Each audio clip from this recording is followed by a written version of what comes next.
Good morning, everybody. We are live.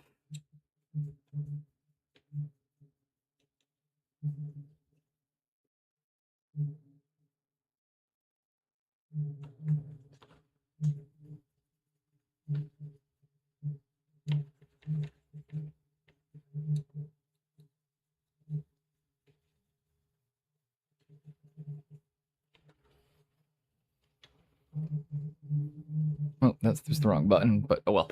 I meant to turn it down a little bit for me. They came from the sea, they came from the inside of my television screen.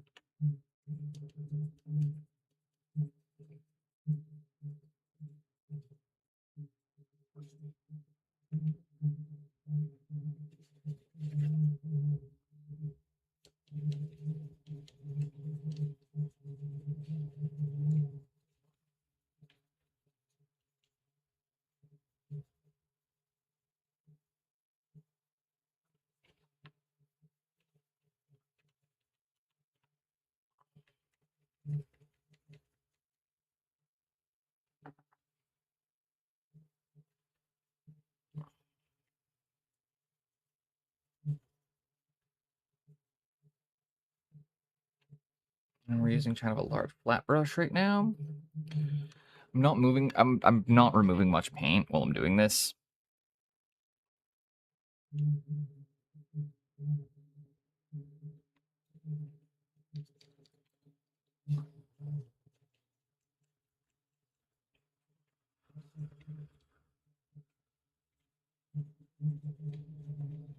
Some kind of darkness come creep up on me.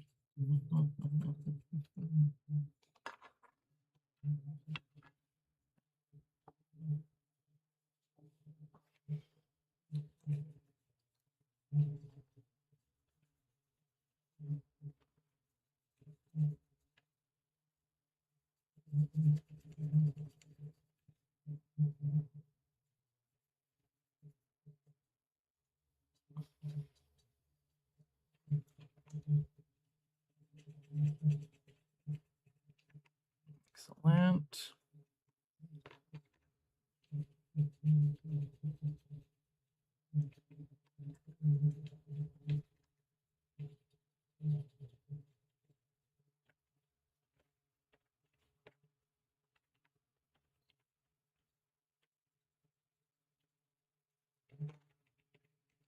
Boots kicking, break down doors, busted, tell me what for. Thrown out, you treat me like dirt. Scumbag, shady coward.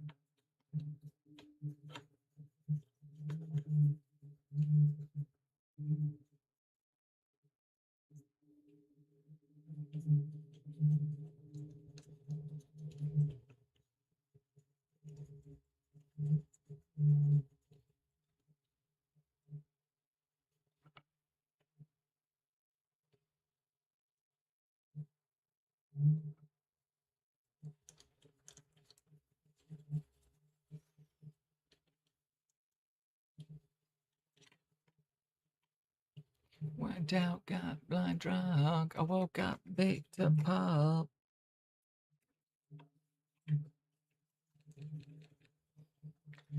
And yeah, we're just gonna keep slapping some colors down. Welcoming everybody. Happy Thursday.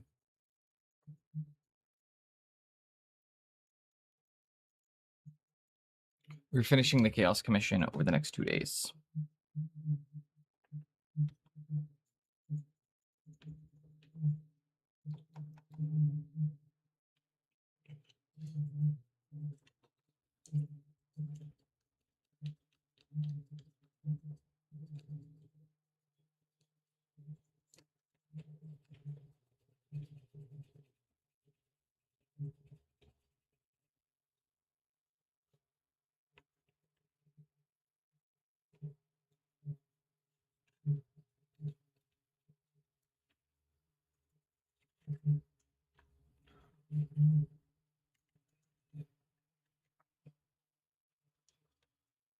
And there we go. We're just getting that color worked up quickly.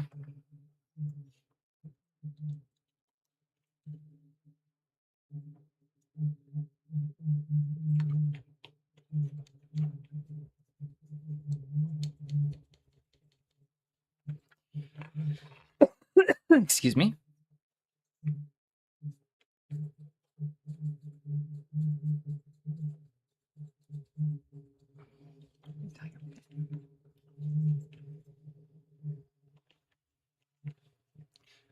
What's up, motherfucker? I don't know if you were shadow banned last night or not, but I was when you were co-streaming. It was only showing Lady Ginger live, in my follower list. I was in the stream. I'm just wanted to let you know. I don't know if I got a shadow or I don't know if there's like a shadow ban or not, but yeah, I wasn't live to stream. Okay, that makes sense. Because it had the co-streaming with you sign up that I was like, okay. I didn't know what was going on, and I didn't want to message you about it while you were like live, but hope you're having a rad day so far.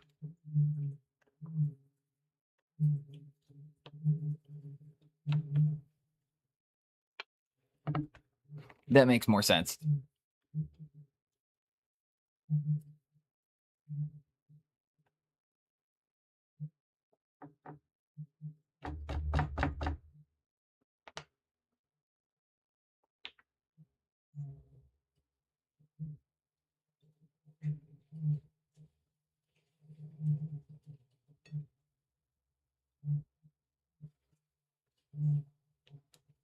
Oh, big goop. Good old Max in boxing style. Hell yeah, dude.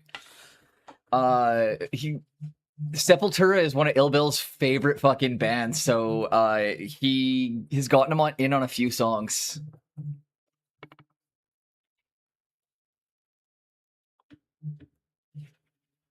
Vinny Paz and Ill Bill actually have a whole project called Heavy Metal Kings where they rap exclusively over heavy metal beats.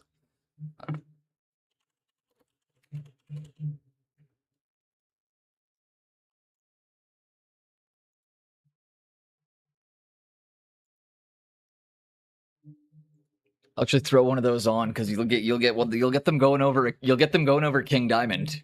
What's up, Tick? So I'm moving fast and with a really flat brush today, essentially just because we want lots of texture and we don't want to spend a lot of time on this, but we want it to look like we spent a lot of time on it. And the trick to that is the flat brush.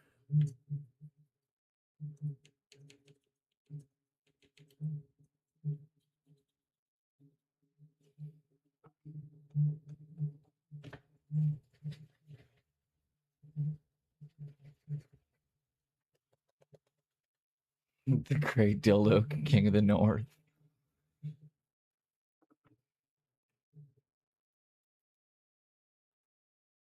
Looks like meat's back on the menu, boys. Oh, hell yeah, Mark.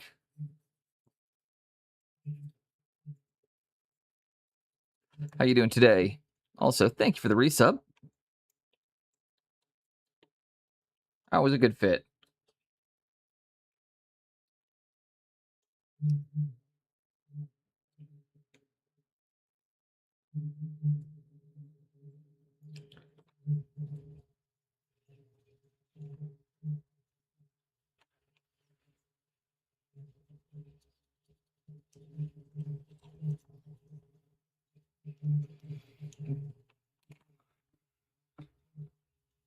Dude, Automod is always annoying.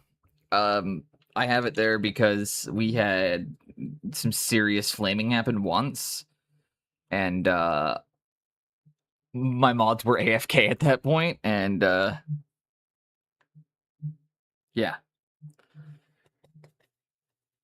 The kind where they kept making new accounts to come back.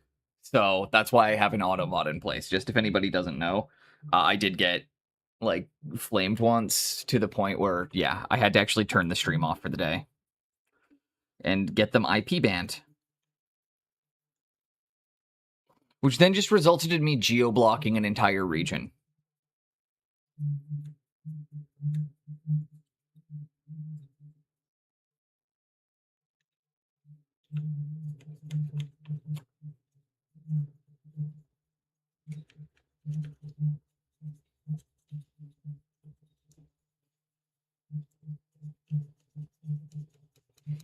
You look better.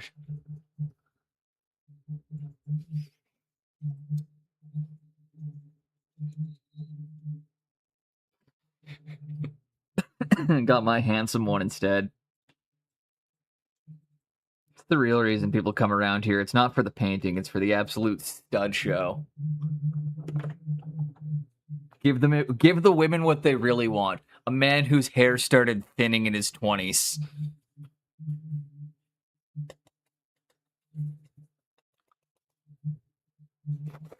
Looking for that mustache. I used to have the free mustache rides hat. Since I'm like been in a long-term relationship, I don't walk around in a 25-cent mustache rides hat anymore, but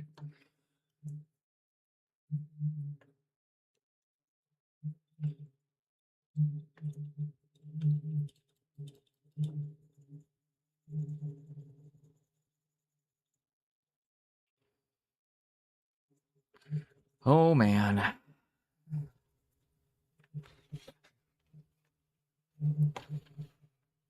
There are so many stories of my youth right there that just started popping into head, and I was like, well, none of those are coming up on stream.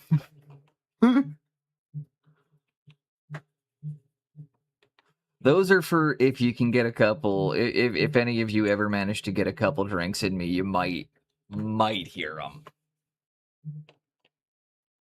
Or if you can get me awake for about 30 hours, they might start to slip. Right around the like 24 to 30 hour mark is when my filter is so gone that I can't have that moment being like, I shouldn't say this on camera.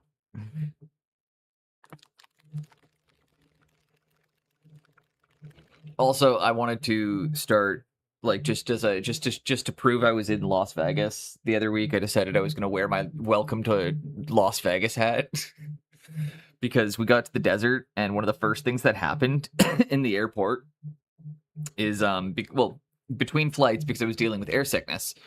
I left my hat and my sunglasses on the plane. So one of the first things I had to do when we got to Vegas was buy a hat and glasses. And I intend on getting as much use out of this hat as I can because I paid fucking $30 for it. This was a 50 Canadian dollar hat, okay? This cost me 50 fucking dollars in my money. It's a 30 fucking dollar hat, so I'm gonna wear the shit out of it.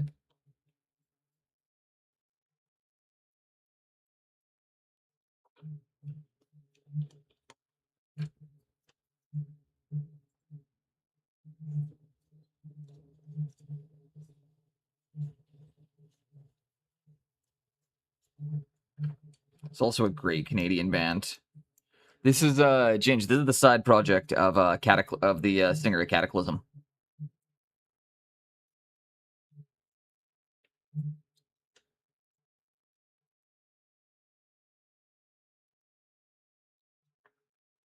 Which personally I actually prefer XDO to Cataclysm.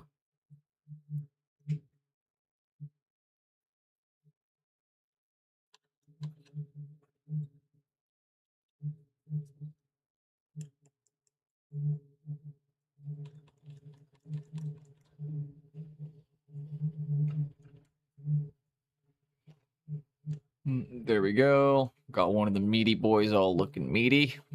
We'll add some love to him. Like right now, we've only painted for what, 18 minutes? So most of that, a couple minutes getting set. We've only been painting for 15 minutes and we've already got these things to this, right? Like it's just...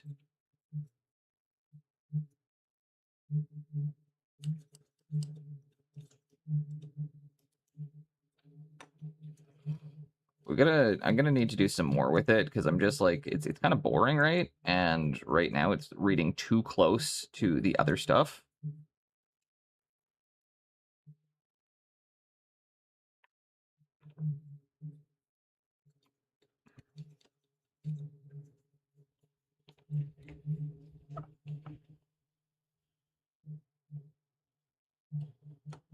These things are gonna look badass painted though. What do we say? I've got this paint here. It's called Bloodletter Glaze. I'm gonna use it just because it exists. I'm also gonna start by adding a bunch of thinner to it because I don't like the look of that consistency. Let's just start bringing some of this in on some of the muscles, I think.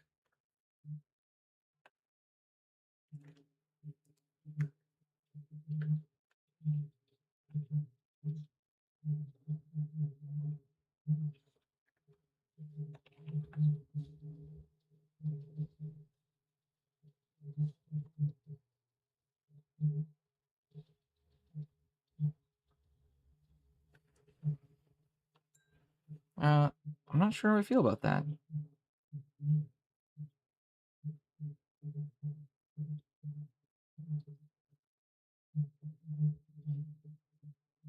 But what I'm gonna do is I'm gonna fuck with it. And I'm also gonna grab a purple shade. And let's grab a magenta as well. Where is my voluptuous pink? And my fleshed hair is red. Let's grab them both. Let's grab 4-ish colors here. It's raining. It's cold, just the way I like it. Ooh, nice. I could go with a fucking good rain right now. We're in a stage 3 or 4 drought.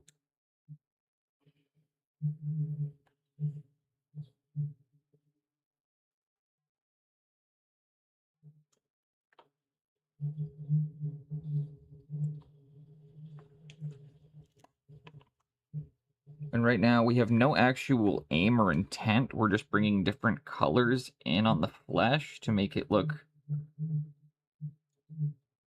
I don't know, weird and irritated.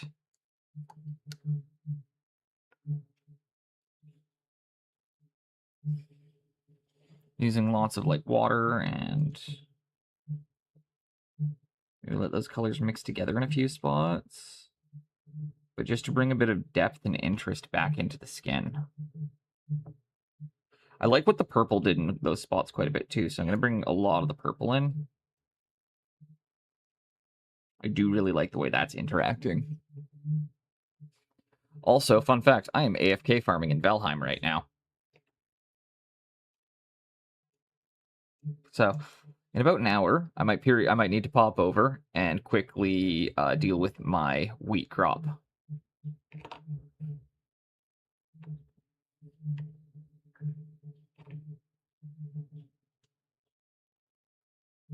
Figure my PC's already on. I might as well have Valheim running in the background. Weed? I've already had some weed today.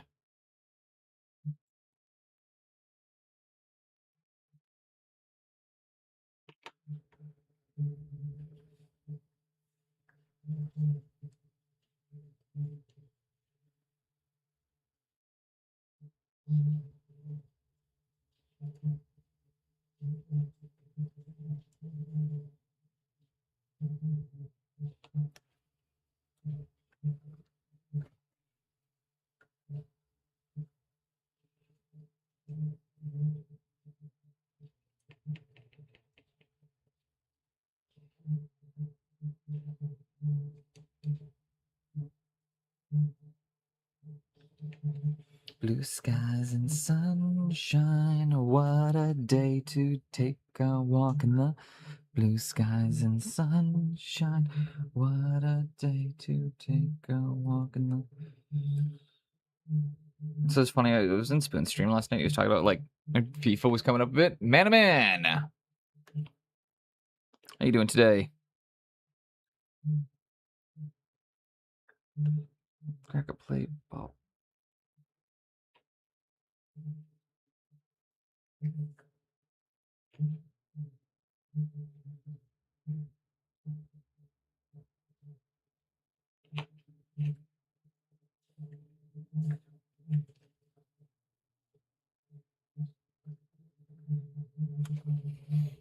And there we go.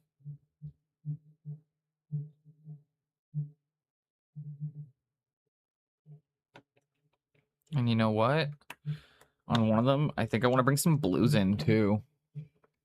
Why can't orphans play baseball?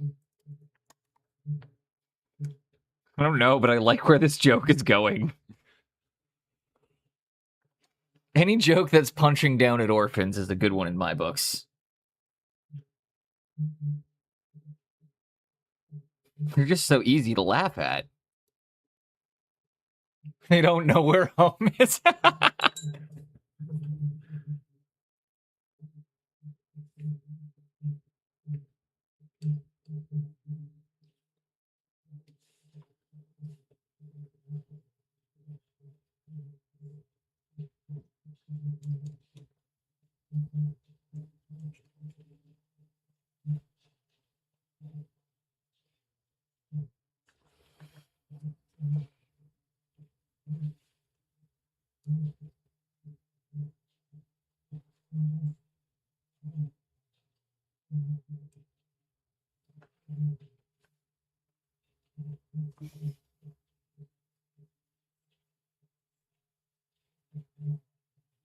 There we go. We got a nice mix of colors going on here.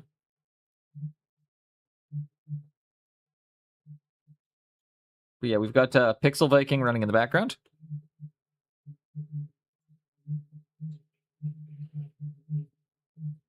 And that's a nice Gore Beast started.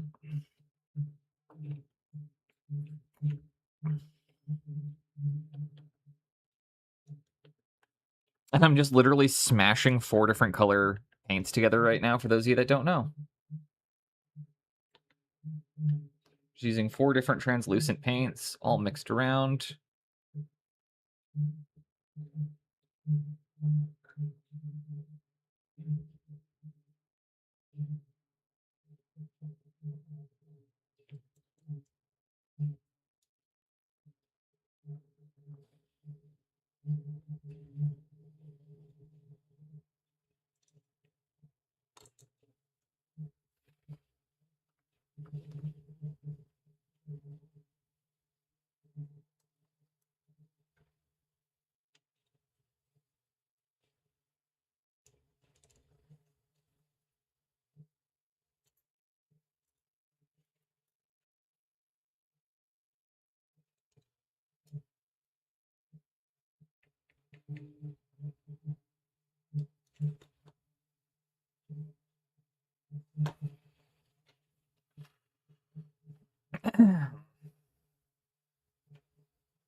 And there we go. This one's going even faster now that we know how to do it. Hellfire, and I bring you. Hellfire can't scorch me.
And there we go. They don't know what a homepage is. I feel like I'm gonna understand the theme of these jokes going forward.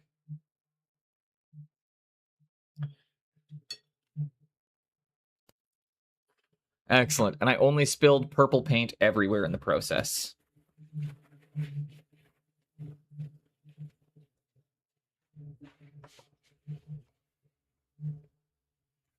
No, good to see you too. Thursday, I'm glad to be back. Oh God.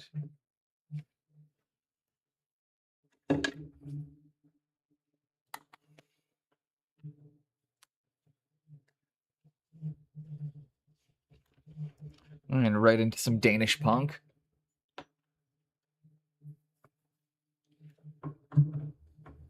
As soon as Manaman gets here, just auto plays into something from his homeland.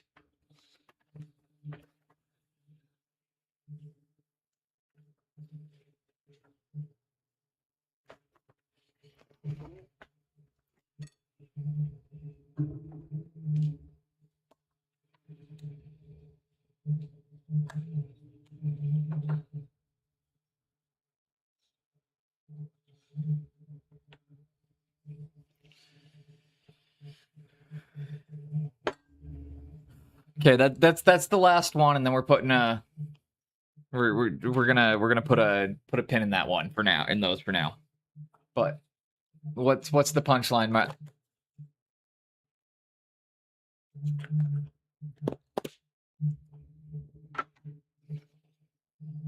Get in the Batmobile, Robin.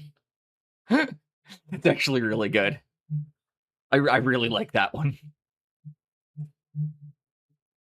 That's actually really good.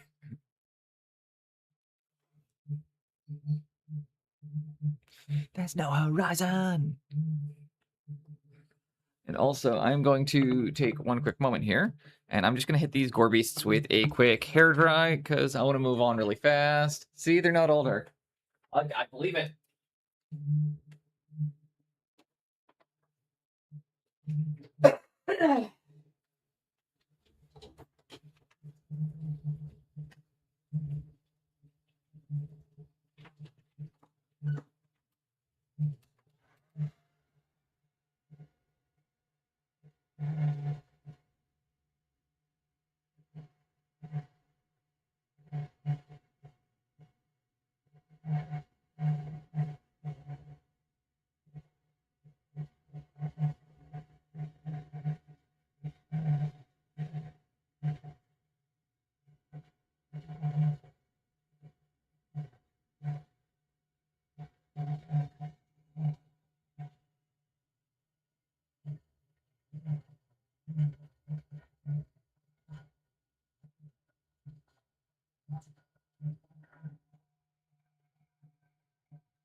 Welcome in, Helgrat.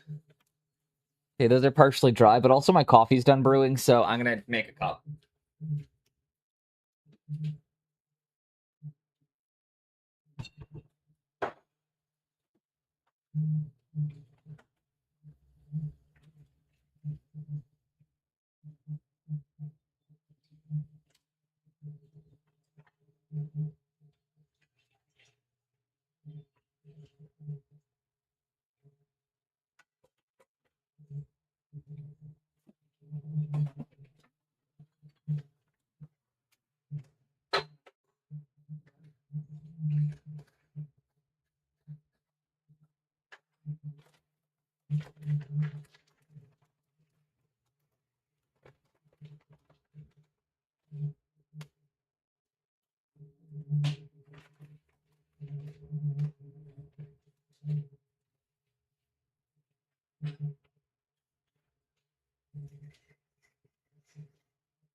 All right.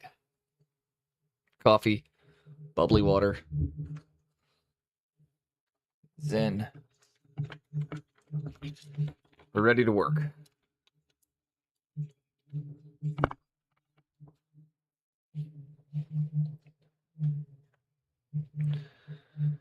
Fuck is this?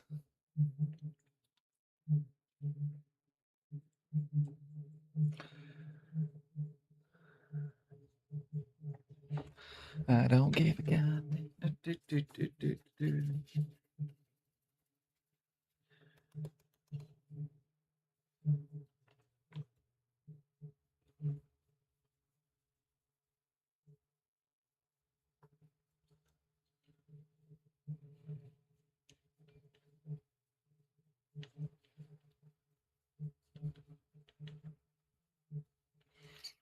And build up some more soft texture.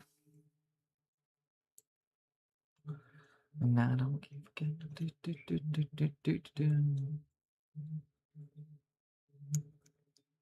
Hope everybody is having an excellent day. I definitely am. I woke up, played with the cats, had some coffee, read the news. I gotta stop reading the news in the morning. I will say that. That's the one thing I always end up regretting.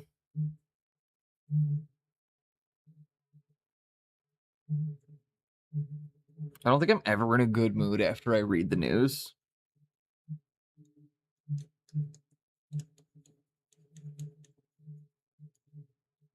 Does anybody else here have that problem where they like incessantly read the news, but also then just fucking always feel terrible after they do? They're like, ugh, why did I do this to myself?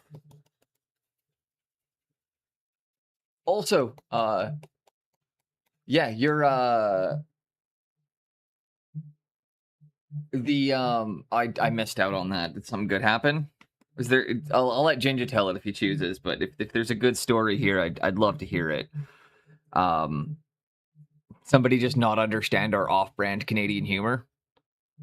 I don't think people realize. No worries. No worries.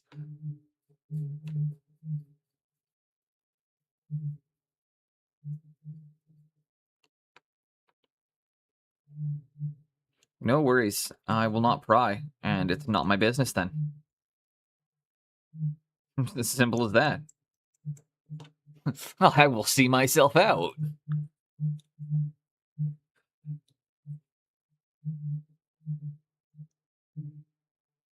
I find that's usually the one though that people that it is for people is that like they just do not get that the Canadian humor is that like as vulgar as it is.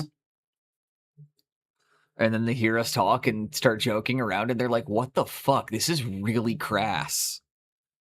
And then we're just chuckling because we're like, nah, dude, this is really tame, actually. You guys only get to see the PG version of like how Canadians are when we're joking about it. It's fun. Oh, we were talking about how Studio Boneless needs funding for a porno. Nice. Nice. Definitely never done one of those before.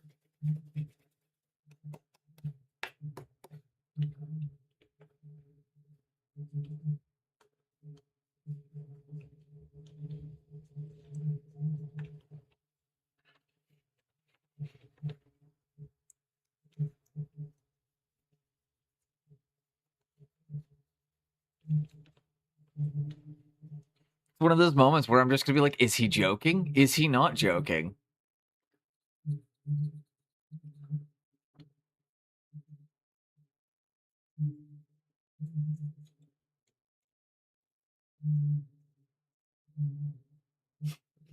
Studio bones us. New man, can you help me become a multi-millionaire? Honestly, these days, I think the easiest way to become a multi-millionaire is clip farming. I really genuinely do believe it is clip farming and political rage baiting. If you can figure out how to do the Politico grift, that's where the real money is.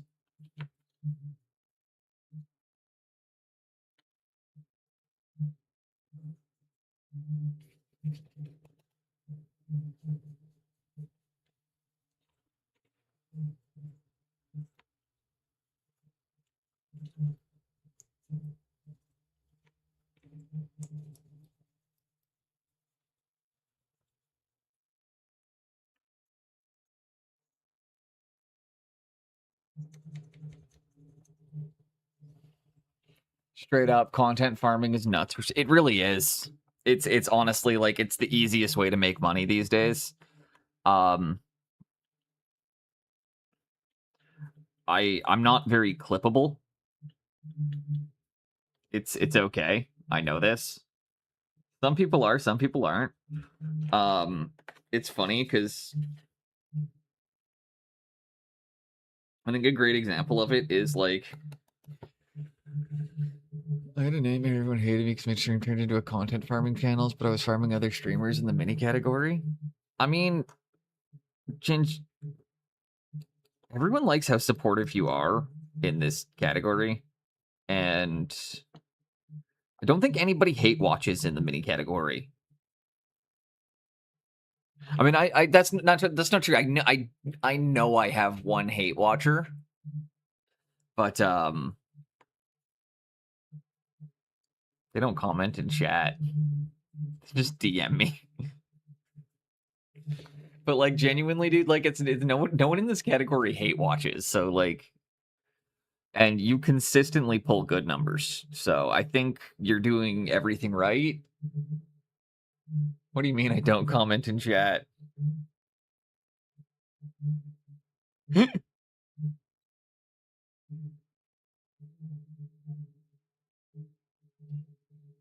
No, it was during my RimWorld. So when I was doing RimWorld streaming for a bit, there was one person who would just like get so angry and DM me and like because they didn't like the way I was playing the game. And genuinely would just like get mad in chat that I was doing things wrong. And it's just like, yeah, but this is how I want to play the game. We're cannibals. Cannibal's gonna can, you know?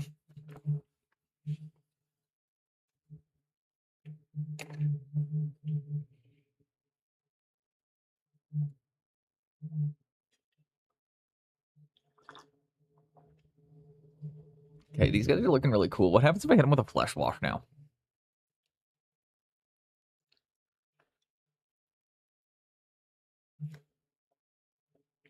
But yeah, the point is that it's not really a category where people hate watch because there's so many great content creators that if you don't like what somebody's doing, go watch someone else. Like it's really easy to go and be like, well, I don't like this person or I don't like who they're streaming with or XYZ. I'm gonna go watch. I don't know, man. There's fucking 8 other good streamers on right now at the same time as me. If you don't like what I'm saying, you know, I can like, recommend like 8 people that are online right now.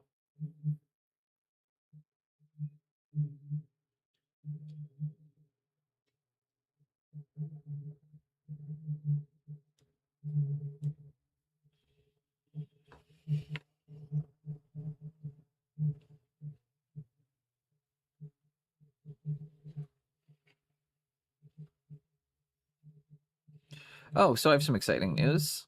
I had, I don't know. It's almost just a Pyrrhic victory. I sent my landlords an email saying that they had 20 days to properly inspect my ceiling before I pursued litigation and arbitration.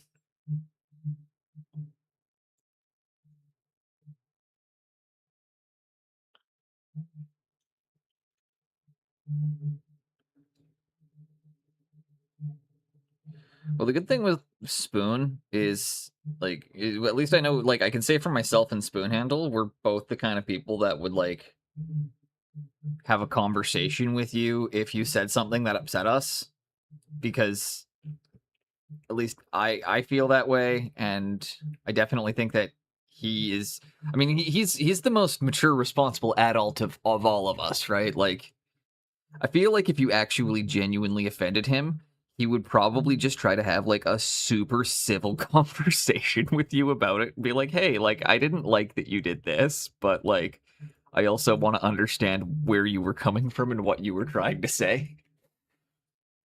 Mostly because I offended him once, and that's literally the interaction him and I had.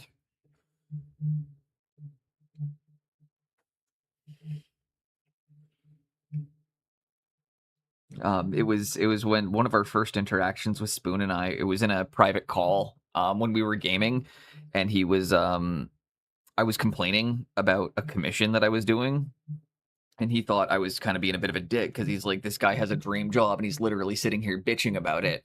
And it wasn't until after when him and I talked about it that I was like, no, dude, the guy tried to get out of paying me. Like that's why I was pissed off about it. Is the guy tried to get out of paying afterwards? And he was like, oh, he's like, I missed that part of the conversation. I was like, yeah, you know, these things happen. That's why, but yeah, that's just, it's funny because I can actually say from personal experience.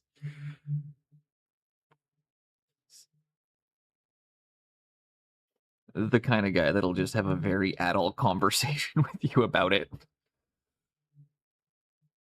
What's up, Steel? But yeah, so I got my landlords to finally come back down. I sent them the email saying it's like, hey, you guys have 20 days to do an actual inspection before we have to pursue arbitration. And we will have somebody come through and do it. So finally, they're like, okay, we'll send in the actual, like, the guy's like, we'll send in his boss. And it just so happened that I think the light was shining into the room in the perfect way that they were able to see that, like, since the guy had been here, the roof had already cracked even further, or like the ceiling had cracked even further, and the bubble on the wall had disappeared. So then all of a sudden, now he was believing me when I was like, no, dude, anytime it rains, my roof and my walls swell. So they're not willing to do, his boss is unwilling to do the replacement, but they're going to install a moisture alarm to detect if we start taking on water, and then we can start the remediation once the wet season hits. Whereas I was essentially trying to tell them, it's like, hey, we noticed this as soon as we got one good rain here, and like, this should not be a thing. And I'm a little bit afraid of what's going to happen when we get to October and the wet season. So yeah, we're getting a moisture alarm installed. But they, after doing a proper inspection, they found my ceiling is collapsing in not one, not two, three places. Two different spots, or like two different rooms in the house. The ceiling is collapsing in both my bathroom and my living room. It's collapsing in two places in the living room.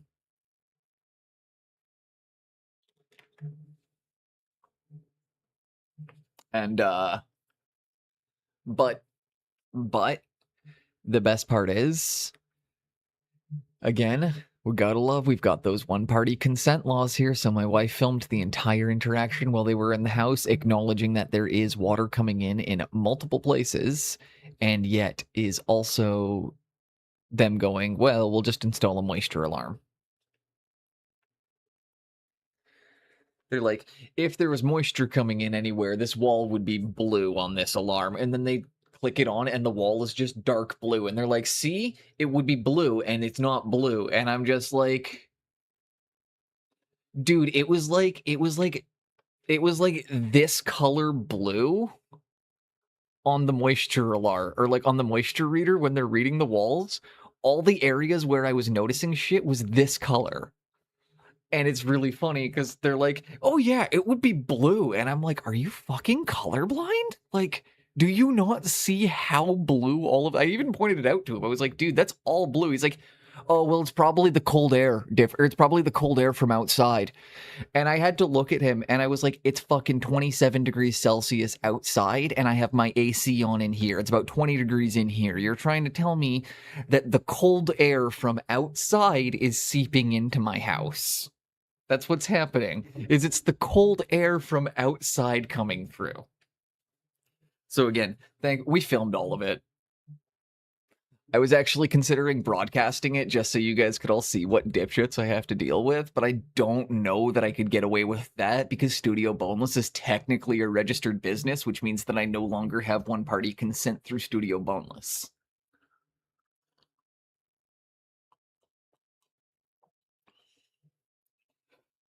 I looked into it and it got sketchy around the fact that if I broadcast it through my business, yeah, but that's the problem, is like I can't tell all of you, or like it'd be hard to get it all set up in time to be like, all right, everybody, we're gonna live stream this.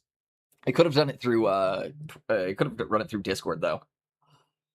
I could have done it as a Discord stream. I'll keep that in mind for the next time I'm dealing with it. That could be fun for everybody. Is like, who wants to watch the Idiot Brigade? Okay. Those gore beasts, cool colors. What I'm gonna do now is, they've got all these whiplashes on their backs. I got distracted. Why farm wheat when you can farm a character with shards with Jinja and I on Star Wars Galaxy of Heroes? You're raising an excellent point. None of my friends can really commit the time to playing Valheim to progress later into the game. So I have been doing a lot of farming so that way I can be like, hey guys, I need some help with the boss. Here's all the food and gear that you need to help me out.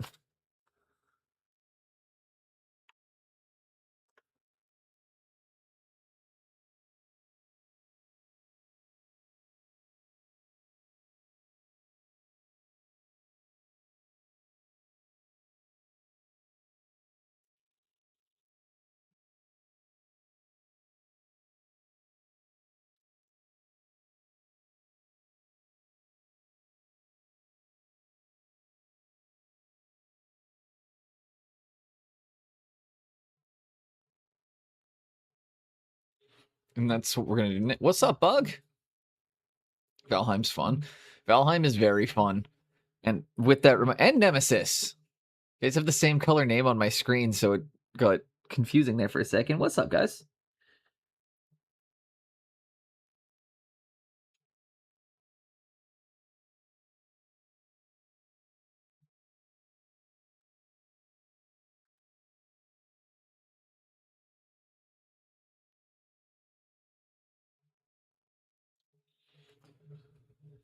We're just going to go through and hit each of those whiplashes.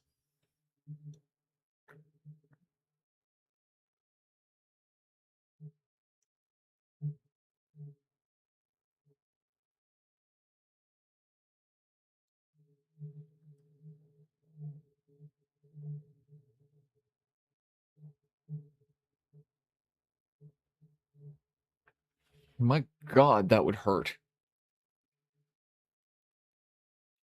That is so many whiplashes.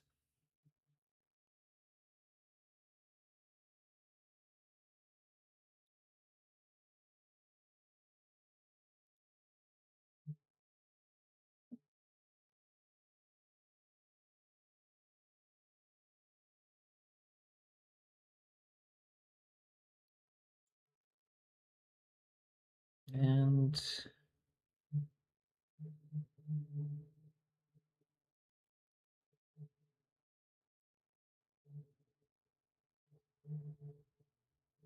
I'm just gonna get all of those wee little slashies.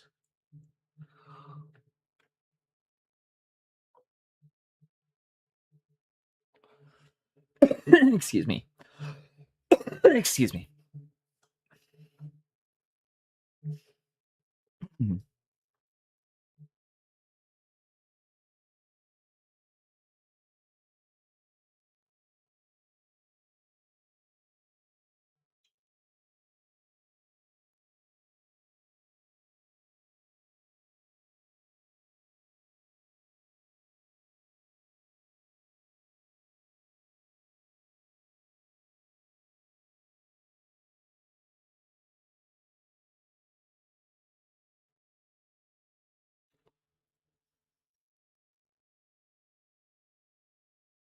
And there we go. Oh yeah.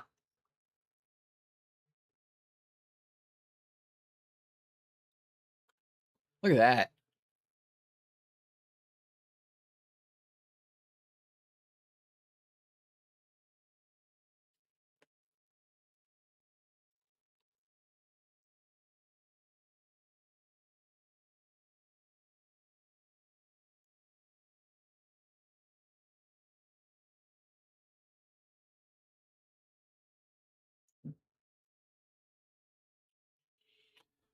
What's up, Jinxie?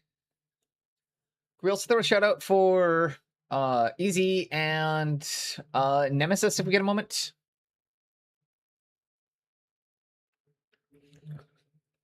Welcome in, Jinx. How you doing today? We're just doing super quick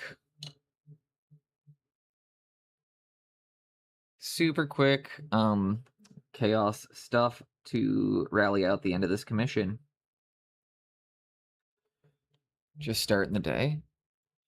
I'm not that far ahead of you.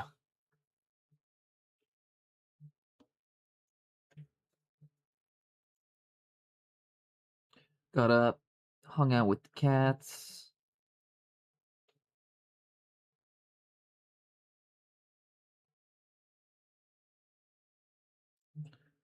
Wearing my hat, to prove that I was in Las Vegas because, as I mentioned before, I got feeling quite ill between my flights and forgot my hat and my sunglasses on the first plane.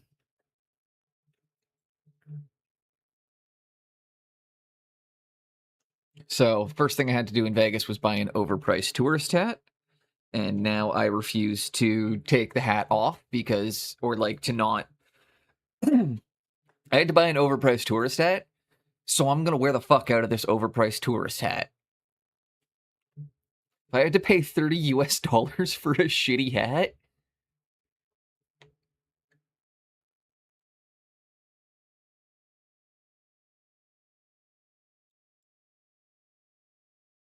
I'm gonna wear that hat.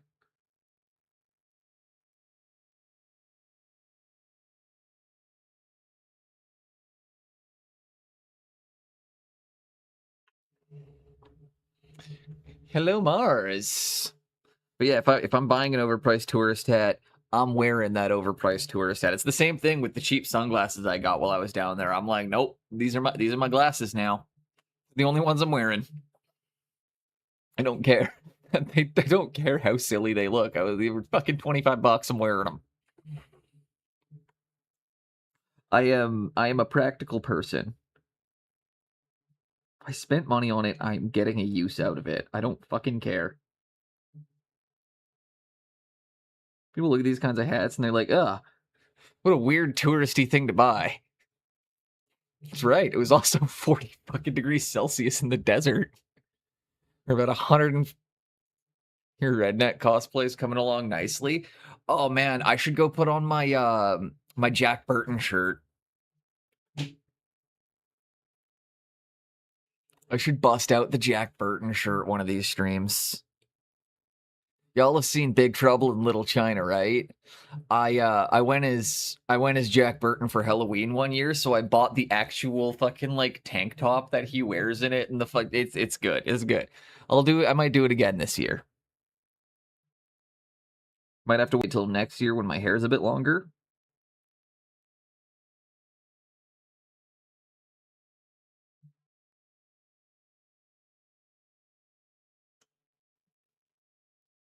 But again, we paint minis, and I'm gently AFK farming in Valheim.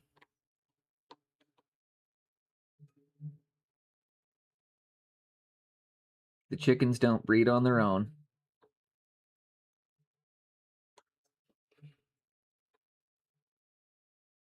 Barley ain't gonna grow itself.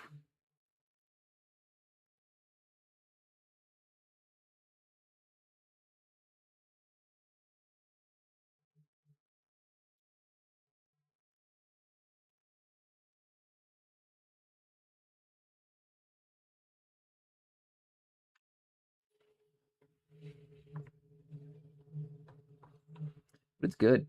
I'm having a great day so far. I'm gonna keep. Oh, hi, baby boy. So again, for anybody in here.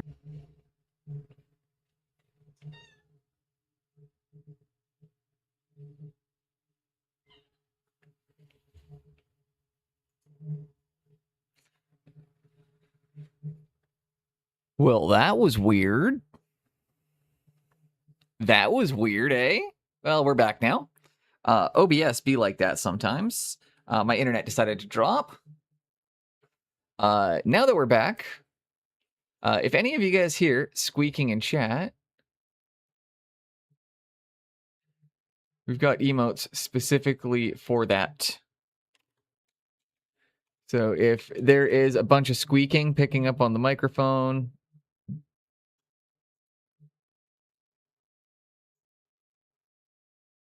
apparently none of my emotes are working on my end. But if you guys hear squeaking, just throw the cat emotes up for me. He's picking up on the microphone. Yeah, we are back. Okay. That disconnected and reconnected.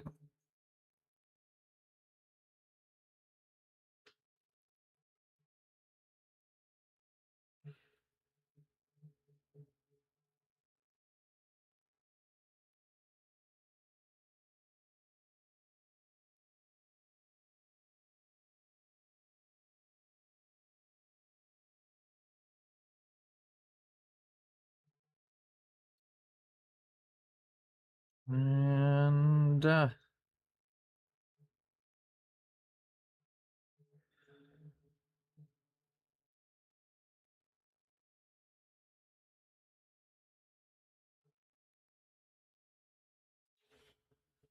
this dude has a lot of fucking lashes on him. All right, we're back. We're running. We're loading, I think. Welcome in, everybody. Absolutely no technical difficulties were had there. You're imagining it. Didn't happen. Didn't happen. The stream didn't drop. You're just crazy. Oh. How you doing, Pascal? Welcome in. Welcome in.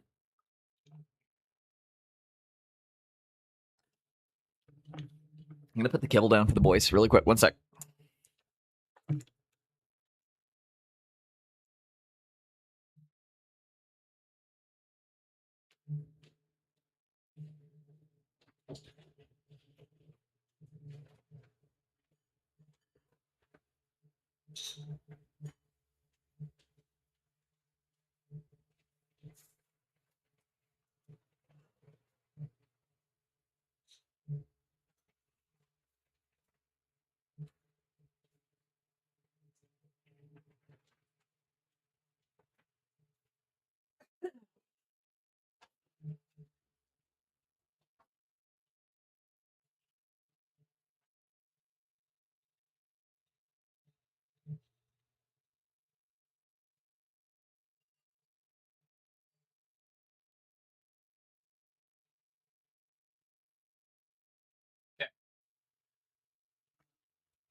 I'm doing well. Tired, but okay.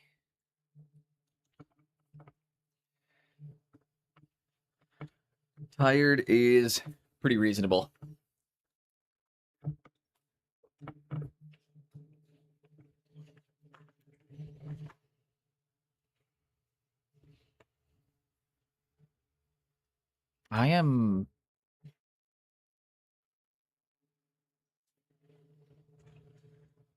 I'm impressed with how fast you're getting through Tinker Fairy.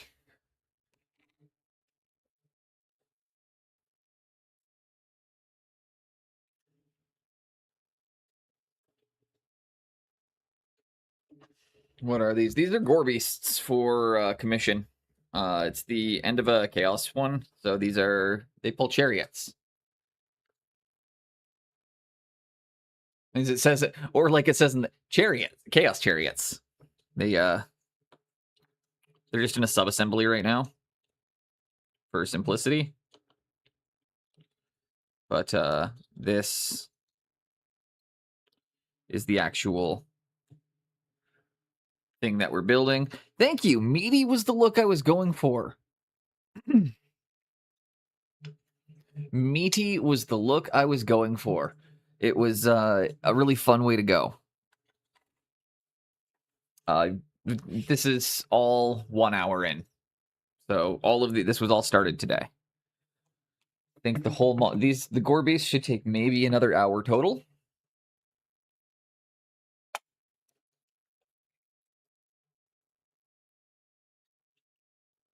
Well, someone taught me that the trick to making flesh look better is to mash more color into it. I'm not going to say who it was, but somebody in this very room, potentially.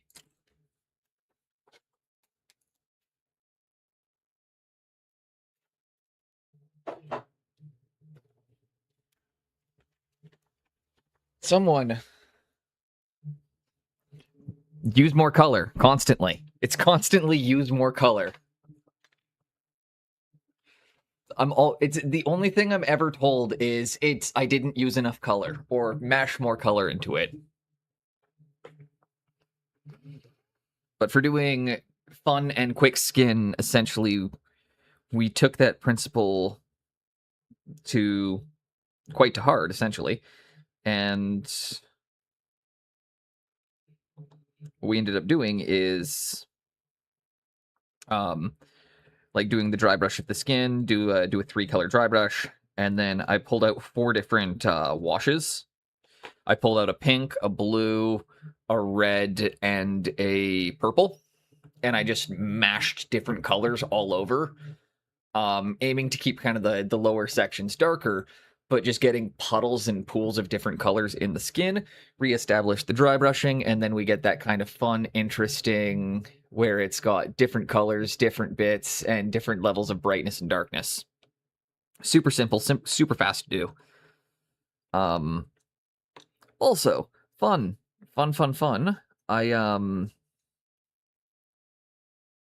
You came up at the hobby store, Pascal, locally here.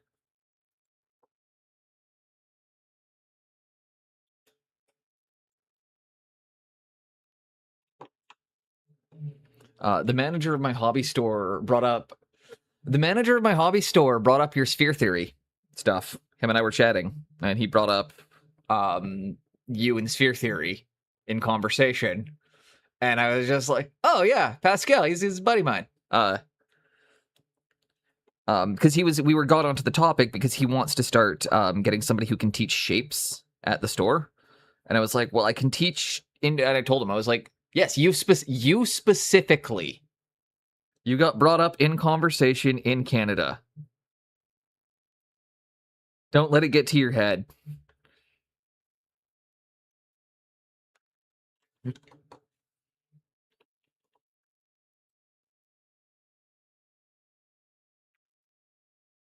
But he was talking about it because we were trying to see if we could find somebody who could, like, he's trying to see if I could teach a course on shapes.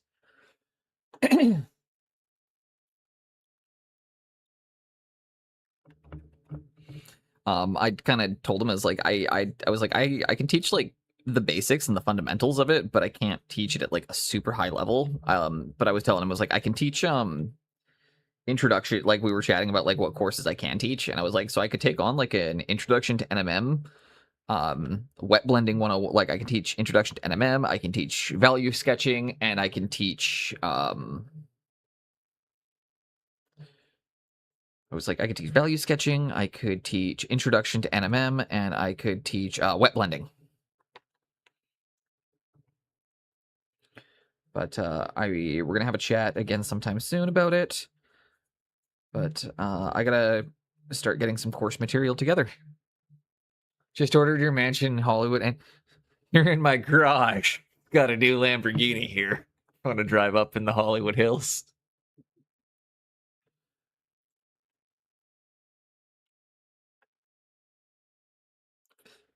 Extremely dated millennial humor.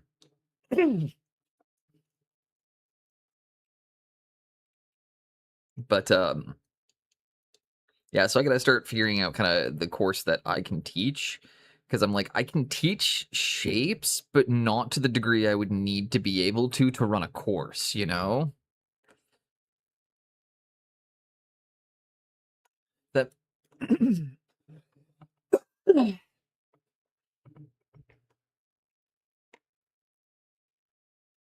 excuse me.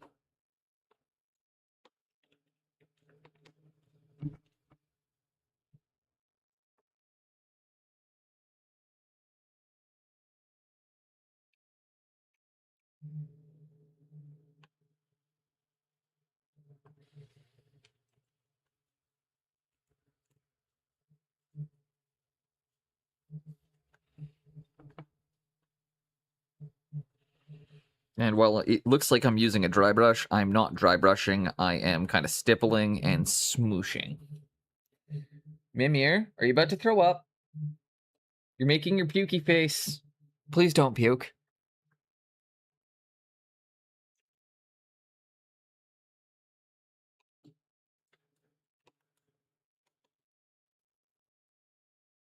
Oh, come on. Fuck. Shit.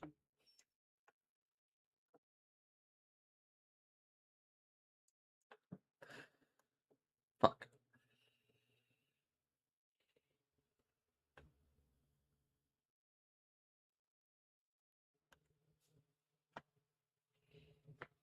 It's slightly just kind of cover up your sin a little bit.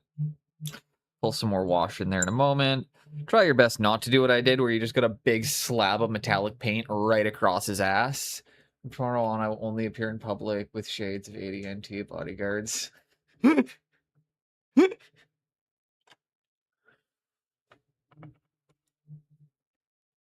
mean,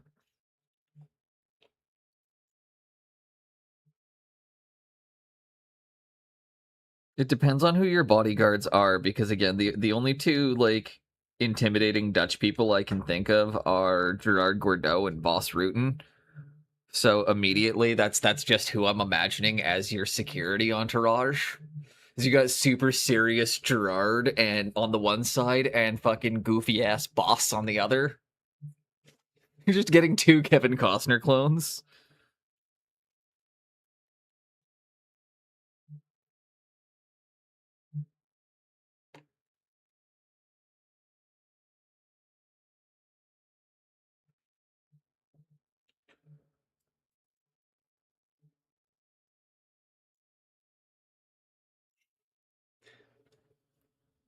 Actually, what's wrong with Kevin Costner?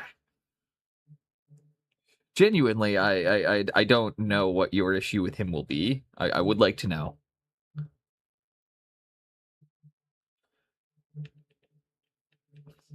The only actor that gives me the ick like that is Kevin Spacey.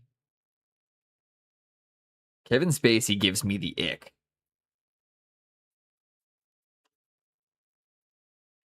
Just anytime I see him in things, I'm just like, ugh, you're unsettling. You're good at like he's a good actor, but he's fucking unsettling. There's just something not right about him. And I mean, we've proven to beyond a reasonable doubt there's shit not right with him. But wait, why do you? So then gonna follow up with what's your issue with Kevin Costner? Is it the fact that all of his movies are? Was it the fact that he had his weird obsession with doing epics in the 90s? Or was it his flawless? I'm pretty sure, you know, if anything's gonna sell you on Kevin Costner, you got to think back to his flawless British accent in Robin Hood, Prince of Thieves.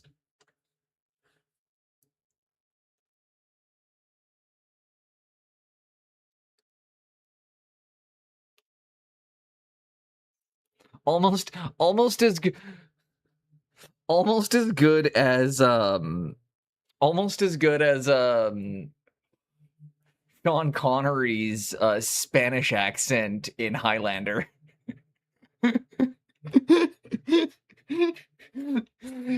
Sean Connery is the Egyptian Spaniard.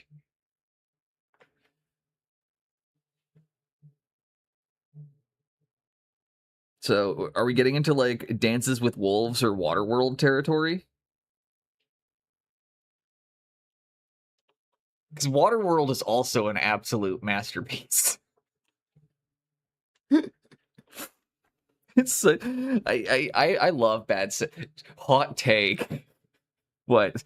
Which one's the hot take? That Waterworld is a masterpiece. Dude, it's a great movie. I'm not joking. There are things that I'm keeping real, but stuff still in concept. Welcome in, Mark. Hope you're having a good one. We are laughing about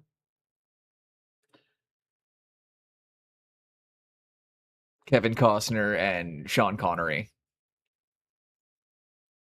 But yeah, I think when it comes to perfected accents, nothing will ever beat Sean Connery's Spanish accent in Highlander, where he just didn't try to do one.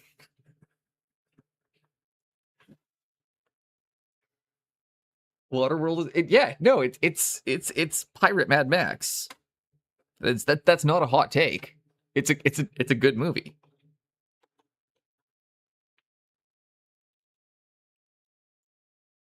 And with the way the world is going and with climate change and all that, Waterworld seems like a little more realistic of the like Waterworld seems like one of the options that could happen.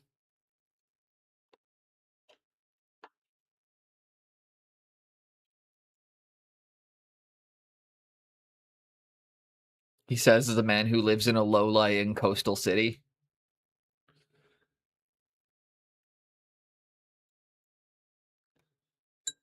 Dry world. Isn't that just the nunnery?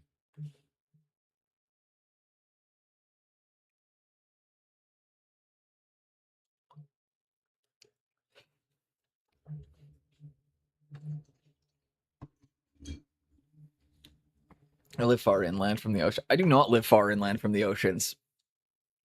I live about 1,200 meters from the ocean. For the Americans in here, that's about 1,100 yards. I live less than a kilometer, or I live about less than half a mile from the ocean.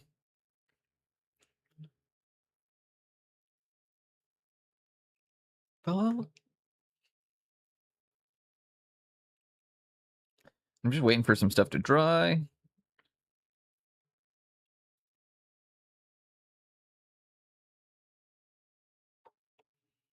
And slapping some more color across the butts to cover up where we fucked up.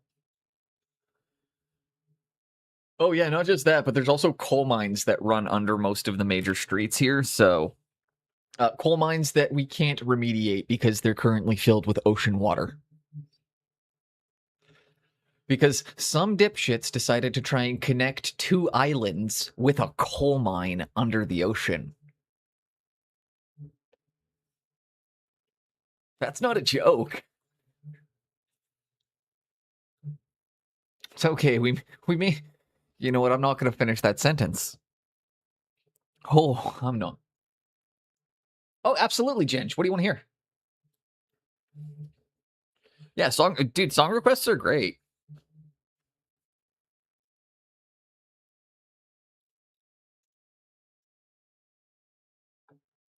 No, dude, this is my chat does not normally move this fast, and I'm still trying to keep painting at the same time. So this is a little bit quick proposition. Fuck you. Sounds good. I will cue that up for next. If anybody else wants to hear a song, Wesley Willis. What the fuck is Wesley Willis?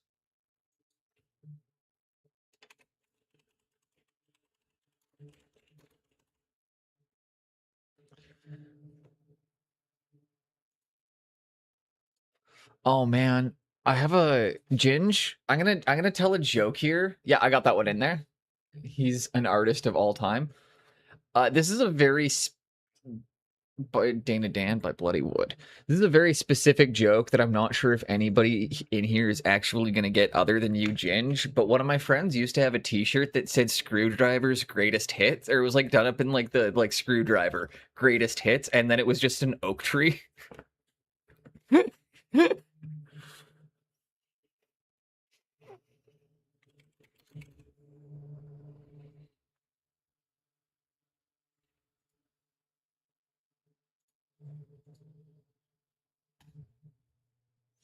Pascal got that one.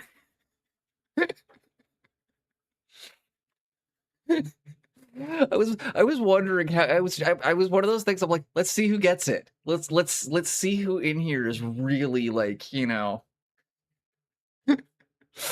Hi Salam. Hope you're doing well.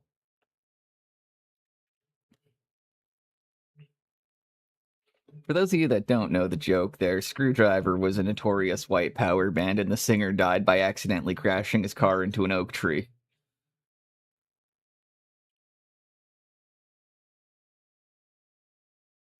So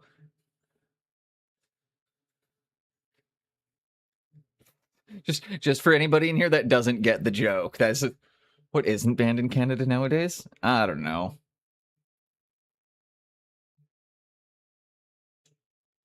Rent?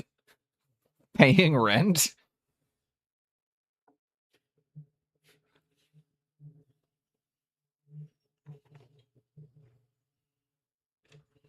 Oh, actually, we recently unbanned child labor.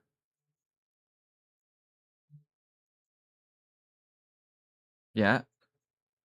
And we got rid of the anti-slavery watchdog.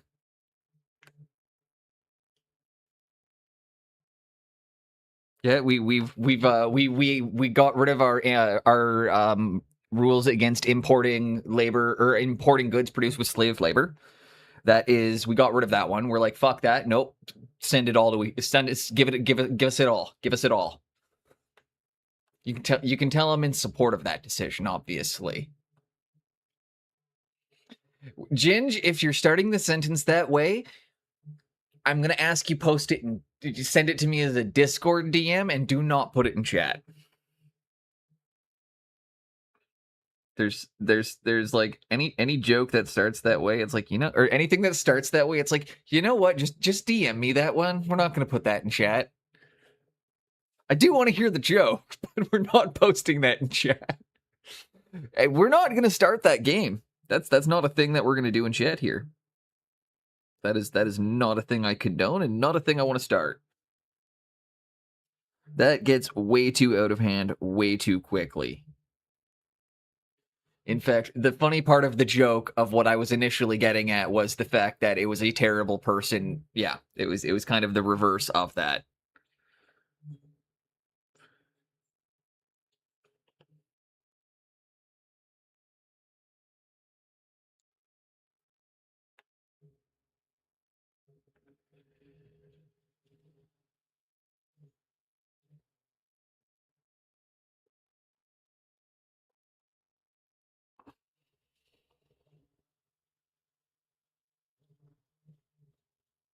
I've openly talked on stream, but like, yeah, not it's not my thing. Just bear with me for 1 second. Gotta get the color slapped down before I move on, because if I don't get it across everything, it's not gonna get the effect I want. You gotta do this, then we gotta do green, and then we have to do this color again, and then we gotta dry brush it, and then we gotta do black wash, and then we gotta do matte varnish, and then we have to do an orange wash again, and then another dry brush. It's a lot of steps, but it's very fast. We're gonna do two. There's special kinds of high school students for pennies.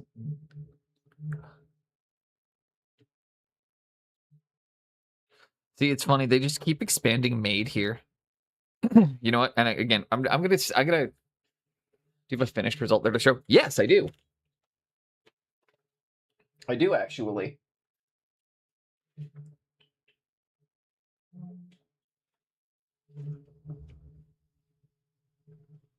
This is the finished result.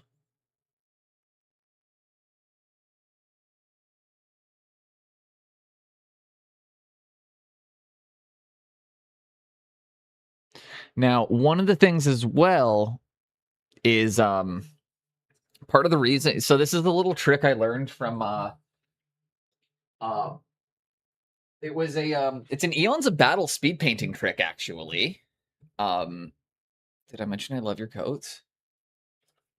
No, you did not, but I appreciate that. It's an Eons of Battle speed painting trick where when you're going in, like, so I brush on most of the white, but then I'm going back in afterwards and just cleaning up my blends with the airbrush because it's so much faster for like cream colors. So when I'm doing that though, I'm letting overspray hit upwards facing metal surfaces. That's why I have to come back in and reapply those steps. Is when I do the varnish, I also clean up any of my whites, anywhere that's going to get a little spritz. And so because it's going to get that almost very faint white shine to it, I then need to reintroduce a couple of the colors used throughout it, so that way those areas will still read as metal capes. It's all good. I fully understood what you meant.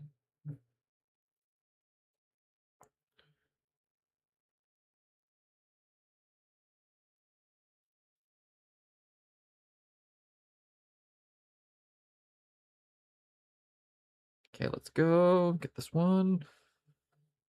It's again, this is a lot of speed painting, a lot of commission style stuff. It's not gonna, you can make way better looking results by taking your time, working your layers up properly, methodically.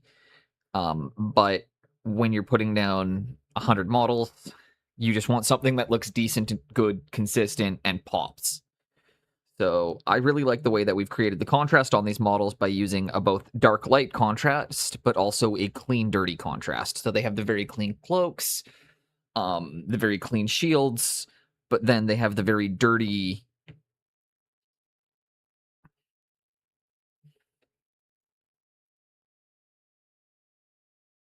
And actually, interestingly enough, I'm going to be able to hop back a step, Pascal, here in a moment if you want to see. While these guys dry, I can actually jump backwards. Or sorry, I can jump forwards. Why am I saying backwards? I can jump forwards several steps too. Oh, look, magically the airbrush step was done. So we can actually then come back in, and I can show you we're going to put this off to the side. You know, you guys will get to see me doing a lot of the wets and a lot of my wet steps. I'm not going to shy away from doing them in front of you. I don't do my airbrushing on stream because I don't have a setup for it anymore. Don't doubt your ability to jump. You should. I don't think I can. I don't know how good my vertical is these days. I haven't tested it in a long time. But even at my best, it was only like, I think like 52 inches is my best, which is not great. It's a little over like 1.5 meters.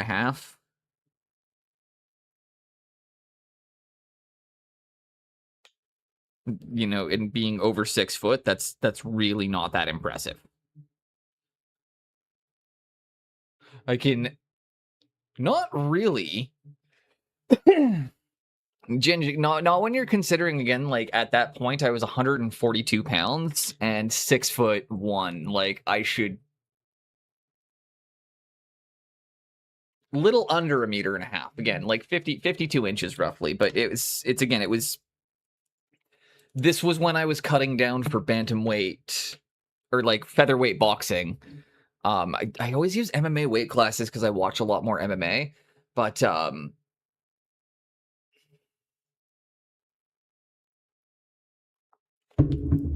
don't know. Let's take a quick look at this. Let's see what my vertical's like. Don't put my head through the ceiling. I can just.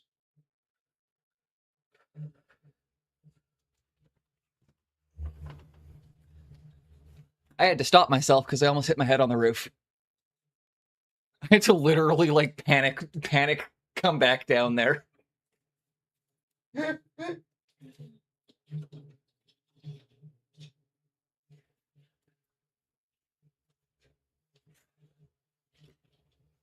No, apparently I still have a pretty good vertical.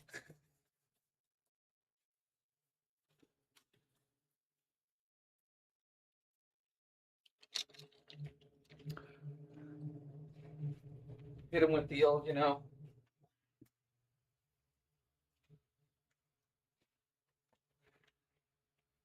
I was thinking you could go one. Yeah, that's what I'm talking, Jin. Just from straight leg, just straight up. No, but to do that, all jumping is always measured from a leap. Like you always squat and then shoot up as hard as you can. My vertical for a bounce, like for just bouncing off my ankles, is like maybe this much, and that's just because again, like I've got pretty good legs from boxing. But look at that. So these guys are wet. Is that a fucking kill? No, dude, these are harem pants. This is the company. This is my sponsor. Thank you very much. Everybody thinks I'm joking when I say I'm sponsored by pants. It's in my description. Exclamation point pants. Anybody who thinks I'm joking, exclamation point pants in chat right now.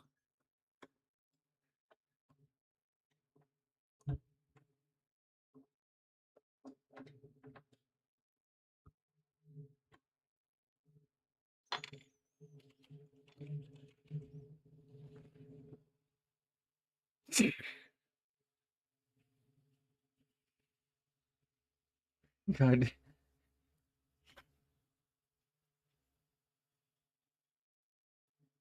It's all about painting and comfort.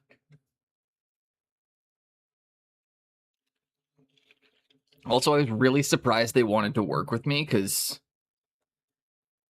they're, you know, surprisingly Like, I've ordered from them several times.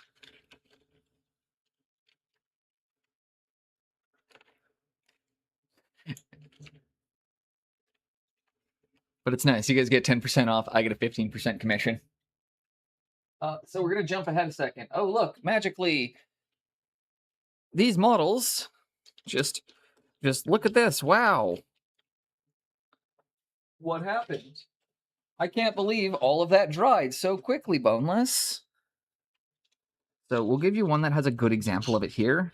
Is about how I utilize the overspray, Pascal. Is does that read as steel or like I fucked up with my airbrushing? Does that read as dirty metal or fucked up airbrushing?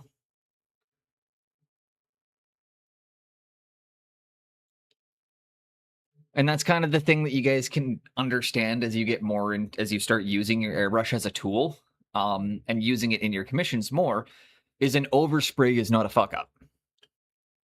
If we don't like how much that's coming through, and we need to test a sponsorship, I swear that does not read as metal to me, at least not from an arm's length. What does it read as to you?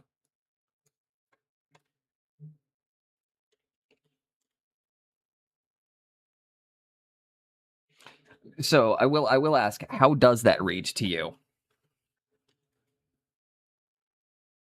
Because then what we do here afterwards, we're going to come back in and just reintroduce the orange. And now the orange is also going to read a bit brighter, right? Because it's going in against the white.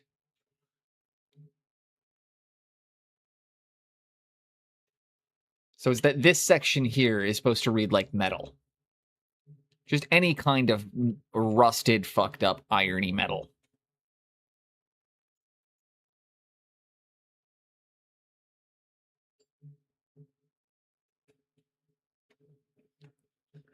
Because then we come in with a quick little cleanup, reintroducing just a bit of the orange. Into a few spots.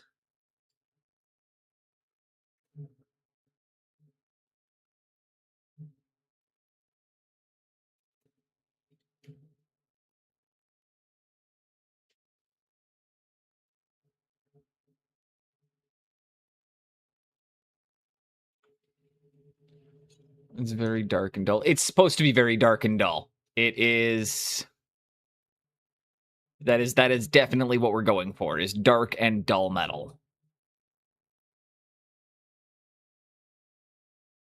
This is supposed to be, you know, decrepit, rusted out iron from that's I mean, these are warriors of Nurgle, right? And I know you're not really a Warhammer guy, so these are essentially plague riders, or like plagued riders, or an army of plague warriors, essentially. So consider them to be like bloated, disgusting disease lords, while taking traditional influence from Renaissance artwork of pestilence. So I've been using Renaissance renditions of the horsemen.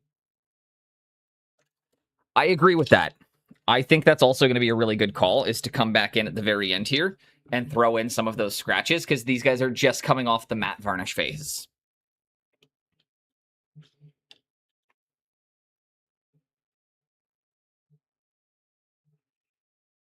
As you introduce rust, now you get to come in a bit more sporadic and spotty with it.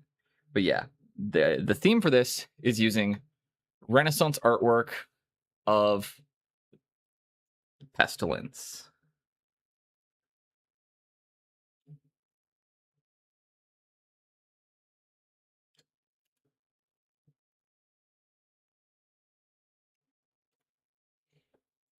There we go, one at a time. So this is, again, going through, jumping to the next stage. So while the Gorby's Chariots are drying, we're coming in and introducing kind of a later stage of the painting process. on these ones. This is also, again, a good trick to commissions, is when one thing's drying, work on something else. Keeps you efficient, keeps the projects moving, keeps your clients happy because you're not wasting their time, their money, and they get their shit faster. Only the ones... I think the lighting did a bit of a number here and making it much darker and more plain gray instead of... You are correct, though. Like, it did lose a lot of its luster. Let's see if I can get it to read a bit better here. There we go. Look at his back. There we go. How is that? Is that more what that's reading a bit more, eh, Pascal? That's the lighting angle.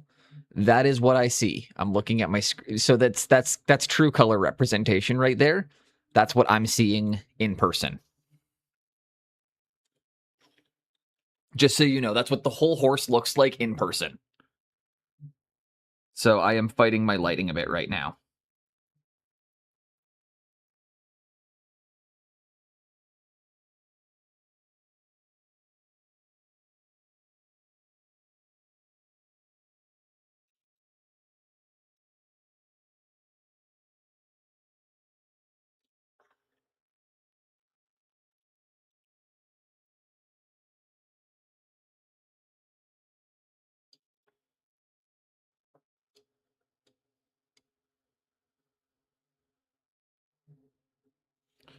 And keeping this quite limited. Oh, sorry, yes.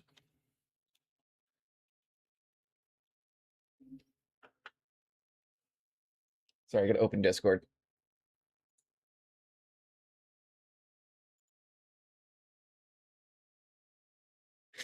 I've heard that one before, Jench. Unfortunately, that one's not new to me.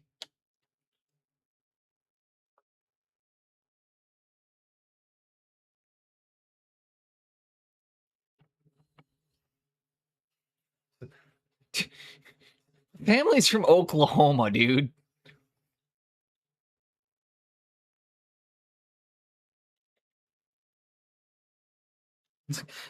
My bio dad is from Oklahoma.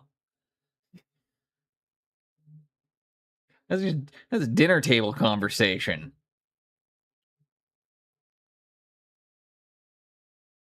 There's a reason I don't associate with that side of my family.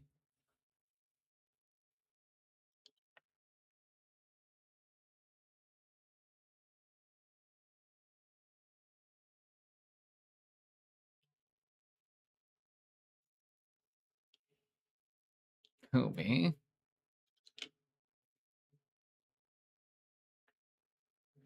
But yeah, I think I definitely see what you're saying, Pascal. It does fit that kind of grimdark vibe. As I slide them into a unit, though, they're losing a little bit of their fun because it just kind of washes out. So you're absolutely also correct that these guys, especially because they're cavalry, they're a slightly more important unit. They might need that little extra round of just something, you know? That extra je ne sais quoi.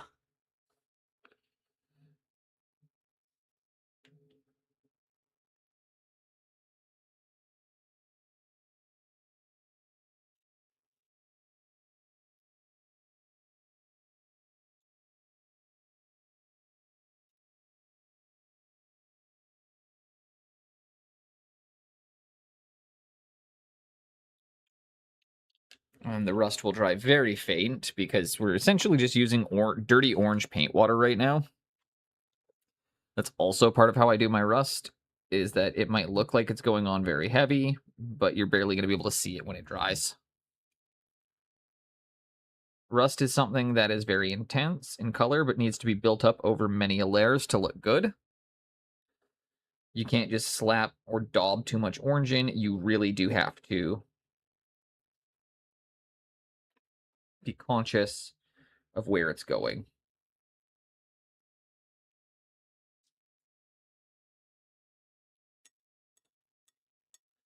These people in Canada talk about me. It's true. It's true. Maybe I shouldn't have told you that. But again, it was on the topic of asking if I was capable of teaching sphere theory.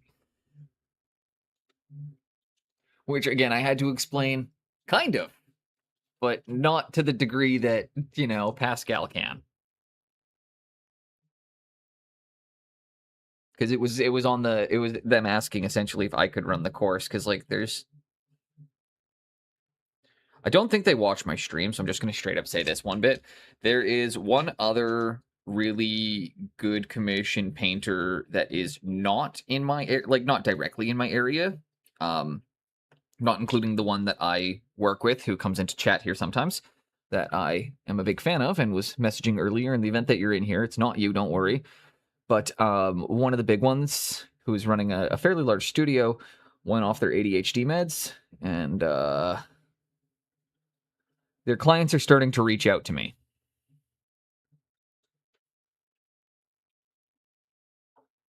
So the person who used to kind of run the courses or run a lot of classes and do that kind of stuff,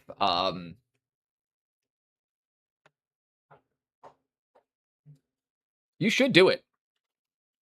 I mean, Pascal, an army would take you maybe 30 hours.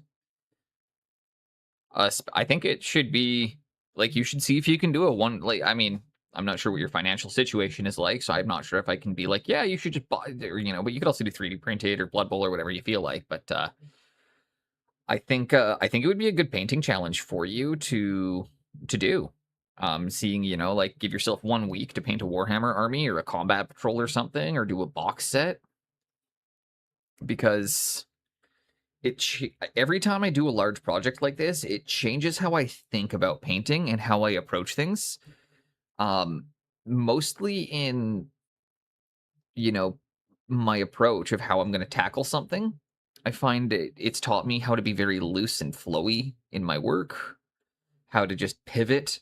I would say I think the biggest one was it's really taught me how to pivot. The hardest thing with commission painting is getting into a project.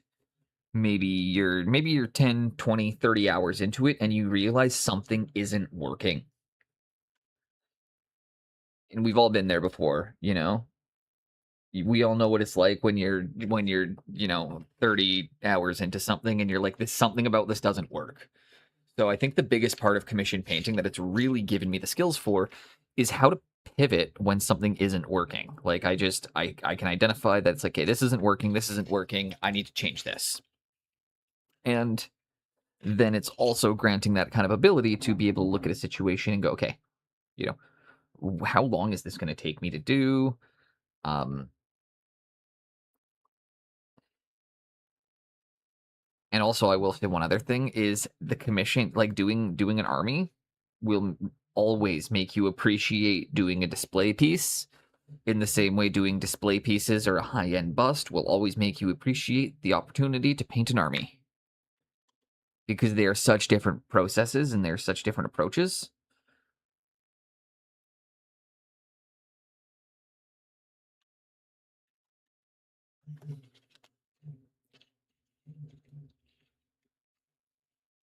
So I always do a test model back in the day. See, I don't, or I couldn't do test model, or I can't usually do test models because I don't often get creative control. I did do one piece. It's just there's an old dreadnought in my portfolio, and it's like it's technically well painted, but the color scheme that the client wanted just didn't work. But it's what they wanted, and I couldn't really convince them that it didn't work. Whereas I've also had my one client that I work with the most. My keyboard is switching keys. That'll make that happens to me all the time. My keyboard will actually change between U.S. English, Canadian English, and British English. So that actually is an issue that keyboards have. Blame Windows 11.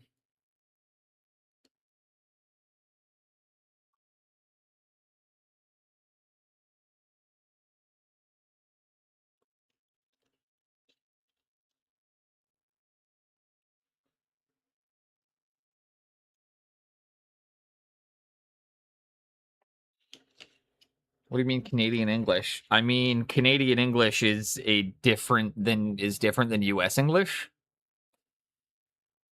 You do realize that other places in the world have different spellings for words, right?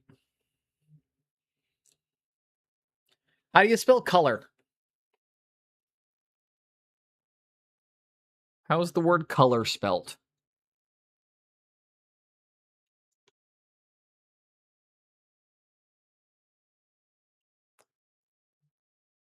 No. Freedom. Freedom. Thank you, freedom. Spell aluminum. This is a confusing one for the Canadian, because the Canadians will know. Spell aluminum. Or I'll see if they. I'll see how many of you guys know this one, because this is the fun one.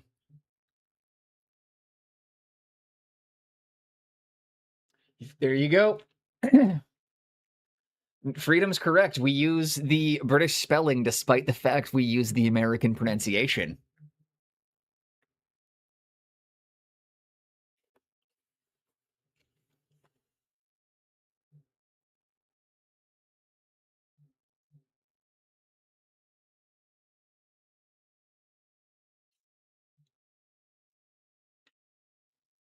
I love that this is happening right now while Barrett's Privateers is playing. It's like, hell yeah, it's so perfect that we're going back and forth at this while we're, listening to a song about hunting American ships.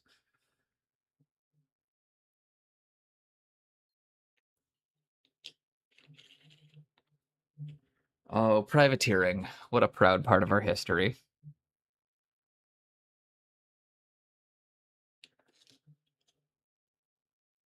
We talked about this, I think, recently, explaining what privateering was, which is essentially, it was legal piracy.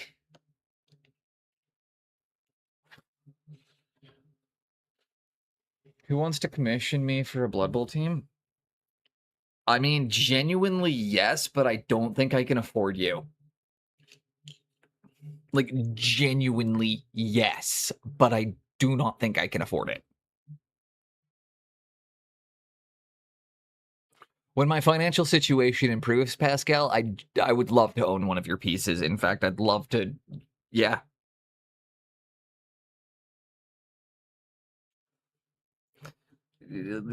Getting out to conventions from Western Canada is not cheap. I'll put it that way. That's eaten up most of my finances for the year.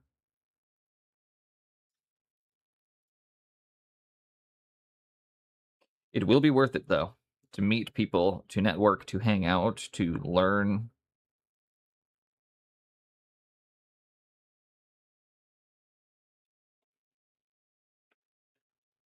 Just hang out in the Netherlands. It's cool enough. I'm excited to hang out in the Netherlands.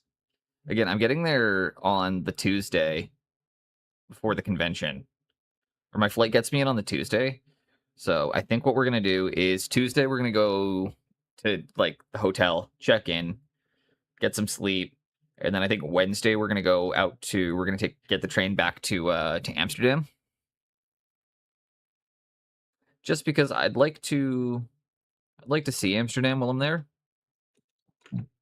I'll either do it on the Thursday or on the Wednesday or the Thursday. But we want to take a trip to Amsterdam so we can hit up the Van Gogh Museum and do a boat tour of the city. Which again, I know it's the touristy shit, but I've never been to the Netherlands. I've never been to a city with canals in it before. So like, you know what? I know it's touristy, but I don't care. I want to do it, and it's going to be fun. How the fuck would you know you only own 3 of his models?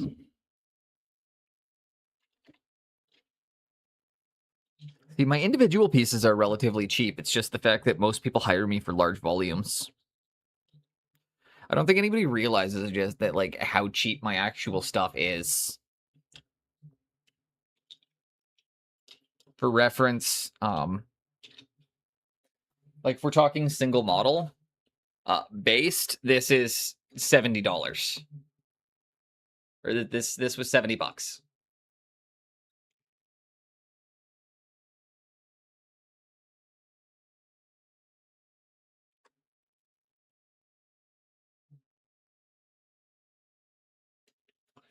Yeah, excluding model. But just like painting fee, like 5, 4.5, 5.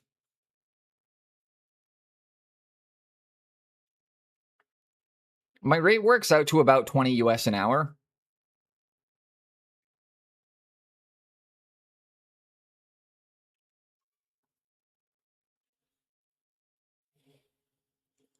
Yeah, I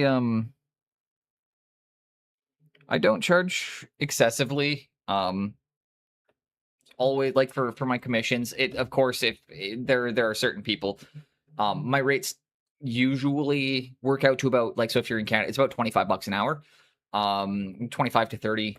Um, depending on the project and just how fast I can get through it.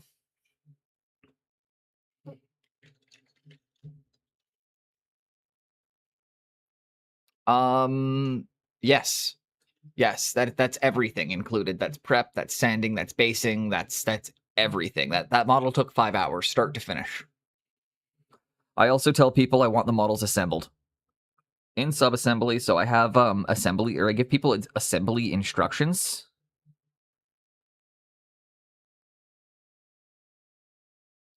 And if things come unassembled, then I have to then I will charge out for assembly.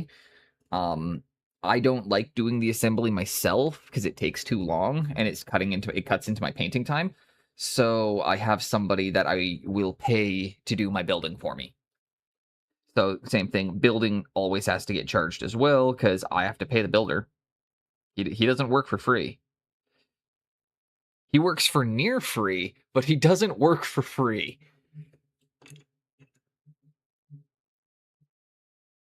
Master Builder Ian is like actually part of the backbone of the studio.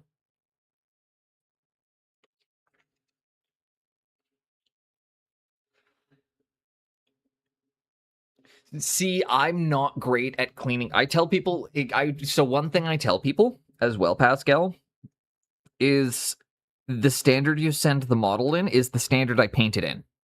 If you assemble the model and you do not clean your mold lines off, I'm not cleaning your mold lines off for you. That's your job. If you want me to clean the mold lines off, you have to pay me for that. But if I tell people to do all the model cleaning on their own time. So that's something that and that's also part of the reason why I'll rely on my buddy to do it for me is in the time it takes me to build like 10 models, he can do about 60 and have them built and cleaned. He was able to do the entire Bretonian army that I painted. It took him 3 hours to build it. He built an entire 2,000 point Bretonian army and had it cleaned, mold lines and all in 3 hours. Dude's a machine at building.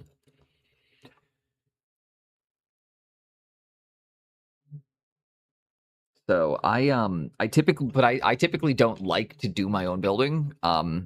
It's the other reason I hire out for it. It's a way to not waste my clients' money. Why would I charge them for 10 hours of labor when I could charge them for 3 hours of labor and pay somebody for those 3 hours? It increases my trustworthiness.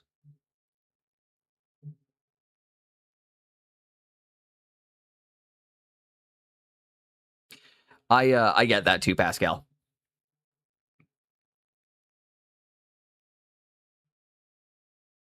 There's stuff with my name attached to it that I'm not proud of. It happens, unfortunately. I've only had one army that I sent out and told them they cannot even say that I did it for them.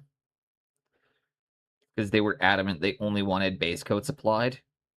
And I kept telling them that I was like, that's not really what I do. But I couldn't afford to say no to the job at the time. I really needed the money. So I took the job, but I also had to then tell them, it's like, okay, like you're not allowed to say I painted this for you. You have to take credit for this paint job.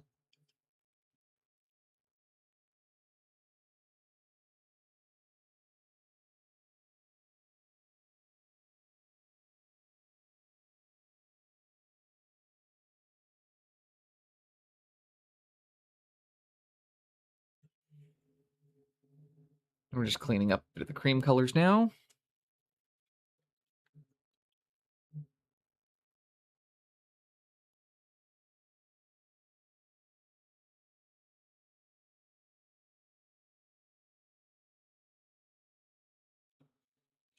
And so, but yeah, Pascal, you're also at a level of painting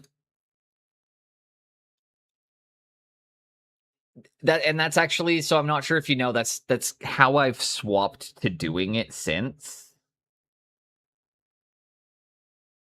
Like that is how I do that now.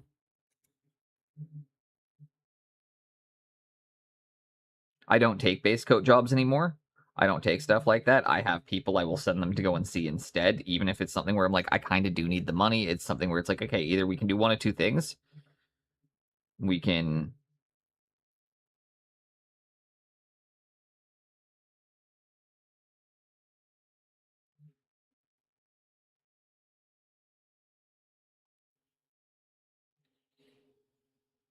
crunchy versus creamy peanut butter.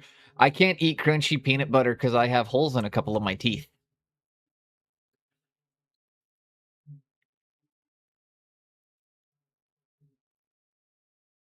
But yeah, that's actually the approach I have adopted because, like, this whole Chaos Army again, I'm charging. I'm doing for 850 US or 800 US roughly.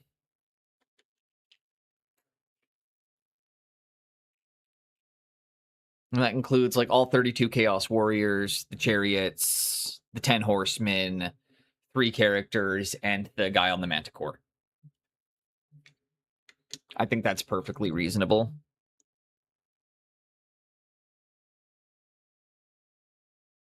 I try to be fair in my pricing. I don't want to overcharge, but I also don't want to undervalue my work. Right. And I actually, it's funnily enough, I still have people that like I'd say probably um I'll refund you on that then, Krusty. Sorry, just 1 second, because my brain is somewhere else. I usually will I'd say probably like 75% of people who reach out to me end up saying I'm too expensive, or end up being like, I think the price is too high. But I'm like, okay, well, I'm not going lower than this either. We can do a smaller job, or we can, figure something else out, but I can't actually go cheaper than that,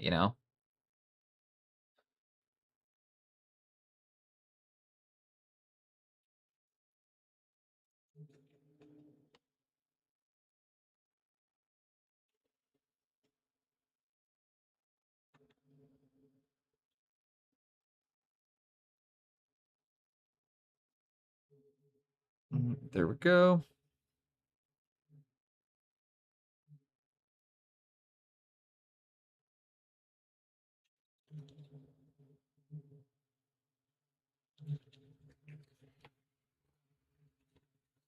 And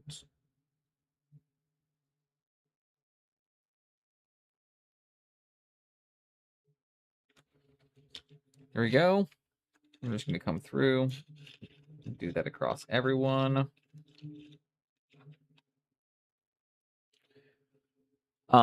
Yeah, sorry. So, when I do commissions, I try to provide a high quality and standard of work, right? But I always have to acknowledge that it's like, I run my studio full time. I do need to get paid enough to at least cover my bills and my expenses. So,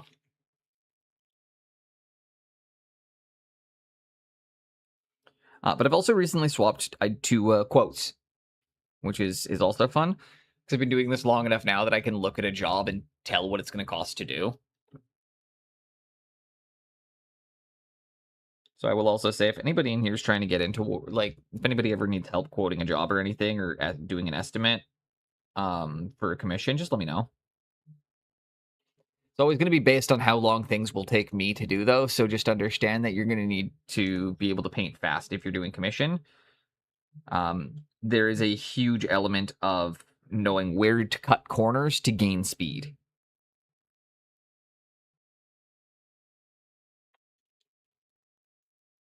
Guys, payment outs.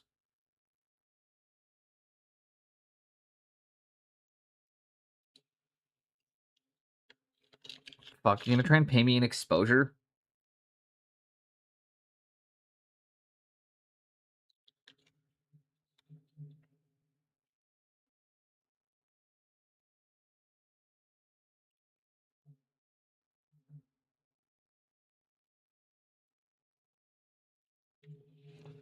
Messed up my first rig, taking a break for a smoke. That makes sense. Crows are good listeners.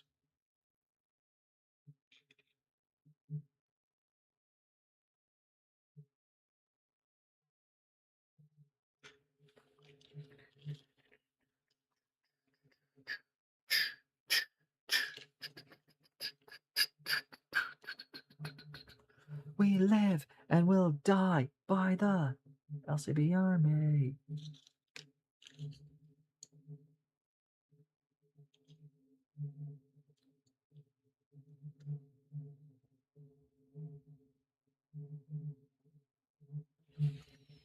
We come through, we just clean up the horses. Paint exposure will take you to all 6 of my subscribers. Hell yeah.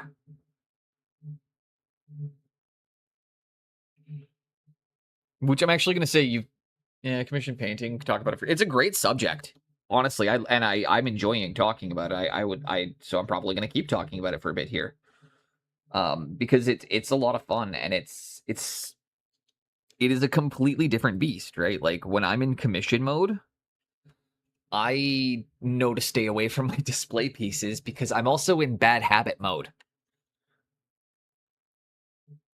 Wait, what does he mean by that? Well, again, as I'm falling back into, a lot of commission painting is knowing what corners you can cut to still achieve an extremely high-end looking result. It's not always nice to say, but it's like a lot of it really is. It's like, okay, how do I make it look like I spent way more time on this than I ever would? That being said, if the reason that works is because 95% of wargamers are wargamers, not professional painters, right? They just want to see something cool, colorful, and that resembles what they think it should look like. And when you have that understanding, they're not going to know. Most people aren't going to be able to see the exact specific techniques that we're using like we can when we're talking to each other.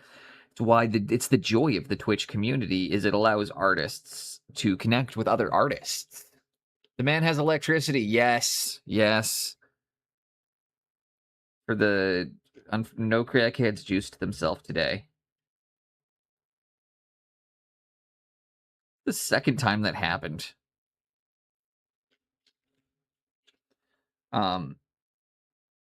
Remember how I moved away from the safe injection site, Jace? They moved it to my neighborhood that I moved to. It also, about a week after I moved, they decided it's getting moved over here. Motherfuckers. I just moved away from that place. How long was that for? About 8 hours. Came back on around like 1 o'clock my time. So about usually like 2 hours before I'd normally cut stream off. So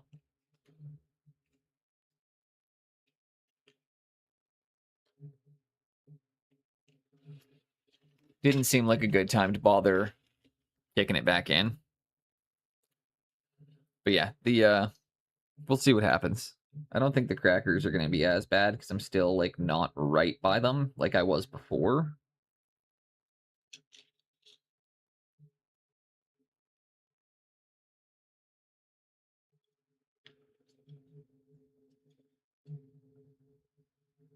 But yeah, just coming through. How's your day been, Chase? Hope you're doing well. I said that and then my lights just flicked there for a second.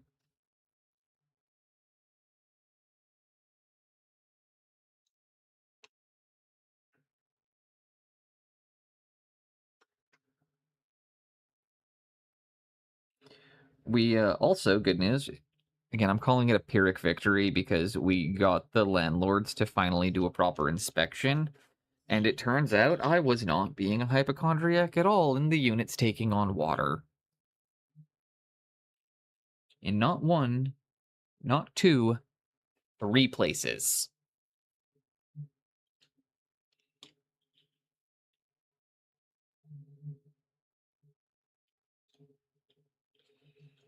Look, that sounds like a perfect opportunity to get yourself a new GPU.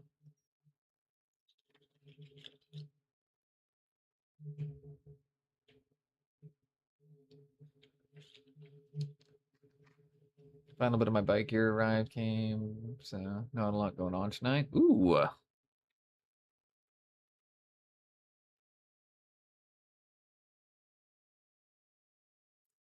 Still, like, I don't know. I never rode motorcycles. The concept was always really cool to me, but I think I'm a bit too much of a pussy.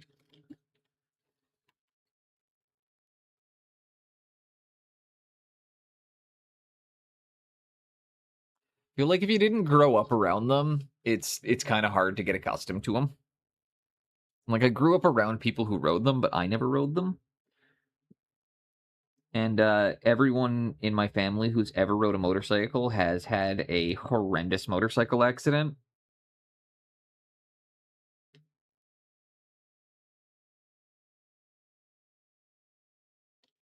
Been out of the game for like 16, 18 years.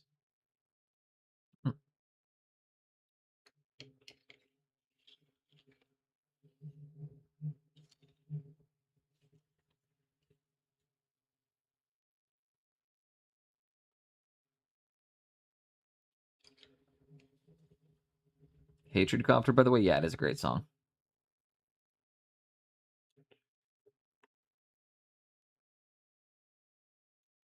Excellent. Get the stripies on the ass.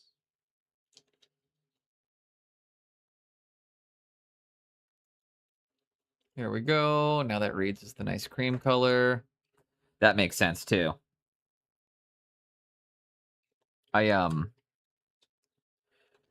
mean, I don't know. I've been it's funny because like I do have as I get those feelings like and urges though because like I regularly have that one where I'm like, dude, am I too old to start skateboarding again?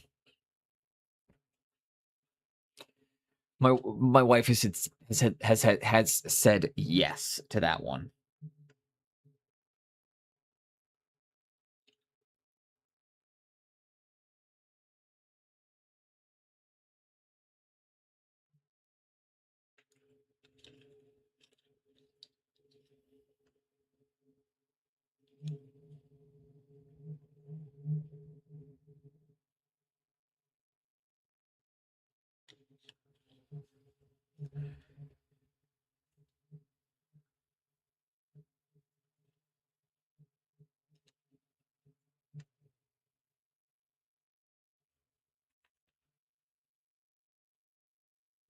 Excellent. One more to go. The shield.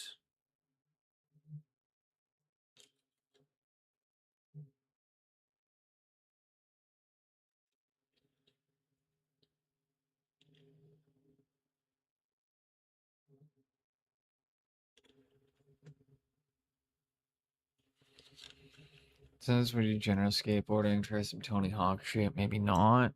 Yeah, I also live somewhere that's really hilly though. Last time I tried skateboarding, I broke my sternum.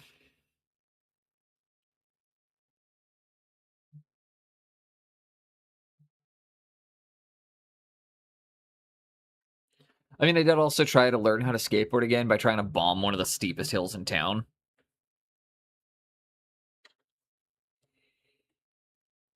And I biffed shit hard.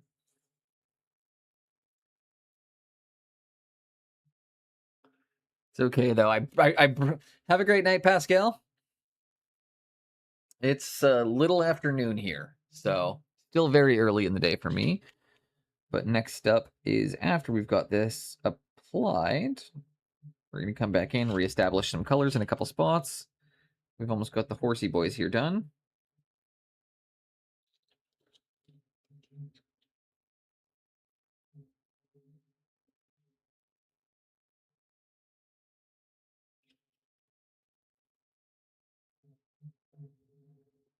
Bits of the whites in there just to get that little extra pop. And then we will come back through and reestablish the magenta. Brush good clean out. There's two things I could actually do right now. Is the other one, if he's leaving, so why not do the step that Pascal was asking about right as he's taking off? Because we can be like that.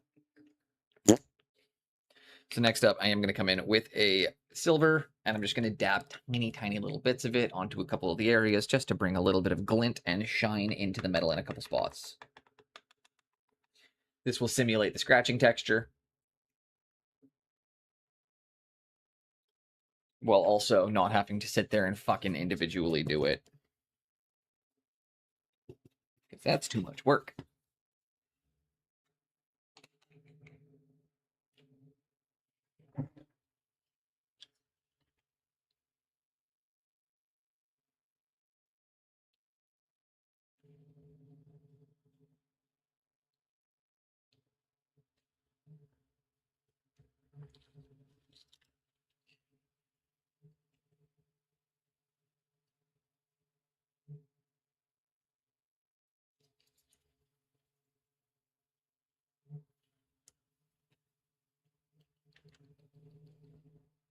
We're going to stipple it.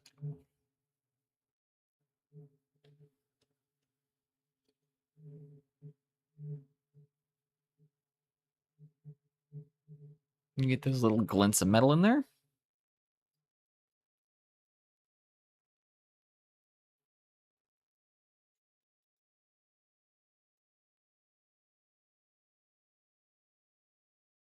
There we go.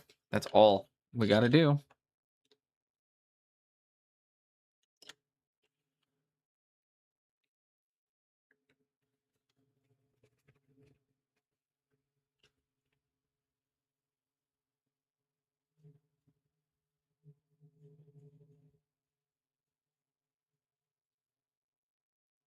Please don't you let me chew upon you like a snapping turtle. Why don't you bite your fucking head off?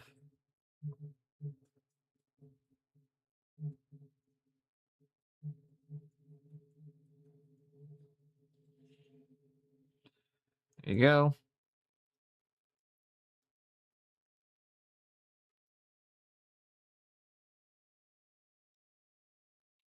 There we go.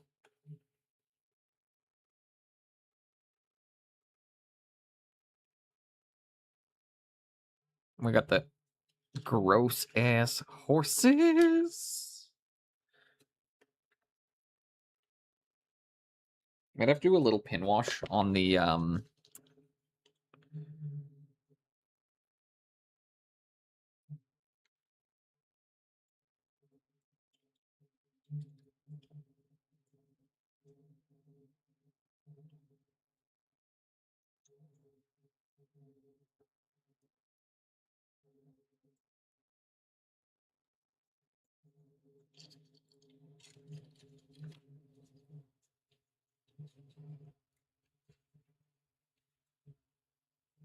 I don't. There we go. More of that shine is showing up. The dab.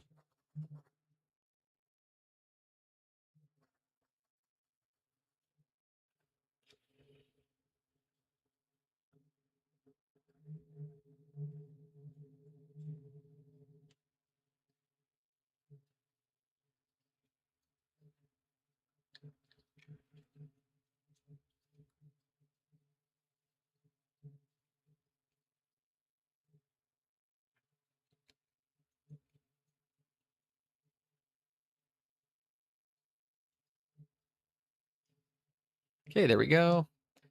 Next one is looking fucking incredible. And this, guys, is how we get fast and easy Chaos Knights done. Then we have one final step, which is come through after this. Reestablish the magenta and the pink areas. Hit a couple of the brown areas with a quick wash. Hit the furs with the correct color.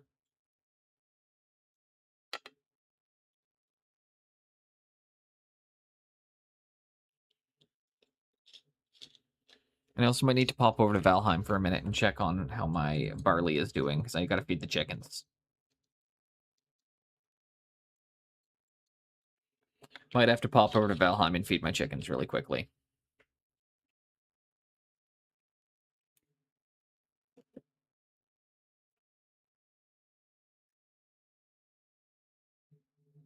Where did I just put that silver paint that I'm using right now? There it is. Look at all those chickens, right? I'm AFK farming them. Just AFK farming chickens in Valheim.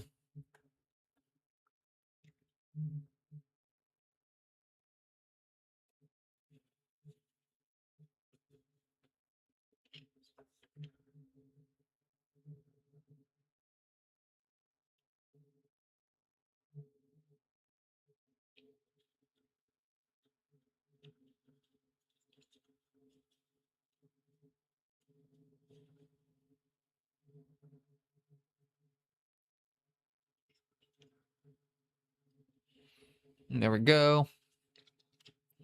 Just dab, stipple, dab, stipple, dab, stipple.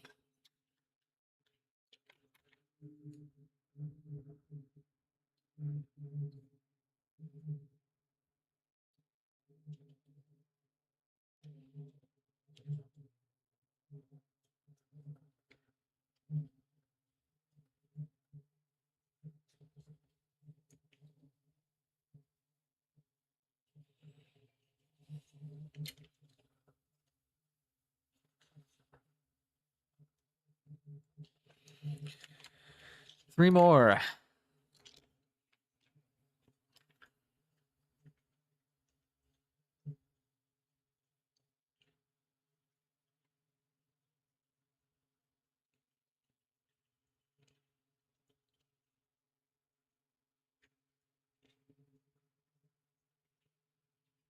There we go.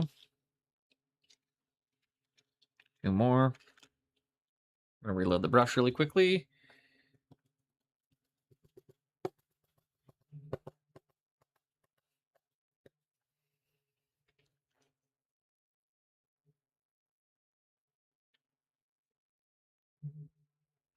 Rust build up, build up, build up.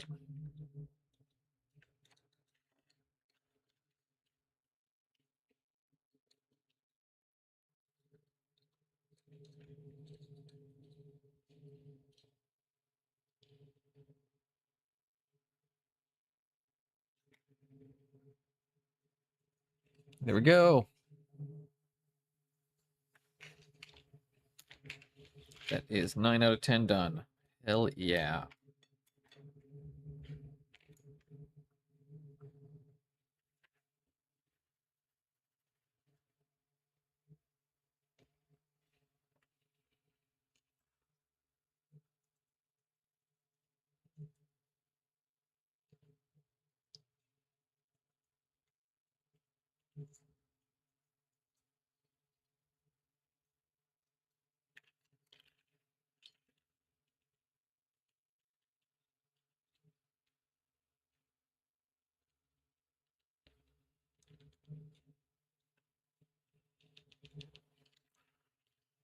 Voila.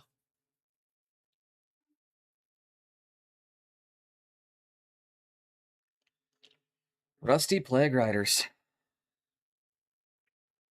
Rusty old Plague Riders. Next step is going to be to, again, paint them. That's what we're going to do. We're going to apply paint to the model with a brush. This brush. The brush that I'm holding. Boneless's brush.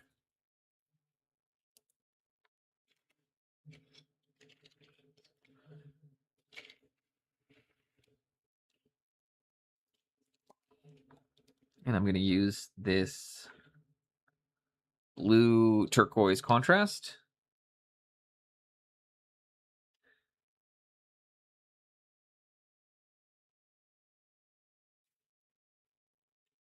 We're going to come in and we're going to make the fur look fun and interesting.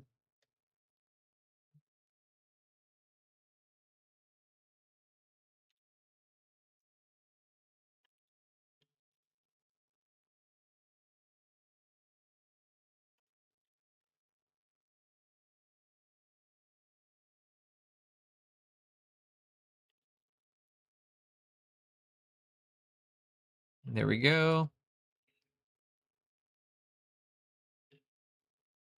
It just gives us another little bit of fun little pop to the model.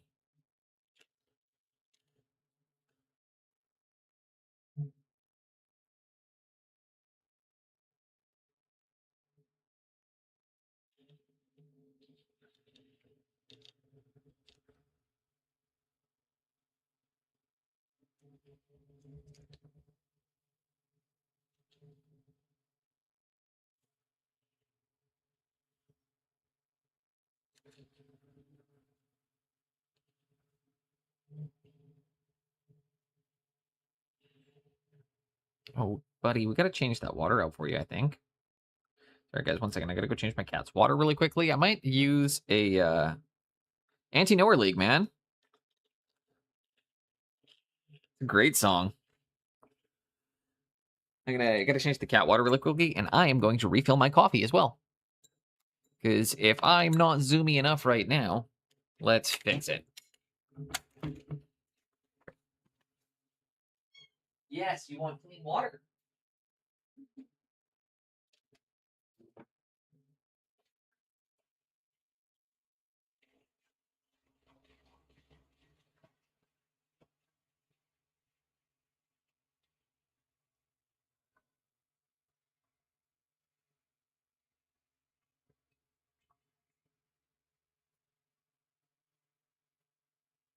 Here you go.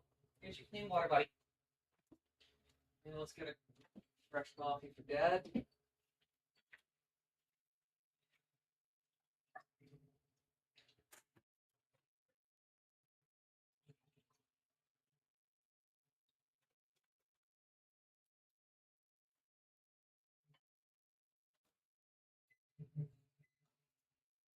And I'm gonna have a quick pee break too.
All right.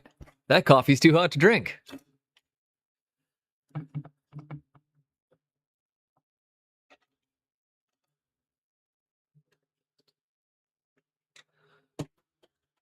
The fuck just fell?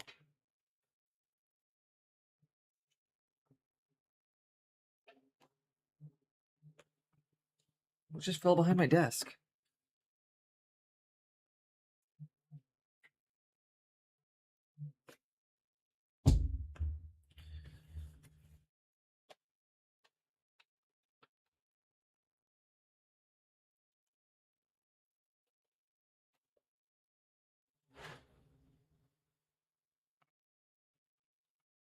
Oh, one of the worst things that could have fallen was some of my oil paints.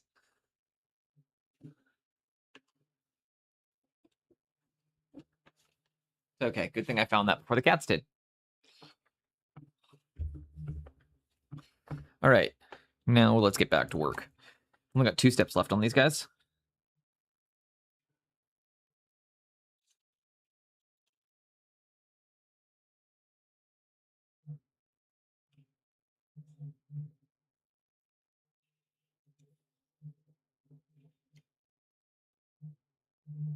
My cats are being demanding right now. They want something, and I can't quite figure out what it is.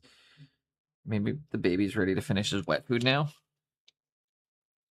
Oh, he just perked up when I said that. Oh, no, he's having water. Never mind.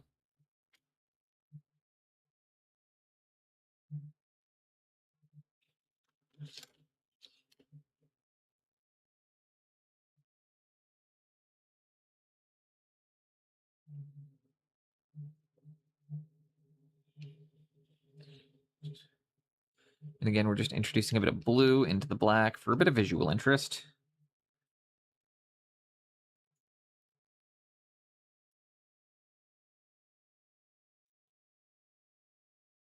And then once we're done these guys, we'll go back and to the Gorby's Chariots.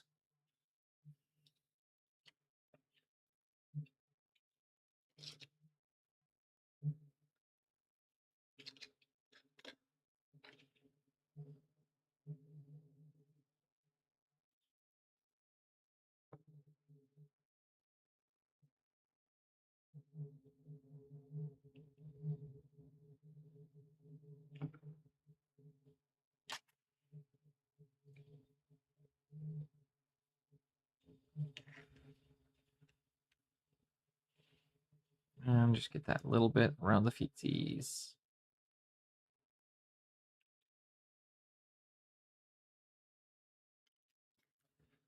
Damn phone stuff. What's going on with the phone? Being a phone? Oh, dang. I just realized I missed the tails on all of these guys.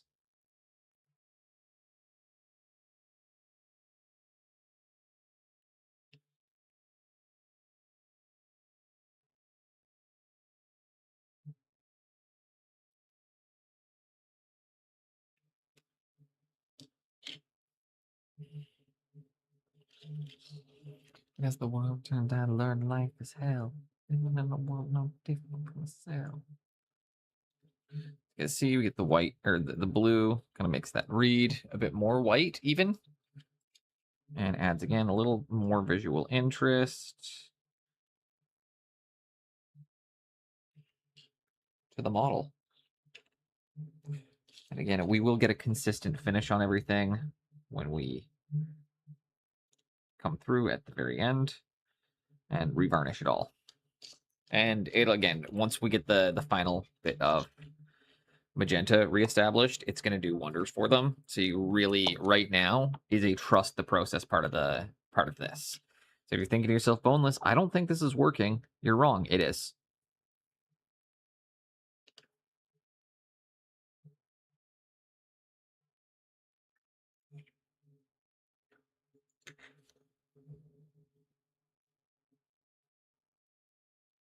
Just need to reapply all our contrast paints to a few areas. Trust me. And again, if you're in, you might not know, when I'm doing a lot of my commission stuff, I use a lot of contrast paint in commission painting because it is really good for getting, just for being able to establish some quick visual interest and getting some translucent colors applied. Yeah, in commission painting, I find contrast paints to be an absolute boon to my process.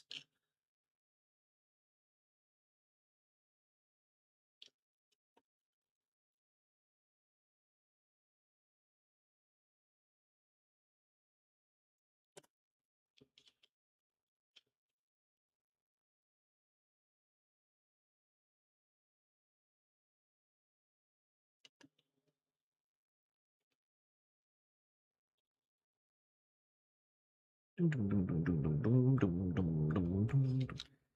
right, that's 7 out of 10. And then when this step dries, just because I don't want to be tipping them around too much while this is wet, because I don't want this running up the legs, I'm going to quickly harvest in Valheim and feed my chickens. Not going to worry about replanting right now, so we'll just transfer the screen over so you guys can watch me do it. Don't worry, I'm not going to make you just watch me stare at a screen. You guys can see you guys can see my farm.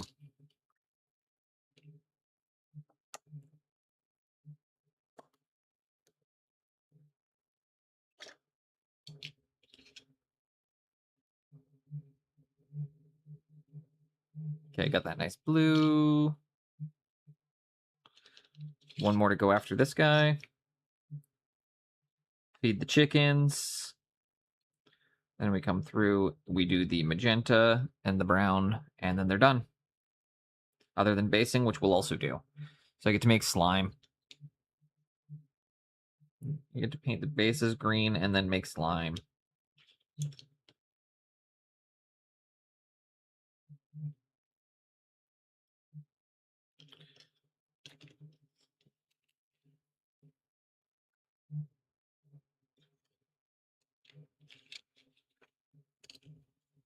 Nobody speak, nobody gets choked.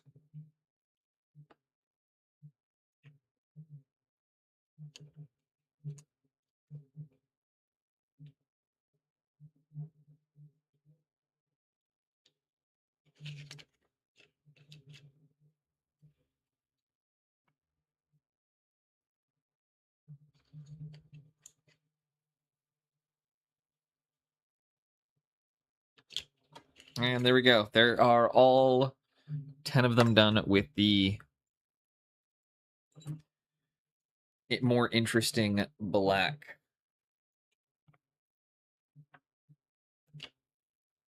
I'm going to take them all off to the side for a moment. Get them out of my way so I can reach, but I need to keep them pointing downwards because, again, I do not want them to be in the way of my... All right, got to do the awkward mouse here. And yeah, why not? We'll click over to gaming here. You guys can see.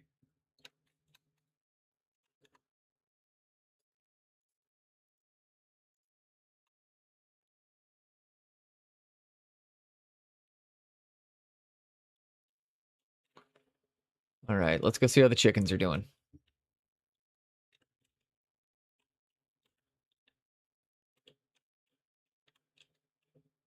Locks have been doing pretty good while I've been gone. Okay, okay. They're breeding pretty nicely. How are my chickens doing? We'll take a look at them in a moment. Turn auto pickup on really quickly.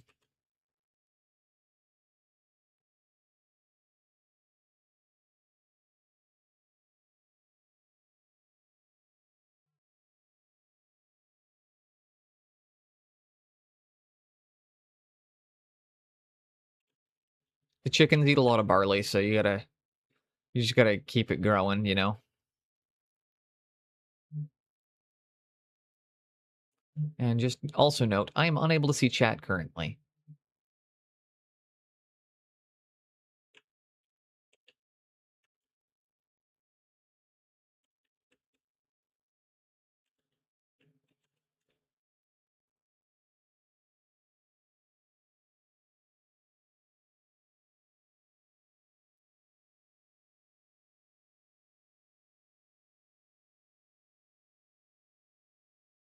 Okay.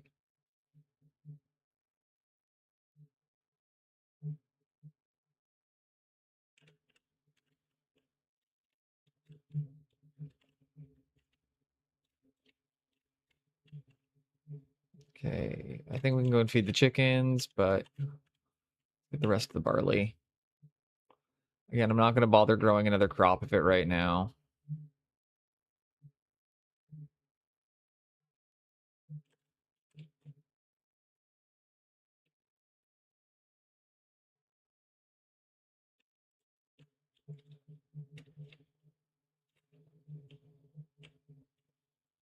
Barley.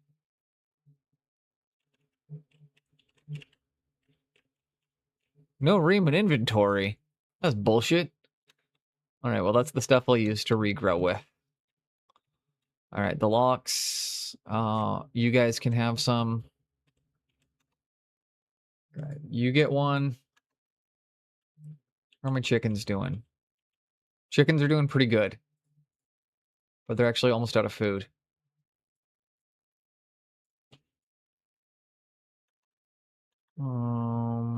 See, the chickens were actually out of food, so I gave them 500. Got more. I've got more barley inside. I'm gonna just make sure that the chickens don't run out of food again for the rest of stream. So let's deal with that really quickly and replant after.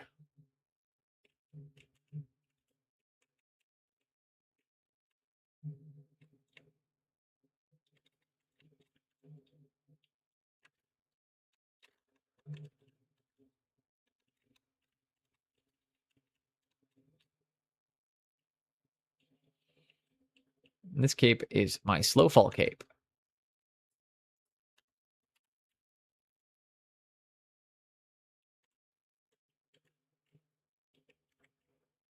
Egg.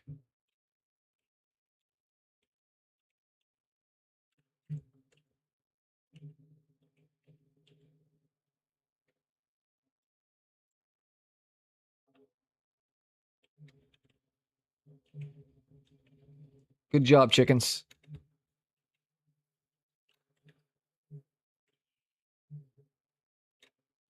Keep making more. Make me eggs, make me chickens. All right, let's go back into the hot tub.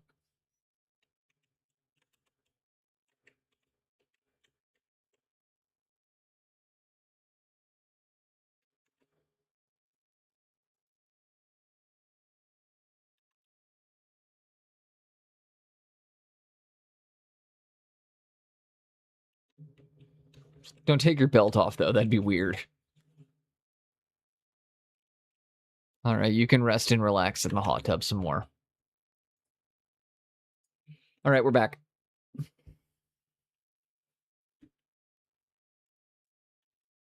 That was a brief venture into Boneless Place Valheim. You guys got a small glimpse of my base. I wish I wasn't joking when I said small glimpse, but my I got a lot of hours in Valheim, and that's my main world. So I've played with friends, and I have ones that like they've joined me on too, but that's the one that like I played on by myself. And then I also import. I like to keep that world looking pretty, so I also have made a bunch of extra worlds to then go and harvest resources on, and then bring them back to that one.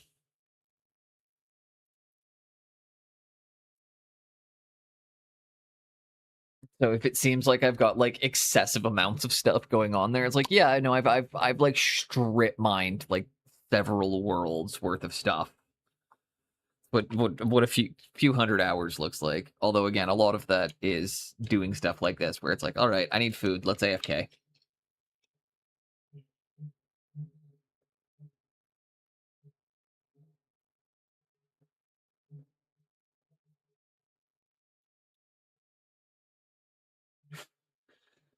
Now we just come through.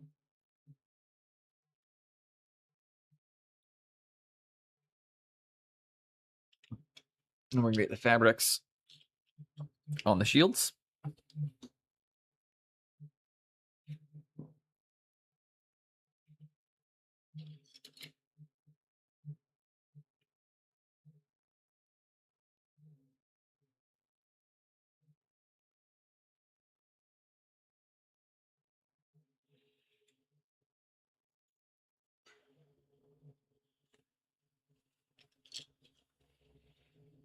If you have any areas like this that just ended up looking kind of boring or anything on the horse, now we're gonna come through and very carefully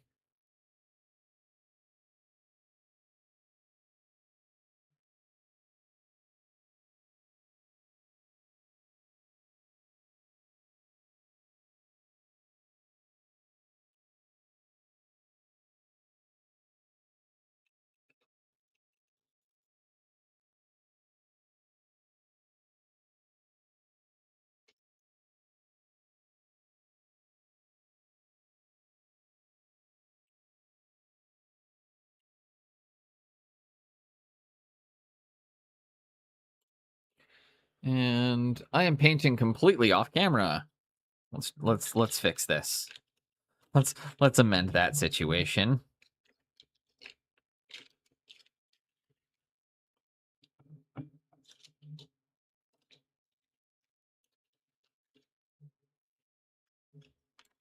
And if you're new here, my name's Studio Boneless. I paint toys. I'm live Thursdays, Fridays, Sundays, and Mondays. Unless, of course, a crackhead tries to strip the copper from a transformer and blows out my power and themselves up.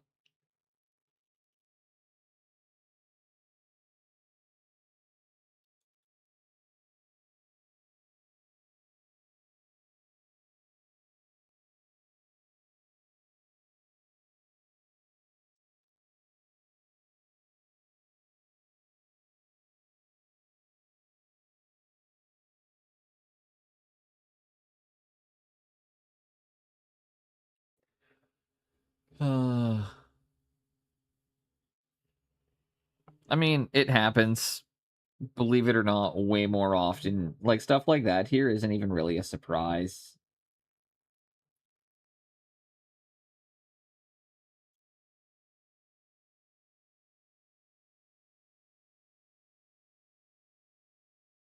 Sometimes crackheads be exploding, you know?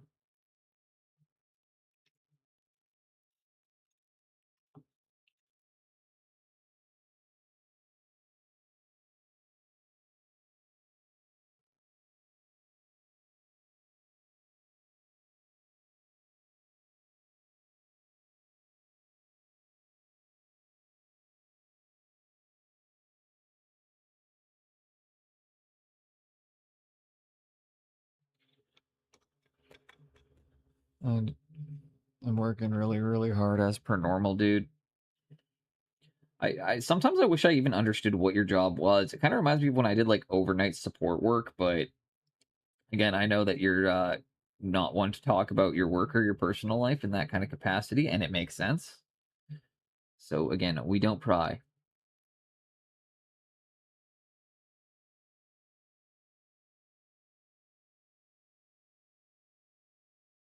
Sometimes it's nice to keep parts of your life to yourself.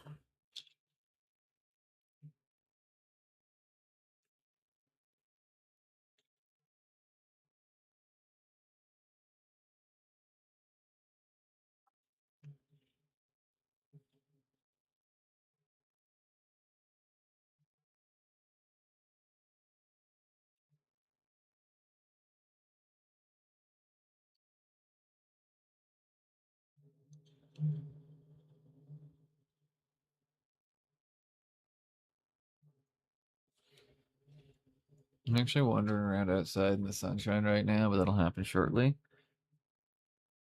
Nice. There we go.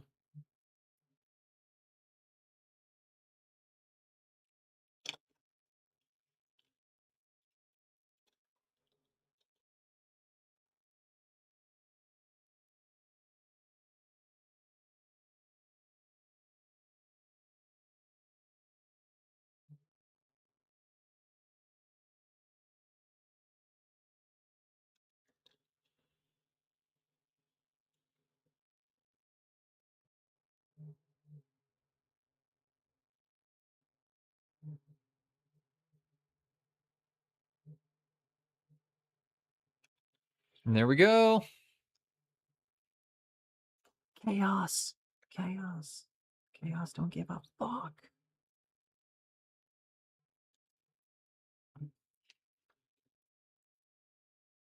This song is one of my favorite songs from the Judgment Night soundtrack. Chaos. Chaos. Chaos, don't give a fuck. Disorder. Disorder. Disorder. Disorder. Disorder. Disorder. Also, Judgment Night, terrible movie, greatest soundtrack, potentially of all time. It's in my top 10 favorite albums. It's one that I would like to own on vinyl at some point. If I can ever find it. It's one of the vinyls I actually do keep my eyes out for. whenever I'm like shopping and I go to like the soundtrack section of a store, I'm just like, come on, Judgment Night.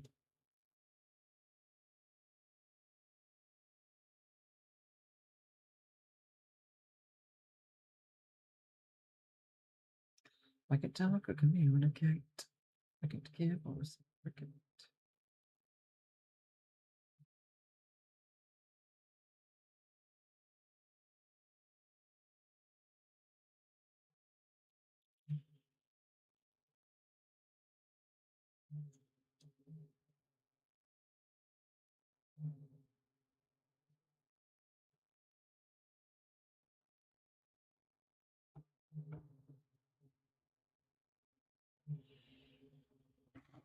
And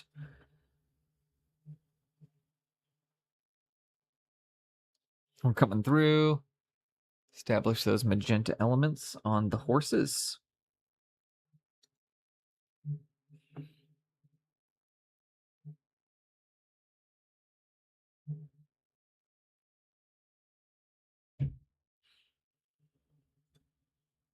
Tell me these are not looking absolutely badass.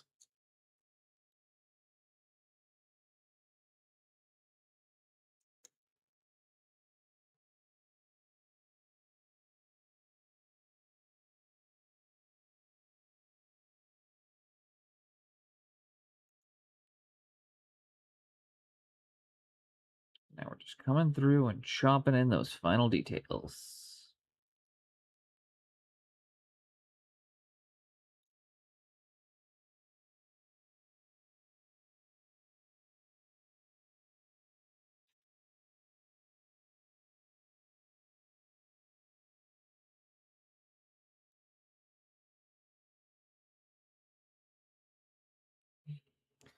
Meat scooters. I mean, some of it's happening in Canada. Although I'm not happy with what we're doing. I'm not happy about it for different reasons, but I don't really want to get into that on stream again because that's not really a topic that's gonna make people happy.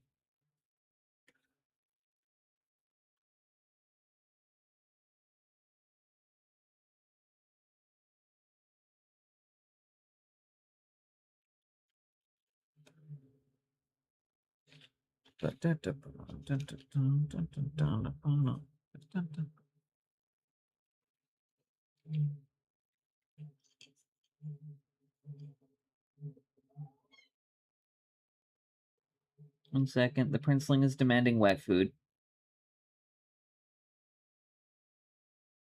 It is that time. Yeah, okay, fuck, dude. I'll get you your wet food.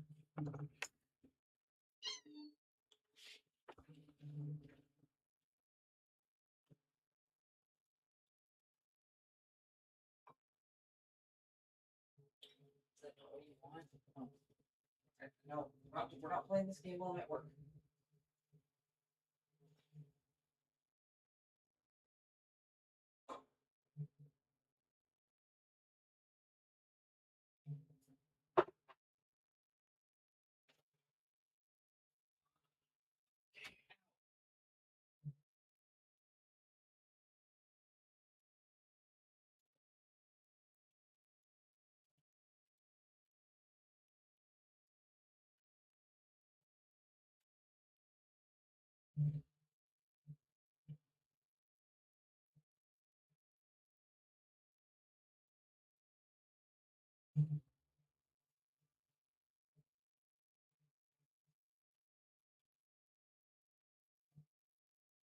He's just nesting right now.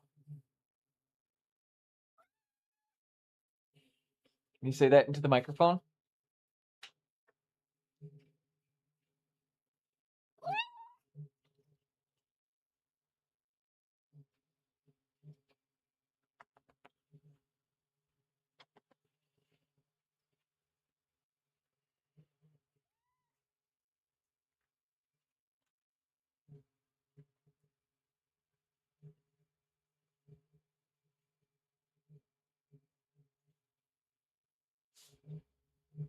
I've learned one of the tricks is to smother him with too much attention, so that way he's like, no, actually, I don't want it.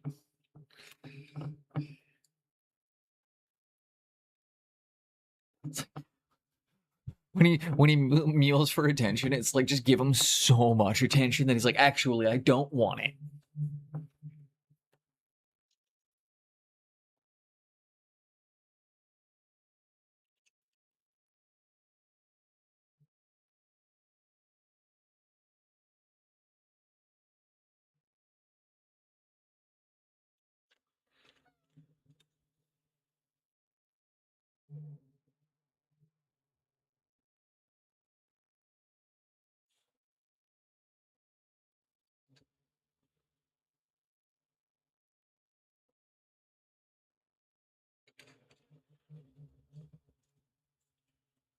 And like such, we're just knocking in those areas that need to be magenta.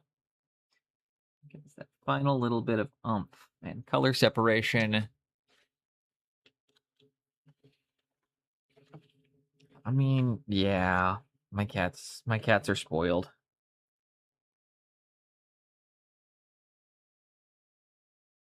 But they're also so cute.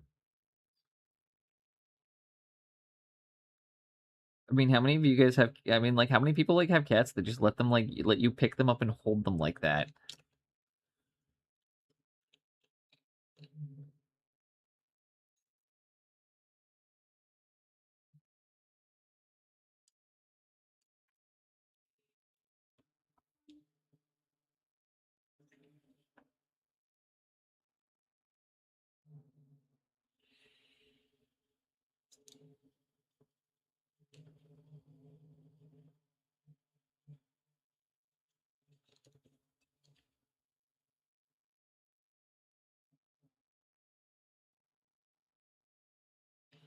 Oh, going back to Halo 2, apparently. Titan does not like to be held. Mimir does not like to be held. Sigurd is okay with it. Although Mimir will let me hold him, just not for more than about 8 seconds.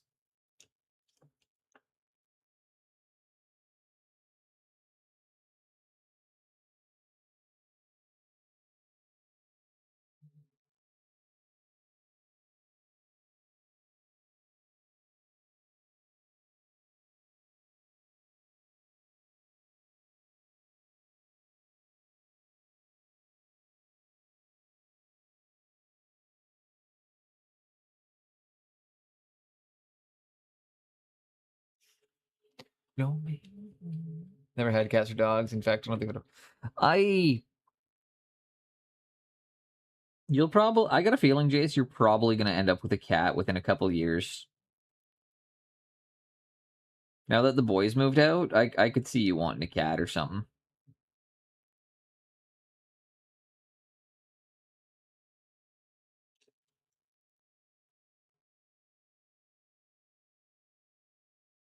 I mean, I got my cats when about a year into living on my own, because I was like, man, this is depressing.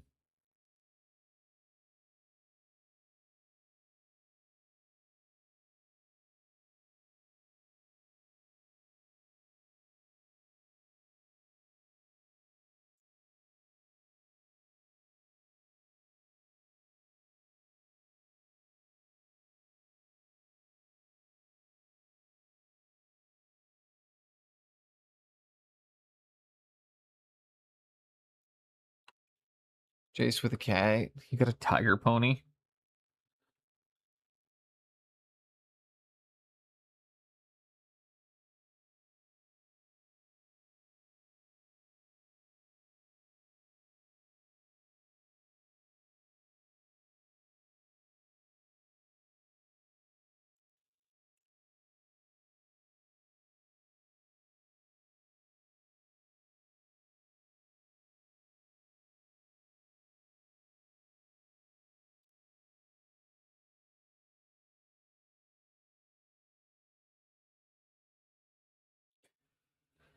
Okay.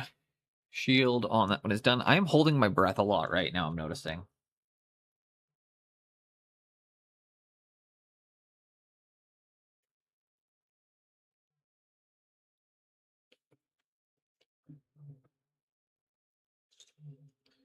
Yeah, if you're new here, my name is Studio Boneless. I stream on Thursdays, Fridays, Sundays, and Mondays. I go live about 10 a.m. Pacific Standard Time, and I stream till whenever the fuck I feel like. Usually, we're live at least 4 hours. Although I like to do 5 or 6 a lot of the time, because I can. That's kind of the advantage to not having pets, is like there's a lot less stress and obligation when like you go on vacation or something. There's always an element of planning involved when we're leaving town.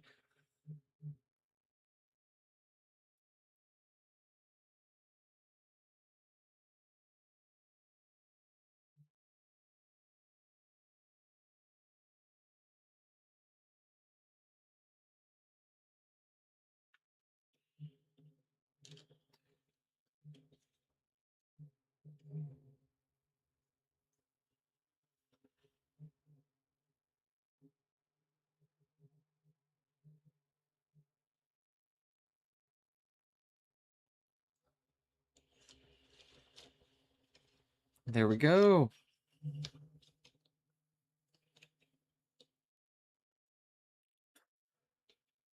Let's do that again as I breathe very carefully.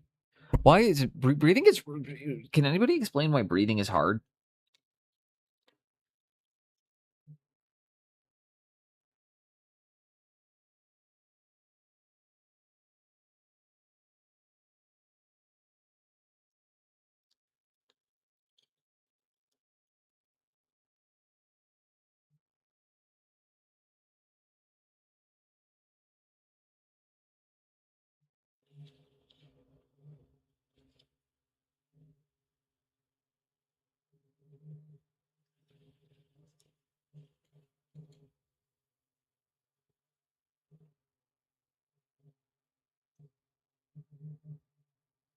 There we go. Did you say breathing or breeding? Breathing. Breathing is hard. TH. Anytime I'm doing like delicate work, I have to remember to breathe.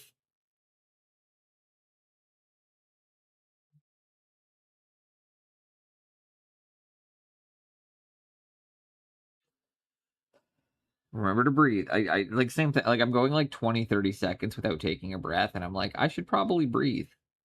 I don't think 3 breaths a minute is considered to be a healthy number.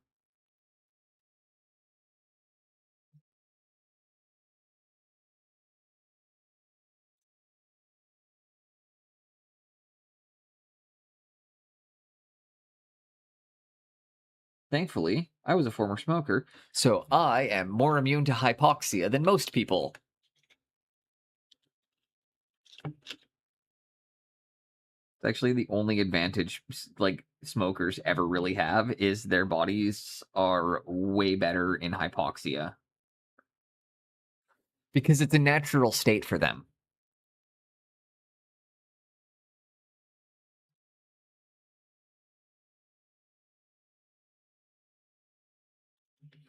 But my body's used to being deprived of oxygen.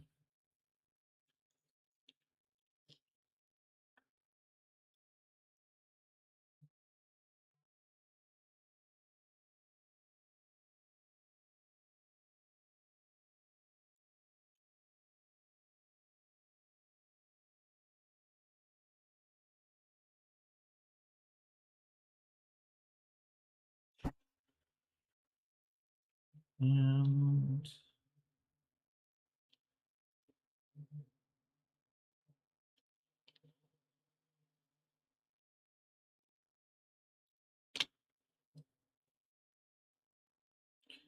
trying to do the math on how long the Chaos Warriors took, so that way when I post a single one, I can be like, I mean, I could like, I kind of want to do like a clickbait, being like 20-minute Chaos Warriors, not explaining that I had to do 32 of them in a batch to be able to do it that fast. I should start making clickbait videos on YouTube.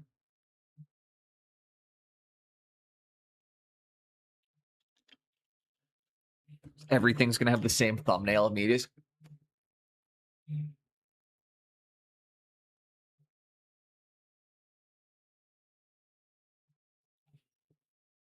Just fucking stunned face on everything.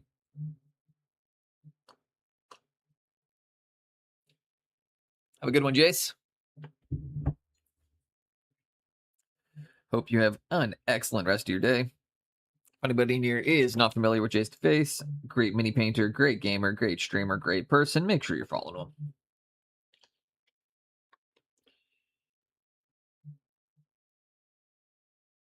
Okay, it feels like my power keeps flickering, but I really can't tell. So if you guys are noticing it, that the room like keeps going dark for a second, please let me know. Because I feel like I'm tripping balls.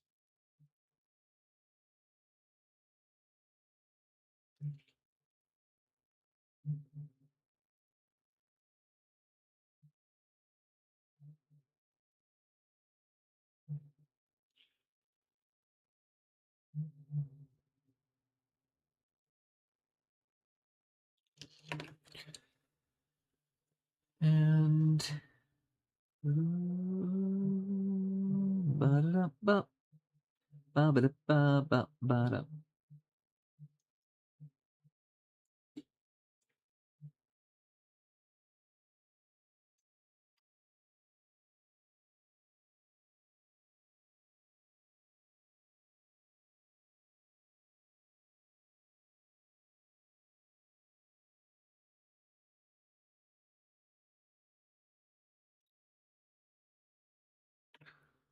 the best the best Blue Oyster Cult song. You can't change my mind.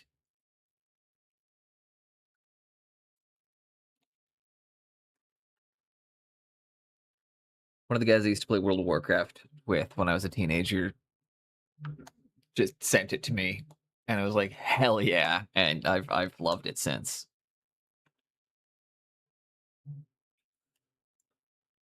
Back in I was so dumb in those days. Like we're talking dumb child to the point that like when I used to play World of Warcraft, I played on one of the Oceania servers. Why? Because I didn't realize Oceania was referring to the continental region, and my brain just went, I live near the ocean.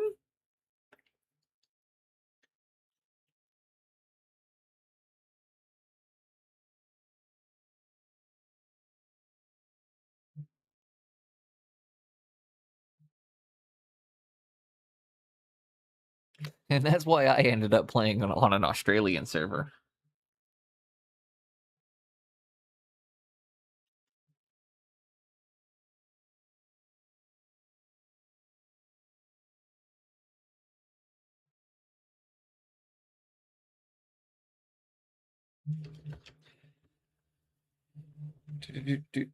Just when things are looking up, said it wasn't good enough. Instead of trying one more time.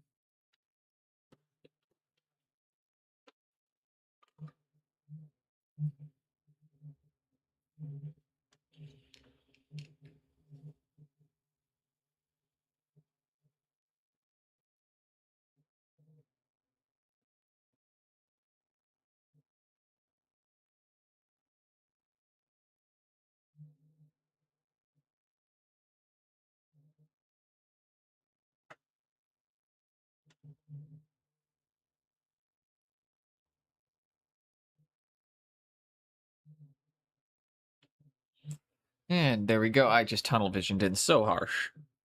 We only got 4 more after this one.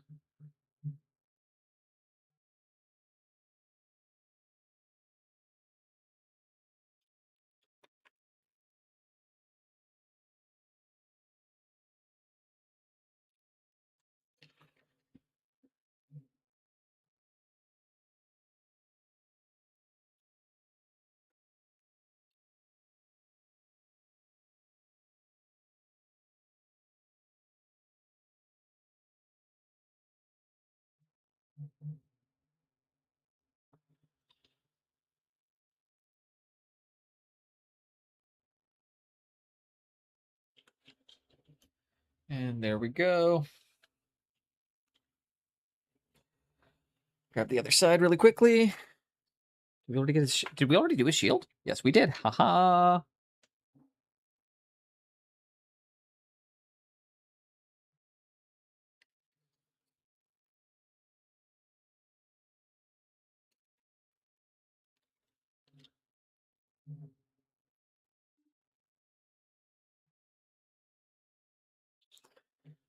And that is 6 out of 10. 4 more.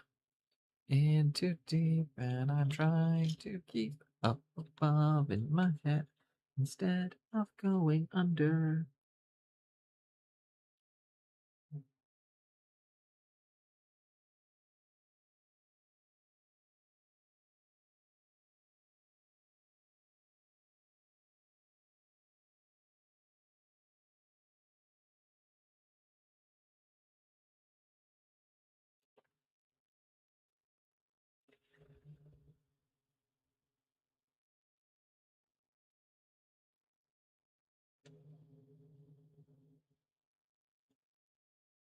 I started watching Spider Noir last night, and I do have to say, I was really enjoying it. We only got to do 2 episodes before my wife had to go to bed, but God, Nicolas Cage is the greatest actor of all time.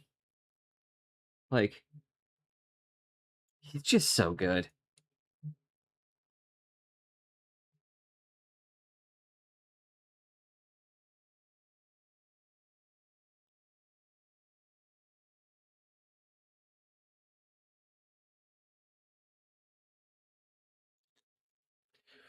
Do do do do do do do do do do do.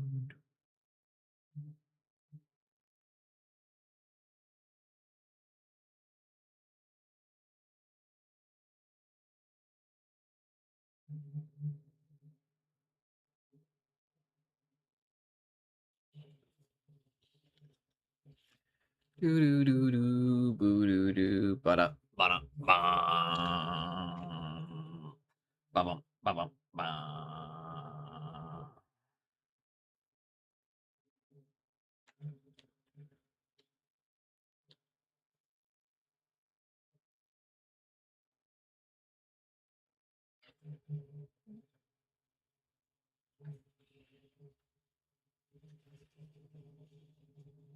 I feel like my title is misleading right now. It says Chariots, but these are not Chariots.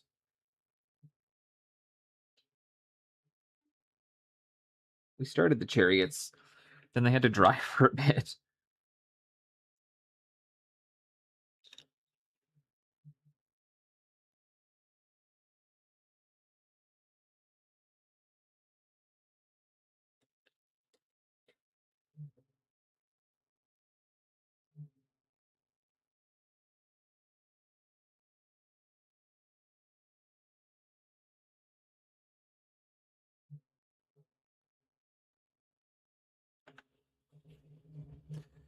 If I put change up for adoption, would he get mad? I mean, no. No, I think he'd understand it.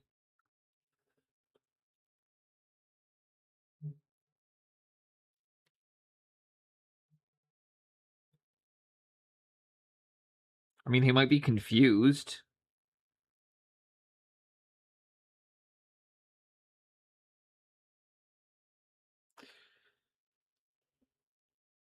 There's some paperwork to do.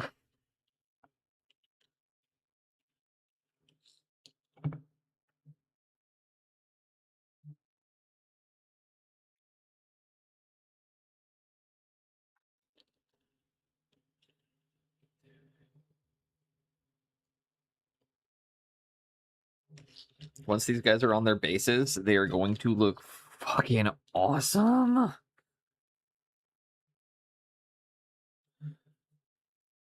Once we get the bases done on these guys, they're gonna look really good. Sorry, I'm getting excited now. We're hitting the exciting part. Where the models are like visibly making progress.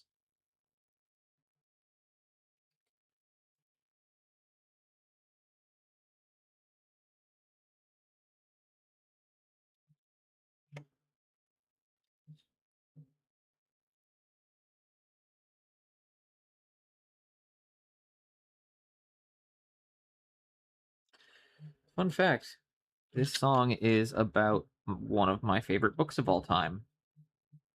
I assume you guys are aware.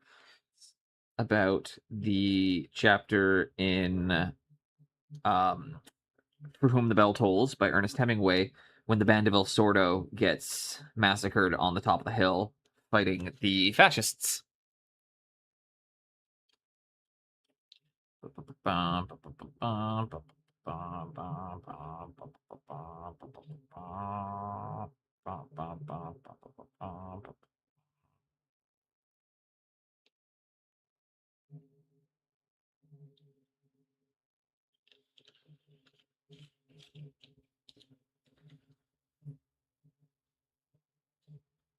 How much further do you think you got on Tinker Fairy? Like, or how many do you think you'll be finishing it up this week, or?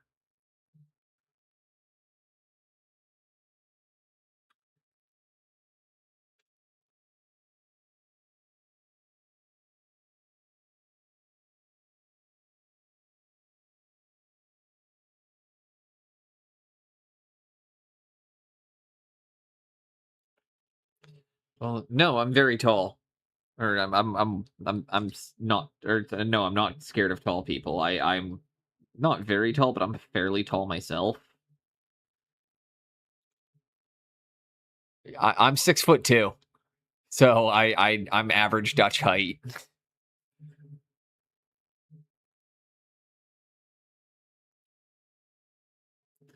I stand about 6'1.5", 6'2". So no, I'm average Dutch height.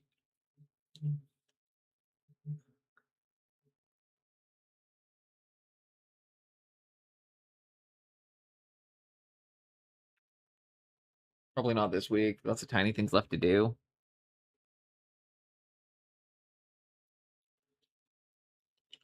Yeah, I have no issues with tall people. In fact, I fit in with them. She's like 5'8", I think. Although 6'2" can still walk through doors. Exactly. It's like optimal height. Anything where you have to start worrying about hitting your head on stuff outside of when you're trying to demonstrate how high you can vertically jump in your kitchen.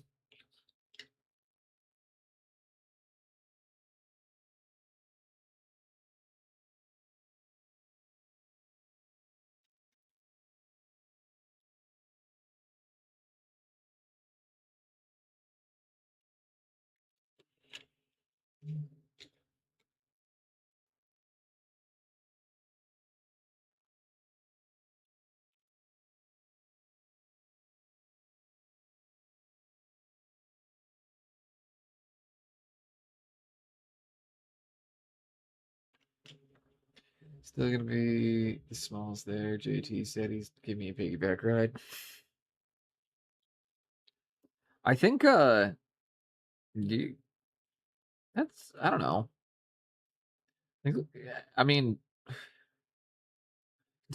without getting, I think you and you're I think Jason, you were about the same height.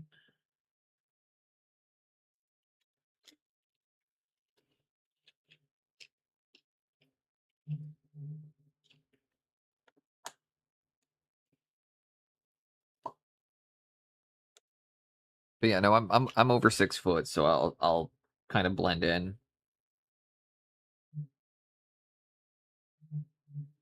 The only reason I'll stand out is because I am much more tattooed than you'd see a standard Dutch person. I feel like, because like, I mean, I was heavily tattooed for Vegas, which made me feel weird. Only 6'3", but your cousin's 6'6".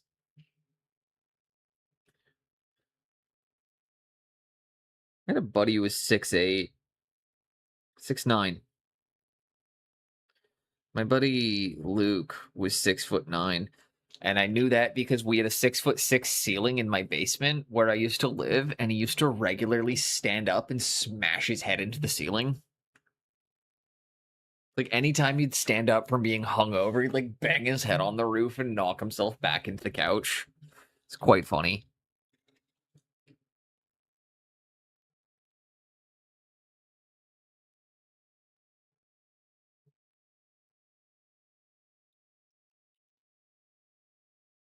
But no, my brother-in-law's 6'5". 6'4", 6'5". He's a big boy. Big boy. And built like a fucking brick shit house too.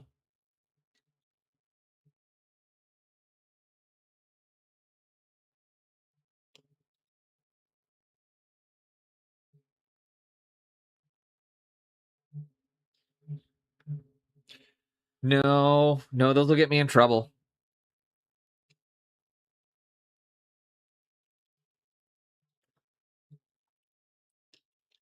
I'm somewhere with 6 foot. Wait, like actually, Linux? Like you hit you hit your head on doors?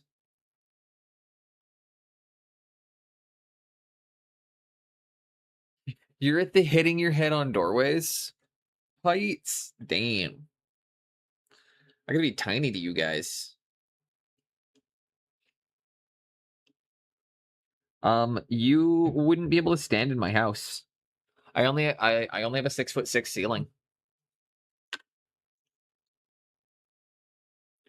There are multiple places in my house you wouldn't be able to stand up straight.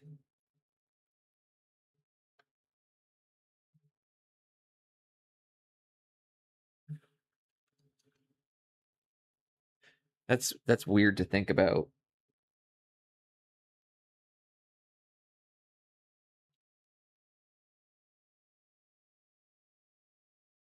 I can't imagine having that problem.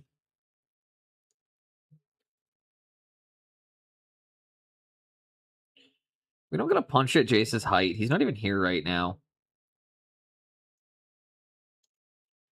I try not to mock people for height because it's something that you actually cannot change. My rule of thumb is always make fun of people for things they can change about themselves.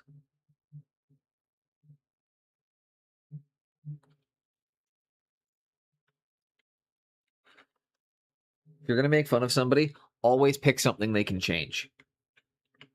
Should never make fun of people for things they can't change about themselves unless you have a very, very specific kind of relationship with them. But, that's always been my rule.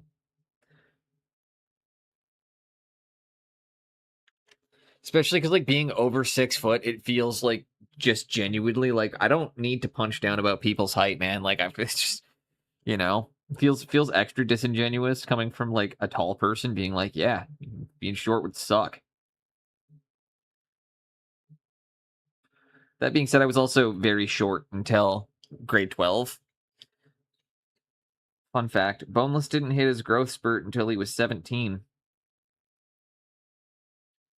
We always thought I was just going to be short like my dad. I am the tallest person in either side of my family ever.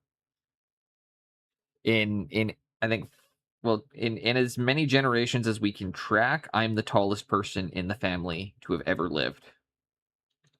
Which is funny because, again, at 17, so in grade 10, I was 5'4", and going into like starting grade 12, I managed to, I think, sneak up to like 5'5", 5'6". But we thought because my dad was only 5'6", so we thought I was going to be. So we always thought I was just going to be like 5'6" as well. And then yeah, no, in somewhere in grade 12, I just started growing and kept growing. And about the end of the grade 12 year, I was about 5'11", 5'11 and a half. And then by the time I started my first year of university, I was just over 6 foot. Which was only about 3 months after. I went directly into university. So I finished high school, and then by the time I finished high school at 5'11", started grade 12 at about 5'5", 5'6", finished grade 12 at about 5'10", 5'11", started college over 6 foot. By the end of my college, I think around by about like 25-ish, I stopped growing, and I hit about 6'2". But I also will say because I've got EDS, I have height fluctuations. So if you measure me in the morning, I'm at my tallest. I will lose about 2 inches throughout the day. So if you measure me first thing in the morning, I'm about 6'2". If you measure me at about 10 p.m., I am 6 foot flat.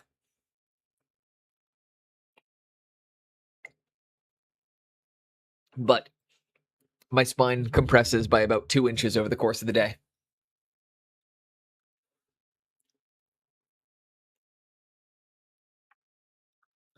That's a pretty normal thing. It's not just my spine, it's all my joints and everything.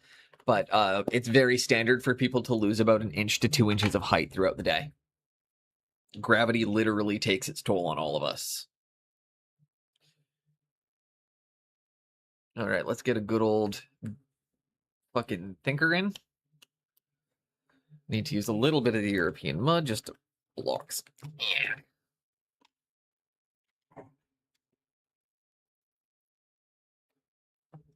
Where's old Bendy?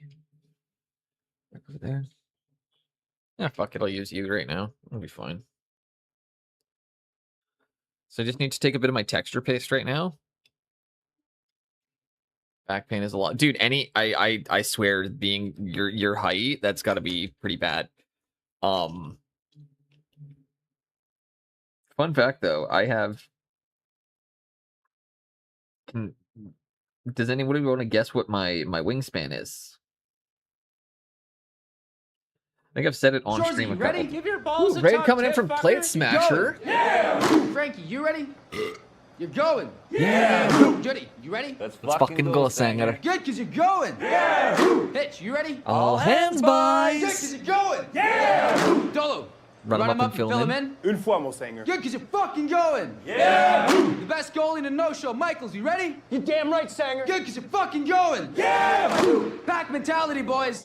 Welcome in at Plate Smasher. No Man, can we throw a quick shout out there? We are... Oh, you already got that before I said it. Thank you very much. How was your stream today, Plate? What were you up to? Hope you're having a good day, and thank you for bringing the Raiders off in to me. If you want to share any of your work, we are link friendly in here. You can throw living the dream. We're painting through a tail end of this commission, listening to some music, and was talking about height and back pain. Just leading into it. Apparently, my viewers are all giant-ass monsters. I didn't know that my stream appeals exclusively to giants, but it turns out that that's the case.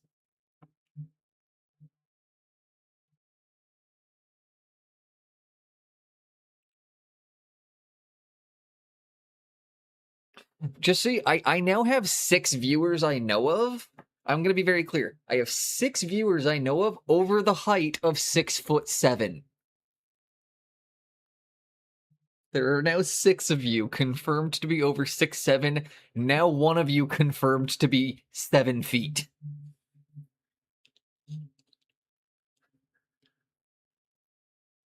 I did not realize this was the stream for giants, but representation. Feathers everywhere. Oh man.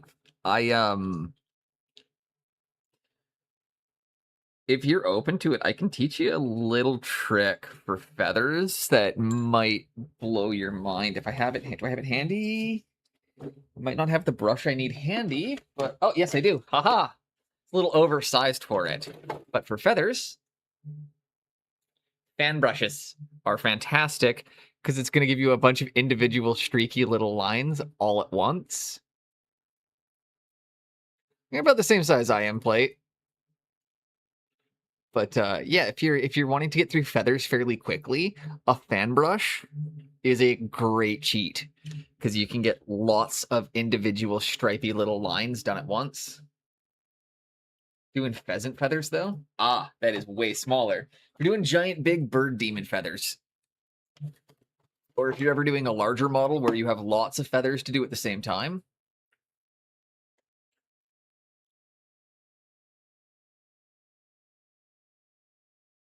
Oh, yeah, 5'9", 5'10". Standard. Big bird, doing the spots at the ends. Okay. Feathers are a nightmare to paint. They have... I would say feathers are another one of those things that I would call a high skill floor. They take a lot of effort and a lot of work to look good. So whenever I refer to something having a high skill floor, it essentially means like like Sisters of Battle are one of the armies I consider high skill for. It takes quite a bit of work to get them to look good. Whereas a Space Marine does not take anywhere near as much. Purples, oranges, blues, creams, whites. Ooh, do you have any pictures of like the work in progress or like maybe where you were at last? Because I'd still love to see that. And I'm certain few people in here would. But welcome in from Plate Smasher stream. I hope you guys were all having fun. We're kind of knocking through the tail end of this commission. It's been pretty easy going. We did to start the stream off. We got these gore beasts done up. Are you talking about Lord of Changer Symbols? Well, no. Well, we're gonna see them in a second. When we did up gore beasts, 2 of them, getting our chariots ready. Wanted them to look good and meaty, and they were super fast. We just did those with some stippling. Am I in our Discord? You might be. I'm not sure. We are link friendly as well. You can throw a link to Insta if you want, but yeah, one sec. For Discord.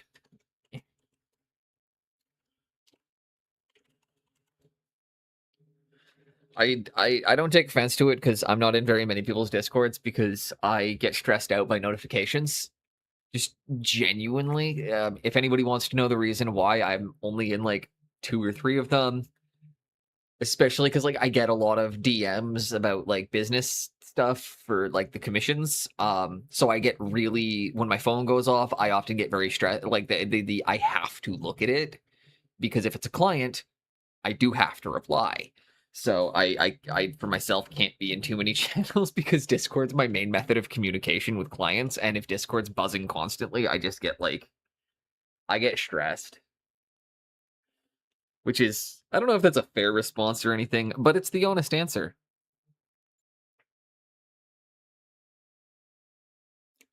Doesn't need to be a good answer. Doesn't need to be a good answer to be a true answer. I mean, even for my phone, I try to when I'm not live or like when I'm supposed to be out with my wife or like out doing things, I will actually turn Discord notifications off or push notifications off. So it's like I don't want, I like having some semblance of a personal life. And being on and available all the time isn't good for anybody, I don't think.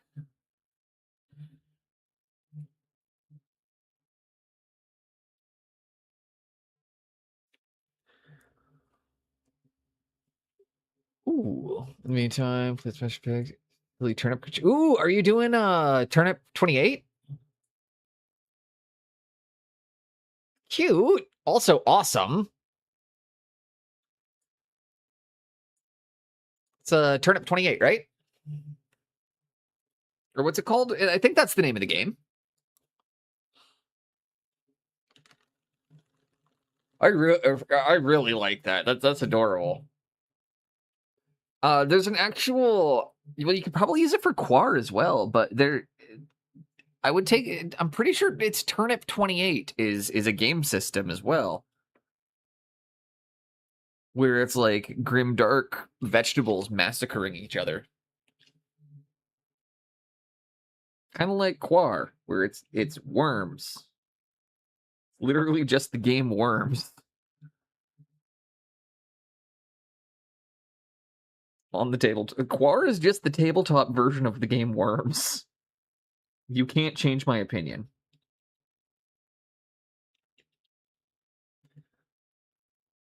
So we are underpainting right now, because again, we are going to be using fluo in our mixture here. Why do we underpaint when we use fluo, chat?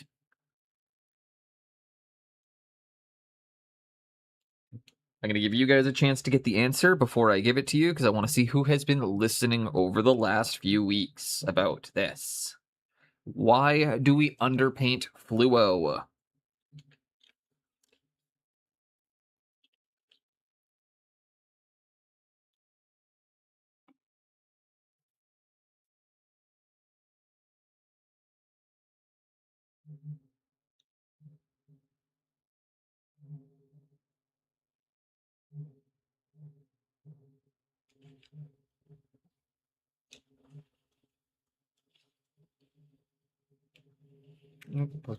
Hell yeah, because I don't know. Okay, no worries. Give it 20 more seconds, see if anybody else gets it, and then I will drop the answer for everybody is...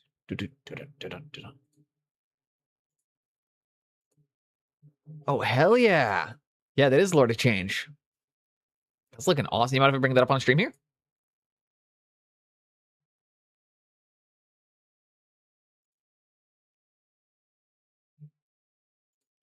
I'm gonna bring it up here for a second if that's okay.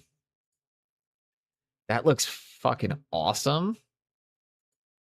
I really like how you're going through here. And I really like the effect you're going through here. And I can definitely see where you're saying you're like getting it finished up and you're introducing those final colors. That is progressing amazing though. And I like that you're taking that nice painterly approach to it and introducing those extra colors and those other spots on the model. That looks really nice. Shorzy, you ready? Ooh, we've got another raid coming in. You're going. Epic Frankie, Duck. you ready? You're going. Welcome in. Judy, you ready? Let's fucking go, Sanger. Good, because you're going. Hitch, you ready? All hands, boys. Good, because you're going. Dolo, run him up and fill him in. Une fois, mon Oh, Sanger. shit. Good, because you're fucking fuck. going. The best goalie in the I no-show, panicked Michaels. into- You ready? You damn right, Sanger. Good, because you're fucking going. We just panic painted. Back mentality, boys. Woo, Epic Duck, welcome in. I appreciate that. Welcome in, Raiders. My name's Studio Boneless. I paint toys for a living. Epic Duck, you are an absolute gem. As always, you're appreciated in here. We are Studio Boneless. We are link friendly in here, so if you want to drop a link to what you've been working at, Mr. Epic Ducks, we'd love to see him. First man who ever raided into this channel. Well, a bit over a year ago now, I think. About a year and a half ago. First ever raid I got was from Epic Duck. It is always a joy to see you in here. You never forget the first channel that raids in. So welcome in, Raiders. My name's Studio Boneless. We're working on a tail end of a Chaos Commission here right now, and we were actually just going over a kind of important painting pact, which is we are talking about some of the importance of the underpainting right now.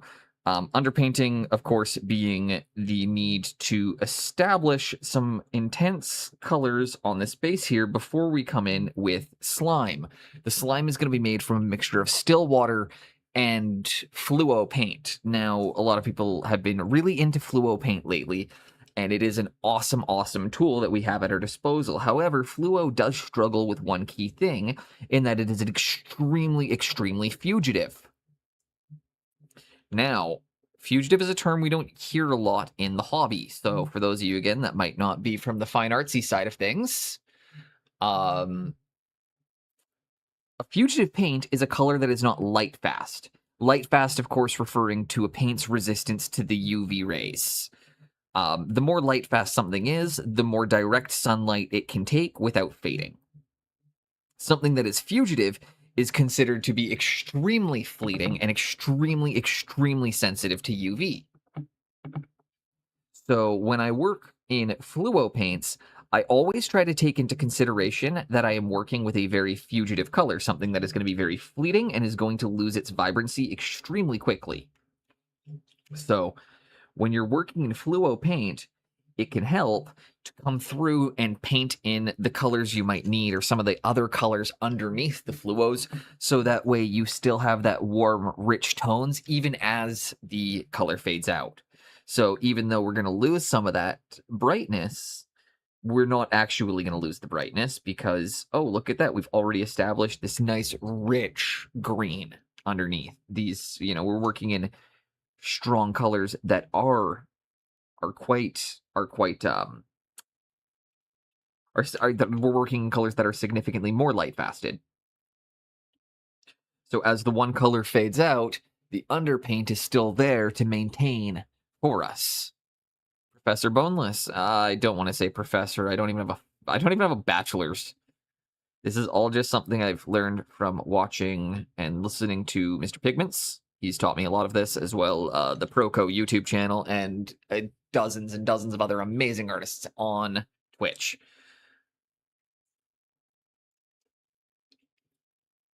So that's essentially what we're up to. Now, if you're new in here and you have any questions, feel free to ask away. I will do my best to answer them. And if you need help with anything, or if you're stuck on anything, do not be afraid. We are link friendly in here, and I am more than happy to offer advice, input, or feedback if you're looking for it. So yeah, coming back to it really quickly, Plate Smasher, I really like the direction you're going with that, and I really like the use of color on your Lord of Change. I'm really excited to see how it finishes up once you get those last kind of couple touches and blends done, because it is looking crisp so far. And I really like again, it's got a really good and clear sense of direction that I'm able to see what you're going for, and I'm able to see through the unfinished areas.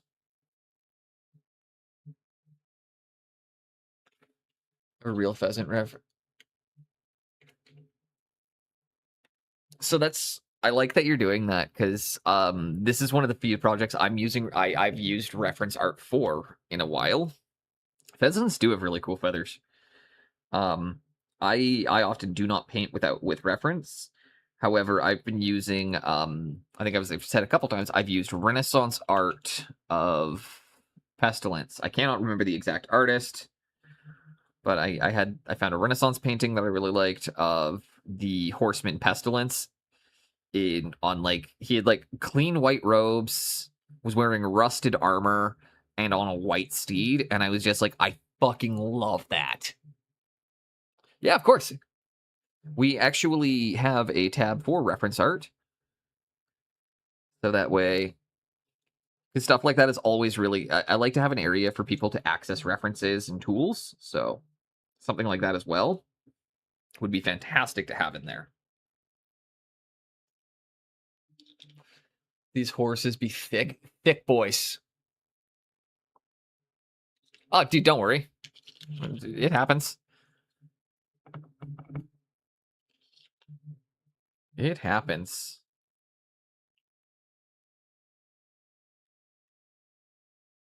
Also, Clip It, welcome in. Hope you're having a great day so far. Thank you for joining us on the raid. I'm quite happy with these horses, but you know, the real thick boys tonight are actually the gore beasts. If we want to talk about the thick boy, I'd say this is thick boy. Or we got even, you know, like the really thick boy that we're working. Thick boy.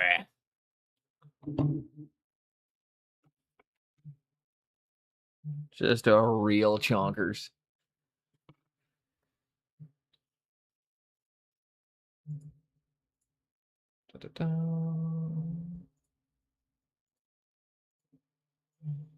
Oh, that is awesome. Those are a lot of really good colors. You've got greens, blue, purple, magenta, orange, pink, red, white. It's literally every color if the rainbow is in there. It looks like an actual color sphere. Ooh. And I don't know when my next I don't know what my next commission is going to be after this one. Genuinely, this is the first time in a while I don't have a booking after this, and I'm like, huh, what comes next? Had a couple people reach out and get, you know, pricing lists, but my pricing lists tend to scare people because they see the end number and don't think about what they're actually asking me to paint. Hey, here's a list of 80 models. How much is this going to cost? I don't know, $1,200. Oh, why is that so much? Because that's 80 models. And like 20 of them are heroes and a bunch of them are tanks and walkers. Like this is like trying to explain to them, I'm going to spend $200 just in materials on this army. Like it's going to cost me probably $100 worth of paint to do this. I'm going to lose, like, I'm going to have 2 brushes or I'm going to kill 2 brushes doing it.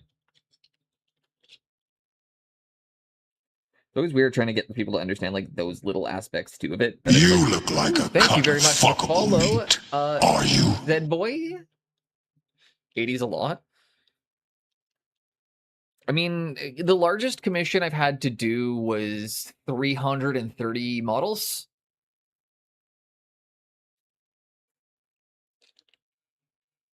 Three 330 was my largest. And I had to do that in 6 weeks. I get 6 or 7 weeks to do 330 models. I can be a little bit of a madman when it comes to painting.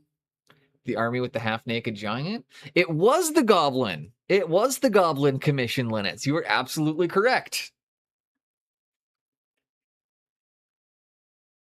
Yep, that was the one. Oh, shite.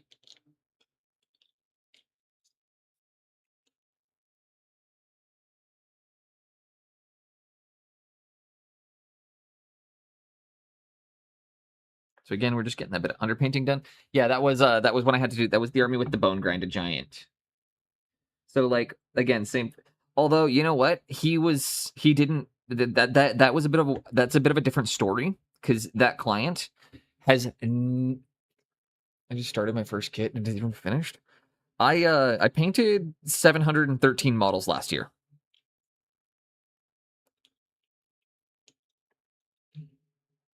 I did 4 full armies and a Blood Bowl team, 2 Blood Bowl teams, a couple kill teams, some terrain stuff. This is my full-time job.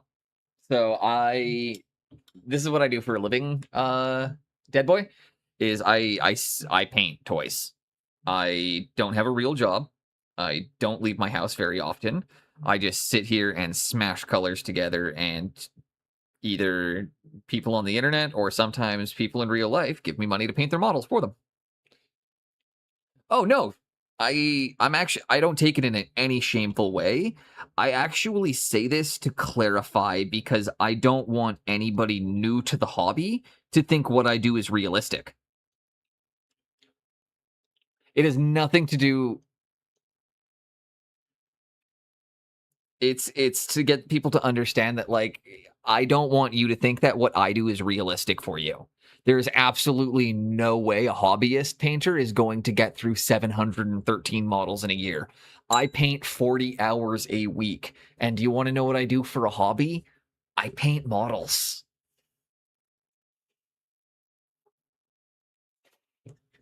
So not only do I do this as a full-time job, it's also my hobby. So I probably put in another 10, 15 hours of it. So like I'm painting 50-ish hours a week. I love it, dude. It's the best. It is absolutely the best. As I was mentioning, this is like the first time in a long time I haven't had an immediate job lined up after this commission. I've got a couple leads. Hopefully one of them comes through, but is what it is. Because if it doesn't go that way for me, you know what that means? I have time to work on my SMC entries. I'm starting to wonder if I want to do a 28 mil scale entry. Because I don't know. I don't know if, like, I don't know. Oh. The best song ever. Sorry, I just got to clean my goop, or my Slimer.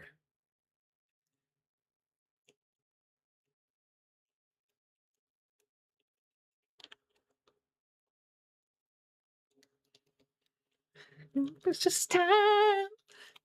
Together we can be as fine. I tell you what I want, what I really, really want. So tell me what you want, what you really, really want. I wanna. If you wanna be my lover, you gotta get with my friends. Make it last forever, 'cause friendship never ends. Also, what other job do I just get to do this at, right? I can be as annoying as I want, and all that happens is, fuck it, y'all can click off if you want. Started a world and just dip every happy noises. So we're gonna take, this is still water resin.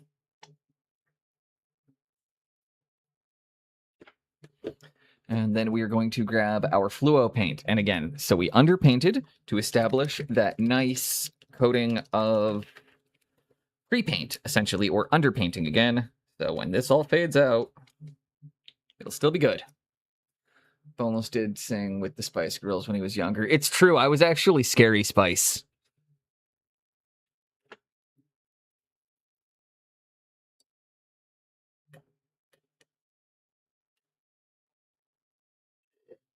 I want to see how many people get that joke.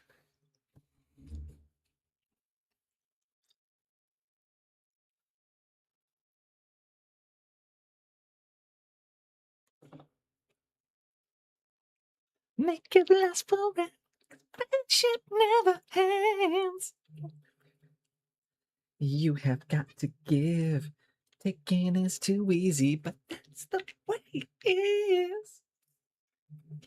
You gotta. Let me body down and wind it all around. So, as you guys see, we're gonna mix this up a bit. And we're gonna make weirdly colored slime. This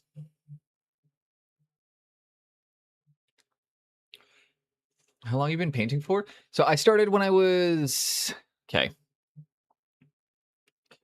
Long answer, short answer. Long answer, I've been painting my whole adult life. So I started doing Warhammer specifically when I was 17. And I am in my 30s now.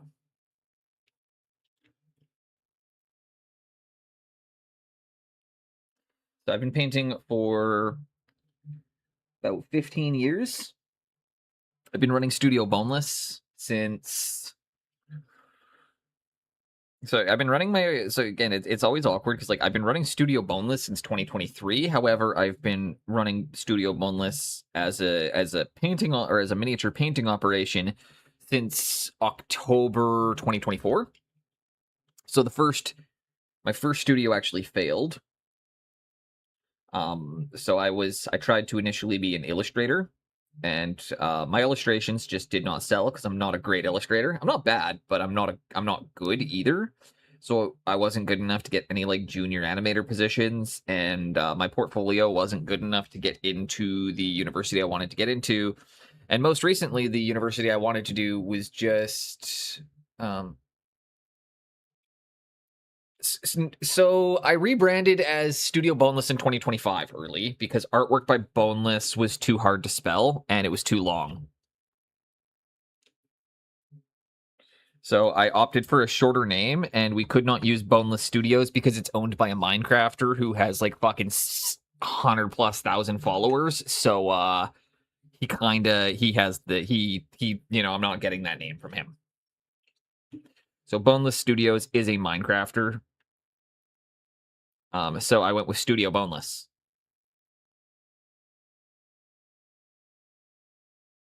Because Boneless has always been Boneless has been my nickname since I was 25, 24. My boxing coach started calling me Boneless. And then it just kind of stuck because I actually liked the name. It was the first nickname I ever had that I liked. He called me Boneless because he watched me pop my own dislocated shoulder back in. Yeah, so I started painting in 2011, 2012. I've always been interested in art. I've always wanted to be an art. Like, I always liked doing art. Although I stopped for a bit. Like, I didn't take it super seriously for a long time. And then it was always something I just kind of did as a bit of a hobby. But I've been doing it, like, daily for about 5 years now. So I think it's been about 5 years since a day has gone by that I haven't drawn or painted something. Maybe 6. It's been a long time. It's been several years since I've gone a day without drawing or painting. Because a day without drawing or painting is a day lost and wasted.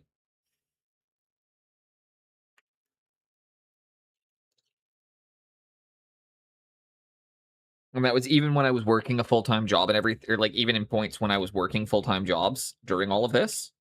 So it's not like I've been, in the last 6 years, I have had other jobs, not just Studio Boneless. So that, that's only been full time for about 3 years.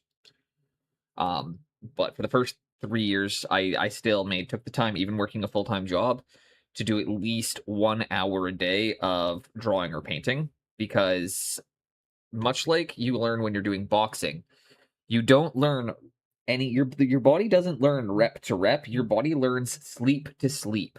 So if you train every single day, your body and your brain will always be retaining and learning new information.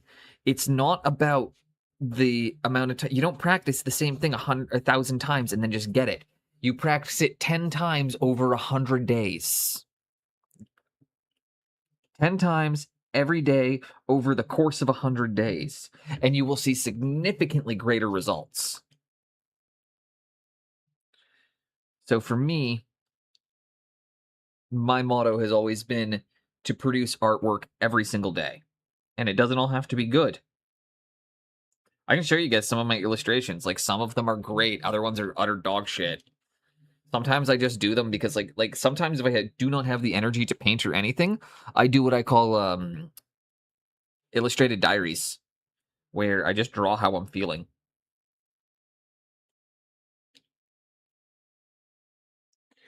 My illustrated diaries are usually kind of silly.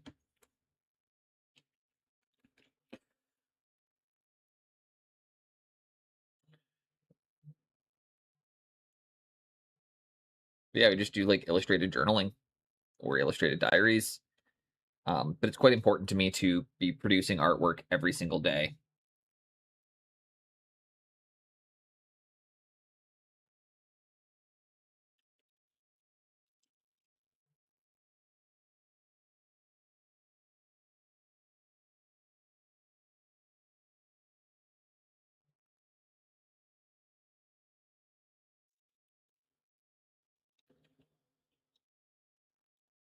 So yeah, I hope that answers your question. I would say 12 to 14 years, 5 years or 6 years, 6 years where it's been super serious. And I'd say about 5, 6 years of it being a super serious artist. Um, and then being a professional miniature painter for the last 2.5, 3. And miniature painting is definitely something I love doing. It was always something that I enjoyed. But it had kind of fallen out of popularity right up until Space Marine 2. And that game, despite the fact I wasn't playing it at the time, because dude, I was so broke I couldn't even afford to buy it. I spent my last $50 I had to buy a webcam.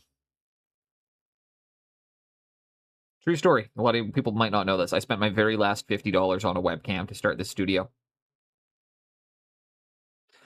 And it was a situation of I didn't know what else to do, so I just finally put all my eggs in the basket, and I was like, all right, fuck it, sink or swim. And yeah, so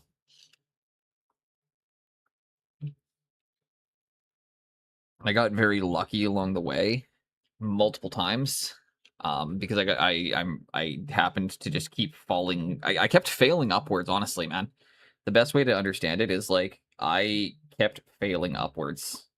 But yeah, when Space Marine 2 came out, like there was a massive surge in the interest in this hobby. And all of a sudden we had like thousands upon thousands of new people pouring in to miniature painting who had no idea where to get started. Something I had noticed over my time in the miniature painting hobby is that the longer a person paints for, the more inaccessible their work becomes, and the more it becomes for people like me, and the less it becomes for people like you.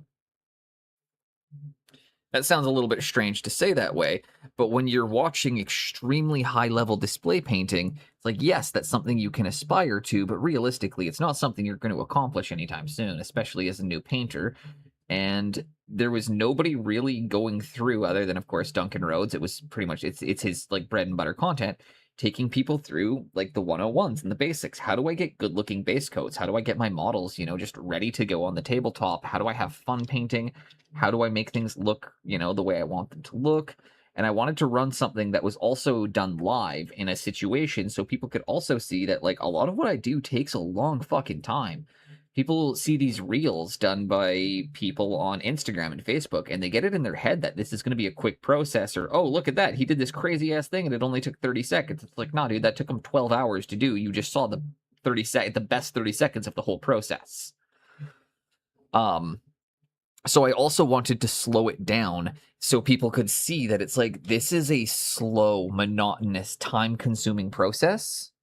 And don't worry. It's I'm a fast painter and these things take me time.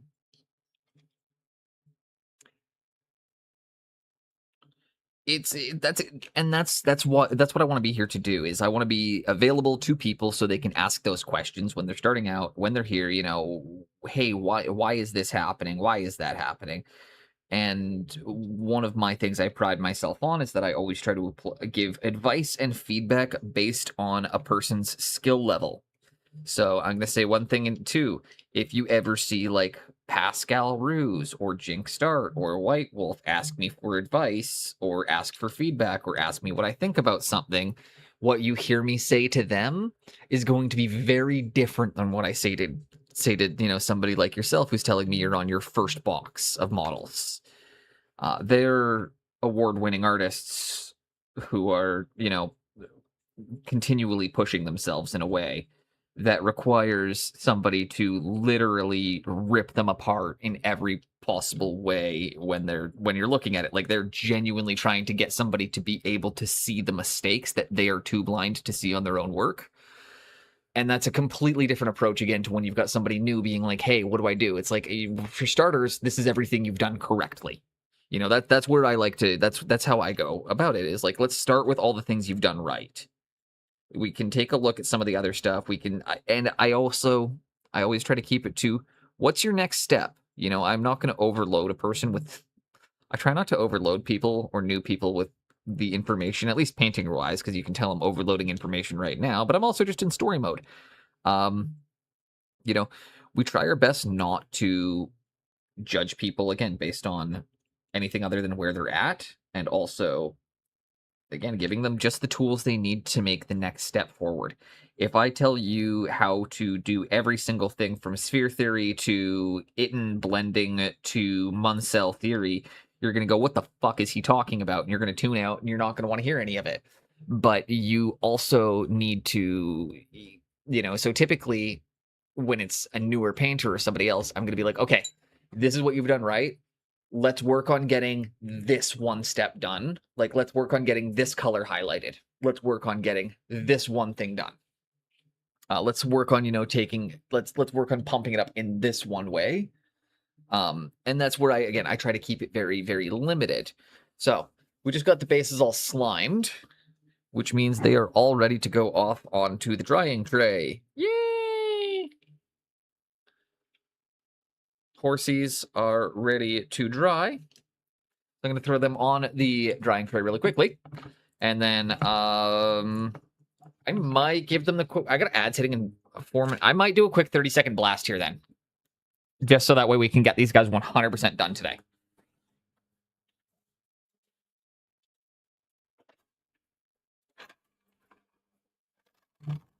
This is my drying tray.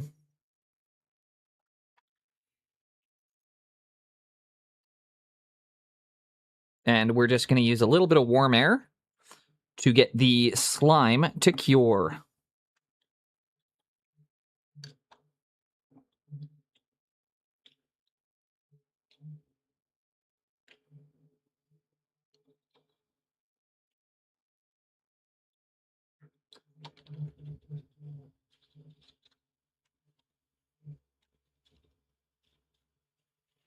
That will be 30 seconds, 45 seconds. This is old world. Square bases.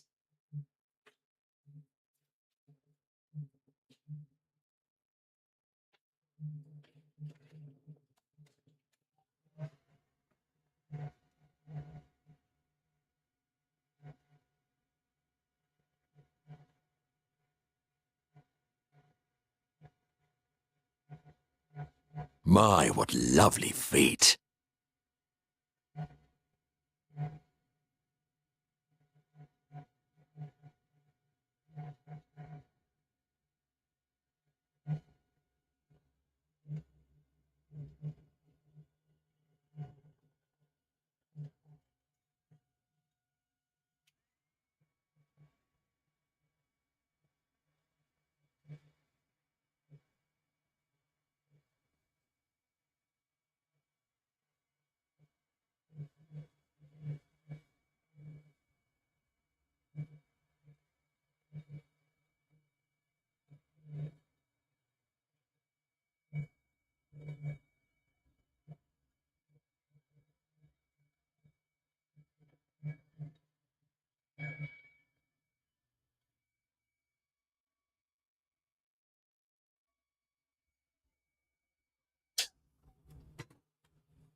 And, oh, we got an exercise redeem while we were standing up. Let's do that really quick, too.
Thank you for that redeem, Marquis.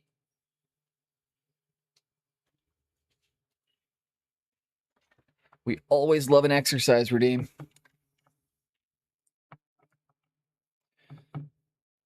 Hydrate, nerd.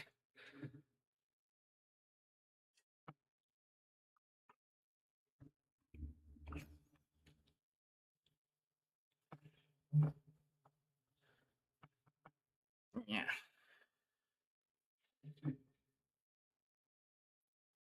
Okay. Now I thought, no, you guys are thinking, wow, that was really fast and easy. Yep, it was. Just wait. Just wait. It's really not that hard what we're about to do. Next step is going to be finish them off. Put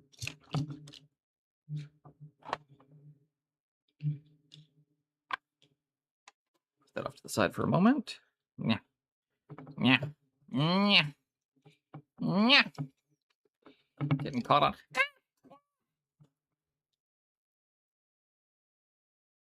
My gosh. It's not where you go. Getting in from the archery range. No worries. Appreciate the pop. Appreciate the lurk. We are going to be done, these guys. I'm going to actually wait till we're back from ads to start this next step, so that way everybody does get a chance to see it.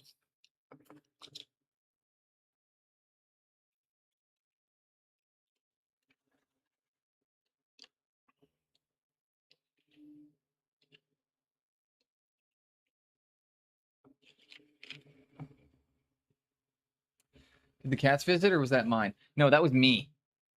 I made those noises because I dropped something. Those were boneless sounds. Although I'm going to use the last minute of this ad break to quickly heat my coffee up. So.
And there we go.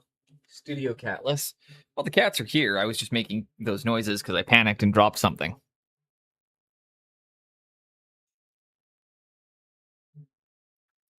Ad break ends. And I got my Ghrelin Earth. This is going to be our next step. One at a time.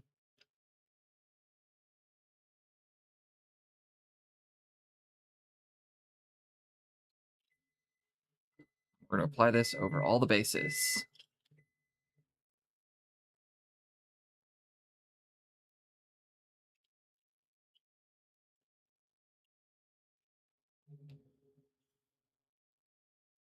What we can also do as well is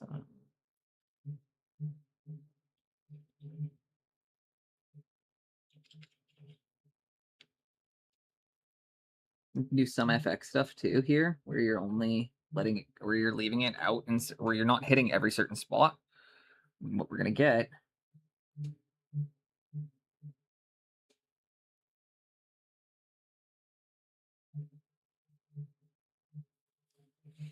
is these broken areas where it looks like it's coming out of slime.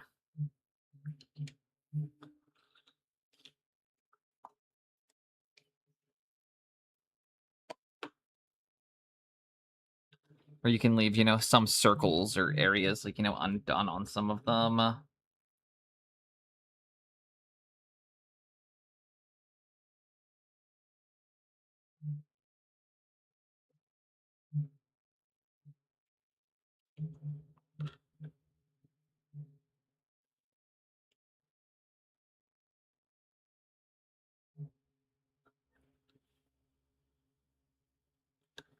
We're using our not great brush.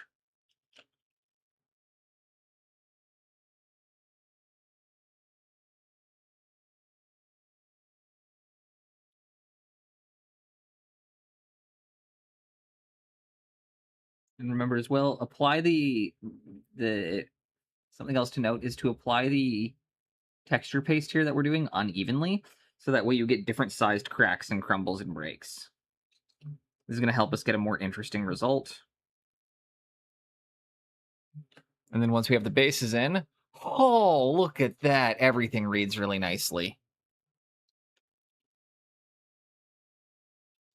All of a sudden, everything is just pulled together with the base.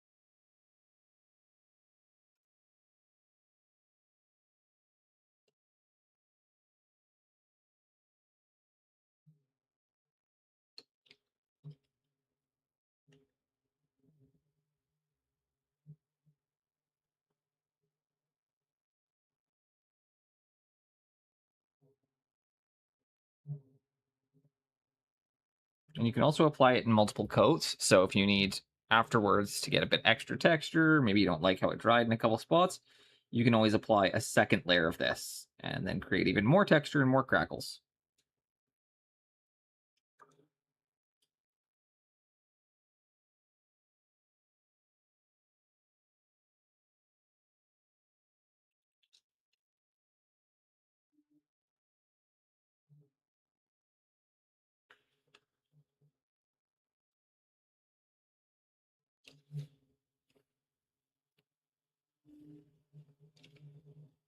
Just leaving those small, slimy sections undone.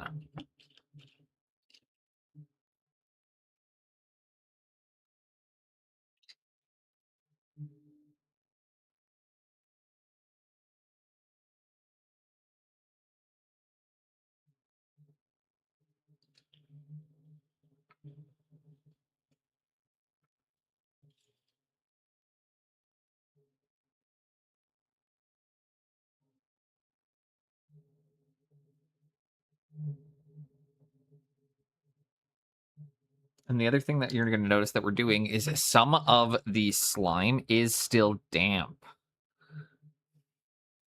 So it's going to mix in a bit of an odd way, and it will help us get areas where it looks like slime is breaking through and squirting onto the...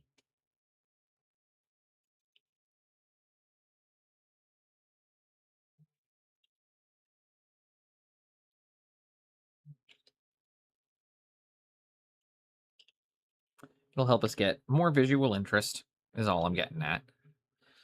And some of them, we can even do some where it's lots of slime. Less ground, more slime, you know?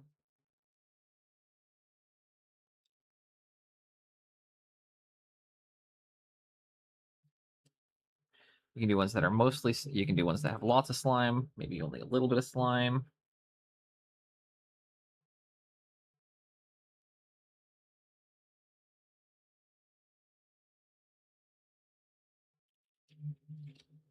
I love that he says that and proceeds to bust out the world's fucking lamest guitar solo.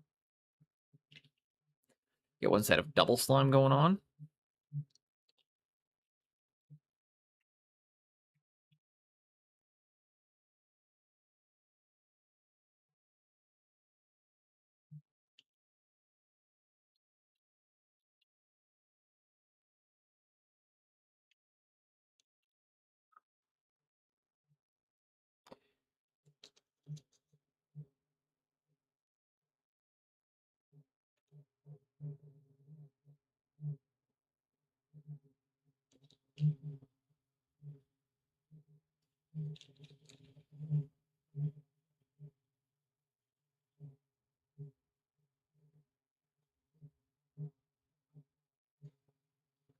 You can even do little rivers of slime if you want. Slime them bad boys. I don't. I mean, am I wrong? Like I'm just saying, is he claims he can play the guitar like a motherfucking riot, but that guitar solo is lame as shit.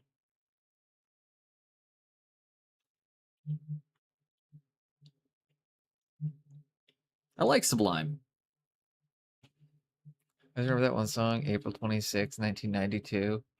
See, misspeaks is April 26. April. No, so the reason so I'm not sure if you know that it's because the Rodney King riots lasted for 3 days or for several days. They started April 26, 1992. If I'm not mistaken. I thought it was because the riots lasted multiple days.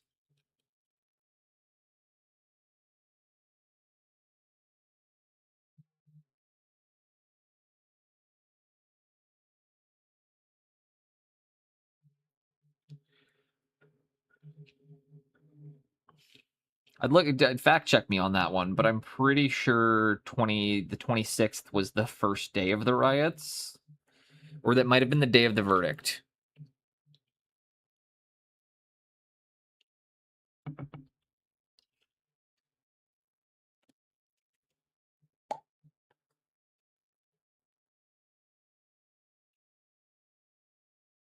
Again, fact check me here before you start spouting that, because I am not able to get my Wikipedia up right now to make sure I'm right, but I do think I am.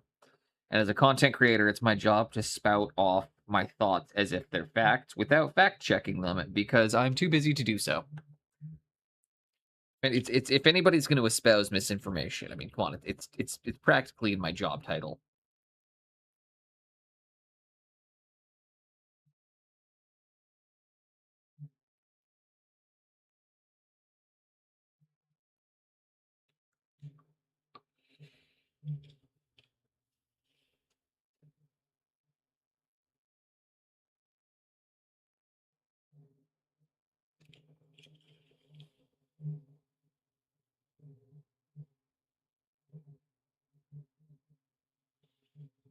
And there we go. More of them are getting the brown poster defiler. Ooh, let's take a quick look. State trial acquittal. Oh yeah, no.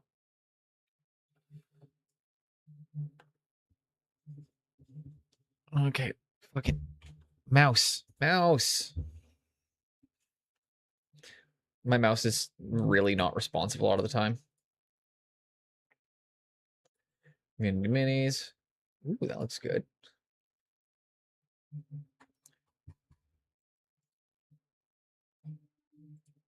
It's looking good. I like the reds.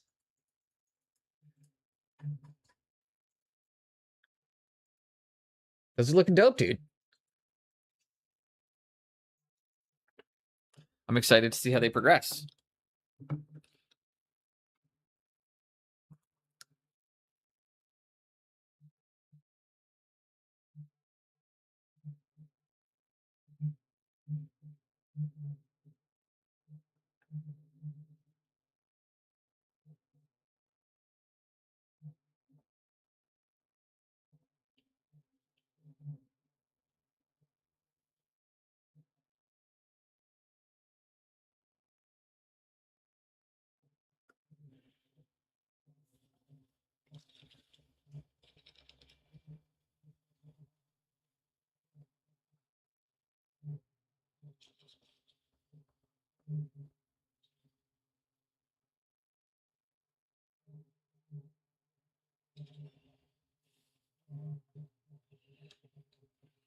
All right, last one. Already read all that. Okay. Let's get that. We're gonna slime this bit. Oh, shite.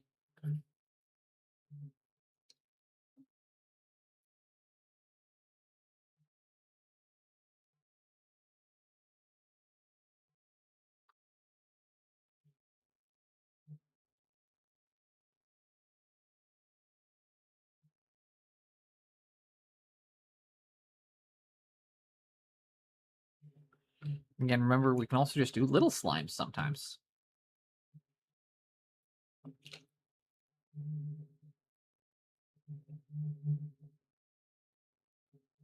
They don't all have to have a big slime. Some of them can have a little slime.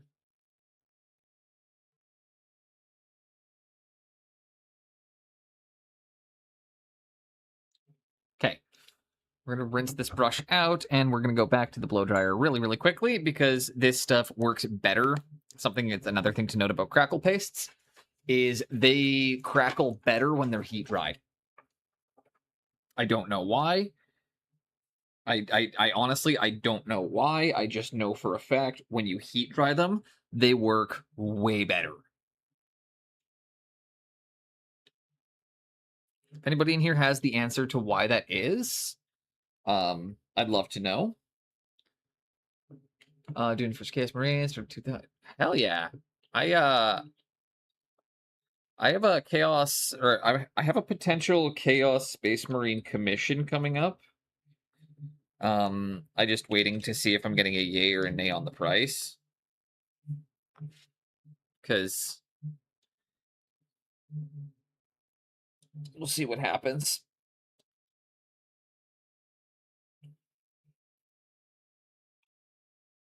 Okay. We're going to take 30 seconds. We're going to blow dry really quickly, maybe 45. We'll see how long it takes. But again, crackle pastes always look better heat dried.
Seriously, I do not know why though, guys. These things just look so much better when they are heat dried. And then I'm going to grab my coffee out of the microwave, and then we'll finish them off.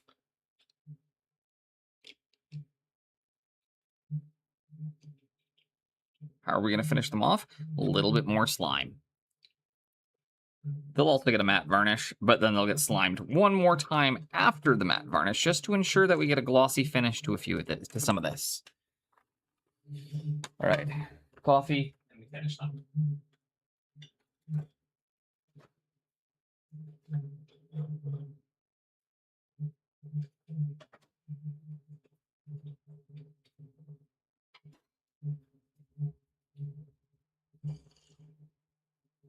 Coffee. What legion should it be? I think it's going to be a mixture of Black Legion and Red Corsairs.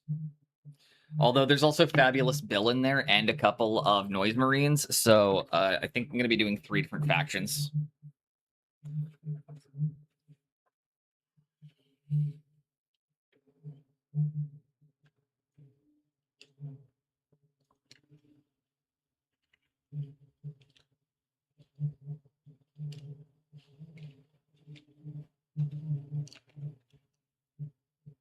Yeah, this looks awesome.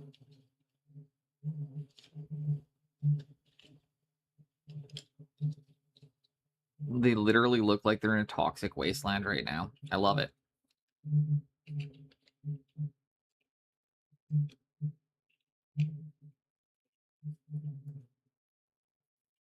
All right.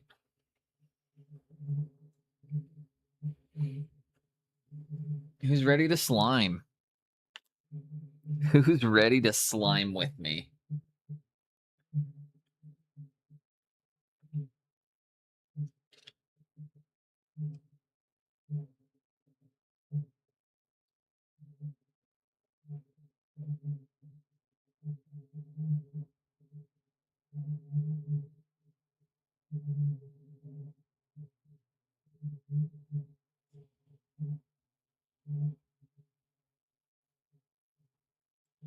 There we go.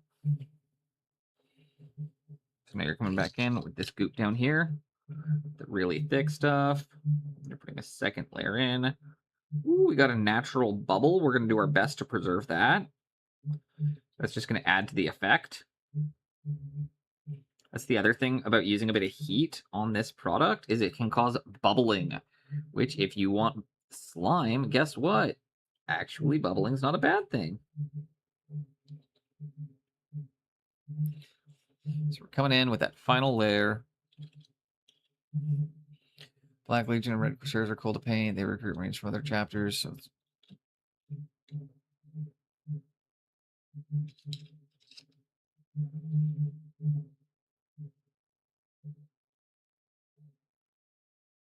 we're coming in again.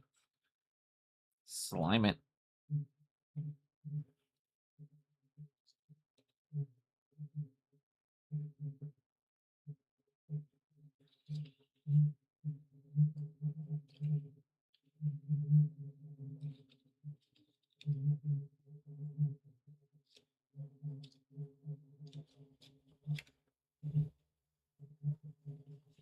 And there we go. Again, you're just sliming in the slime holes. Slime their slime holes as hard as you can, though. Because if you're not sliming the slime hole, you're just... You gotta goop in that slime hole as much as you can. If you want it to look its best/worst. Ayo? Unc, what are we talking about? We're talking about gooping in the slime holes. We're taking the goop into the slime hole. I'm doing it live right now in front of y'all. Look, watch. See? See the slime holes? Now we're making the slime holes look extra slimy by gooping in them with the goop. See? So you grab the goop, you load your goop, and then you put your goop in the slime hole. I don't understand what's confusing about this. Can't sleep? Well, good news is you got your like 8th favorite miniature painting streamer to keep you entertained. Everybody's 8th favorite miniature painter. Studio Boneless.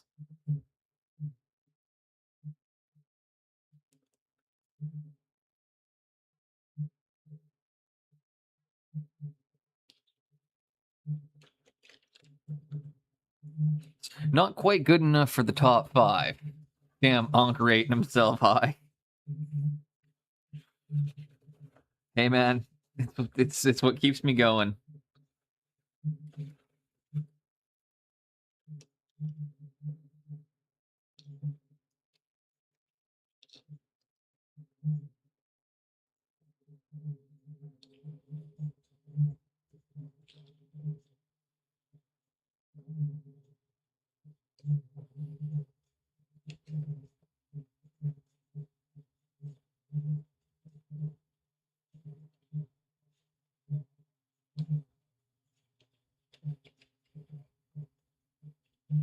All right, 3 more to go.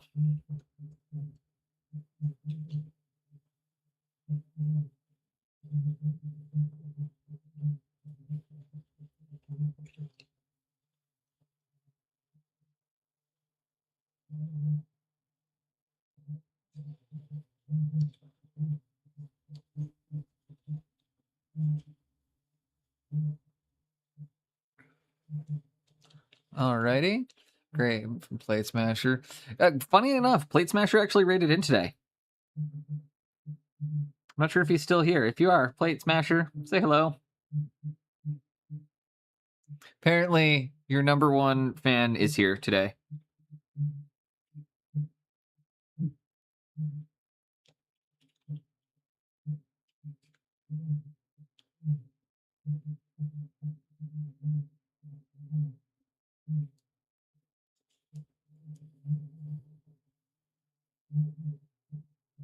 Actually, honestly, though, Plate Smasher's content is fucking great.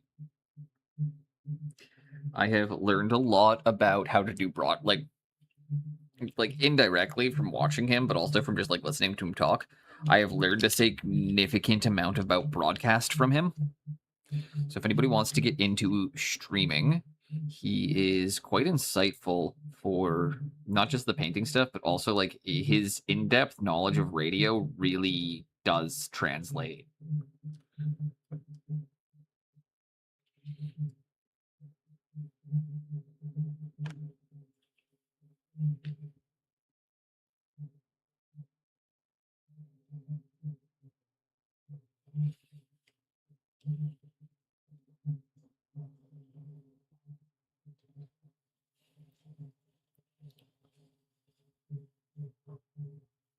He's the John Blanche Trust. Oh, rest in peace, John Blanche. His art literally defined a generation.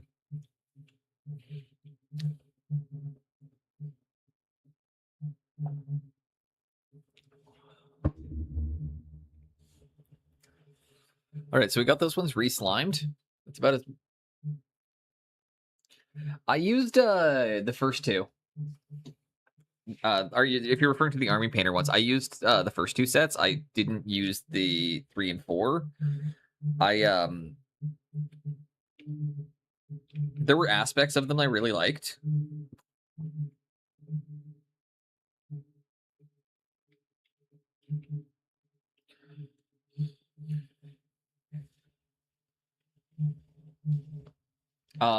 Mostly the only thing I dislike about the John Blanche sets is that they're like I love about 2/3 of it, and the other third I'm just like I will never use this.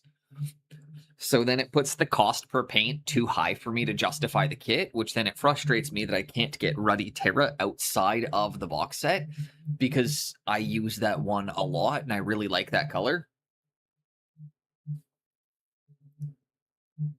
That is me. That is me with the tall people in my community. If you're over 6'7", apparently this is the community for you. As we've discovered today, we're collecting tall people. In the same way Boardheim collects Canadian content creators, I apparently collect giants.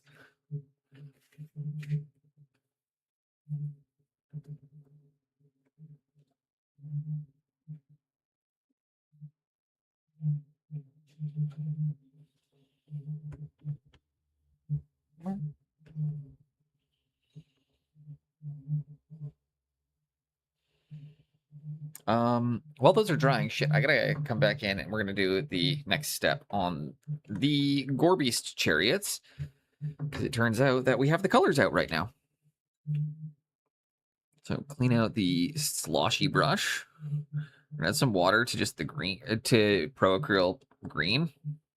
Get it down to a nice, like, glaze consistency, like dirty paint water glaze.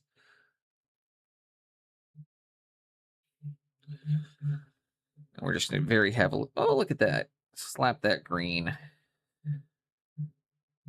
over all the orange.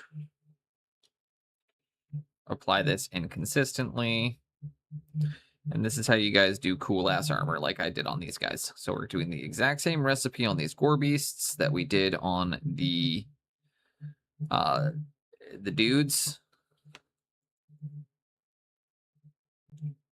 So this is the dude recipe.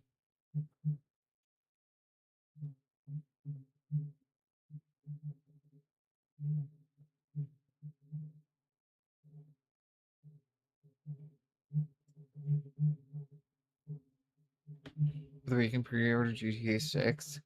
I probably won't. Here's the thing I don't understand. Like, pre-ordering games made sense when physical copies existed. Because I remember... Did anybody in here remember the launch of The Last of Us for PlayStation 3? And how fucking hard it was to get a copy of it? Because this was before digital games were really common. And essentially...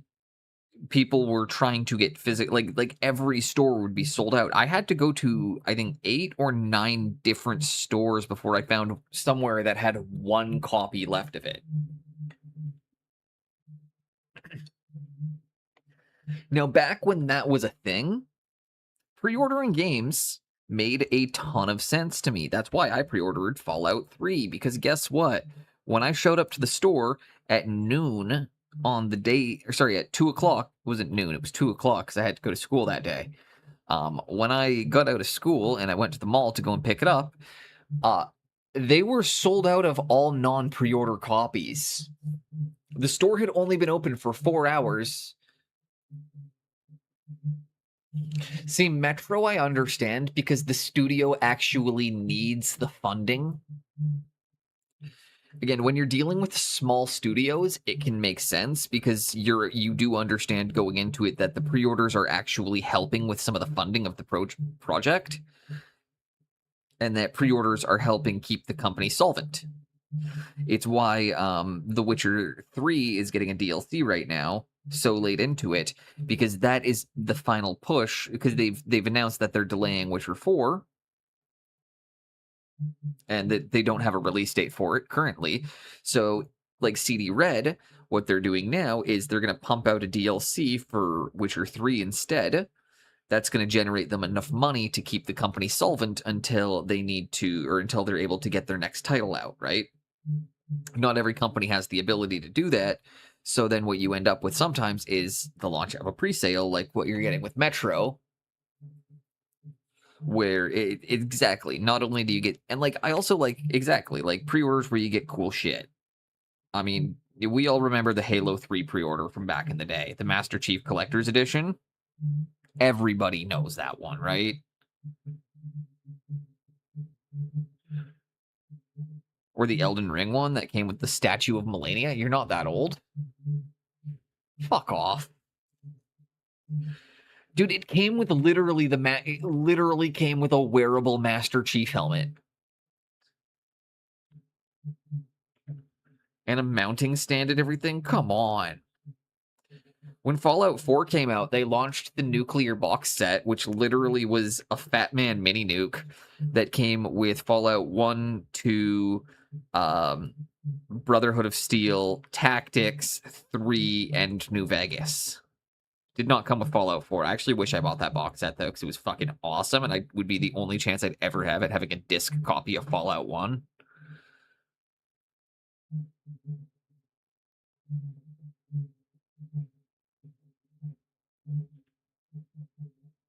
I know about like even the Master Chief helmet. I periodically go on eBay to see if I can find a good price on one, because with the Xbox 360 game and everything, just so I could be like, my wife's always wanted one.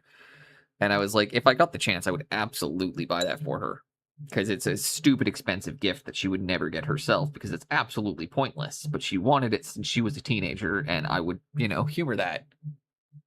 No, she's wanted it since she was like 14.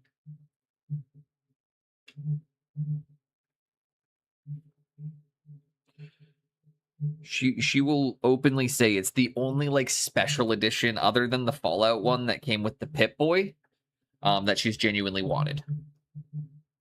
She's also really into nerd culture. It's why we work well together. She doesn't really get the miniature stuff. She tries. She does try. I give her props for that. She doesn't really get like the miniature side of the nerd stuff, but like, gaming and, fantasy, sci-fi, all that kind of stuff. She read through a bunch of my comic books. Trying to get the old Black Flag pre-order because of the Edward statue. See, that's what I'm talking about. I think I'll do something. Small for the past year of streams. What's that? Also, don't ever feel obligated, but I did not know you've been following for a year, Linux. I appreciate that.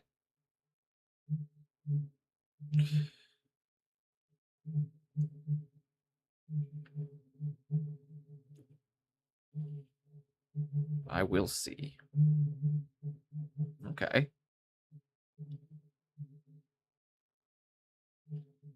You darn fool, can't you plainly see? Something like the cabbage head that Grandma sent to me.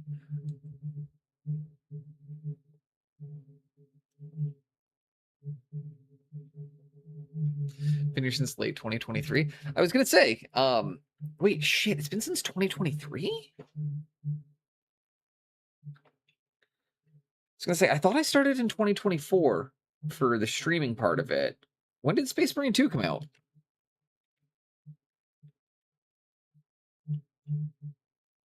When did Space Marine 2 come out? See, I started streaming on October 15th, right after Space Marine 2 came out. I know my first follower I didn't know in person was Man of the T. And I can remember that Epic Duck Studios was the first ever creator that raided in. Jinx was the largest raid. I know that because I drank glue because of that one. She'd gotten raided a couple times that day, I think, as well. But yeah, it came in with about 100 people. Right after I just gotten hit with about 100 people, or just under 100 people. Everybody's seen the clip.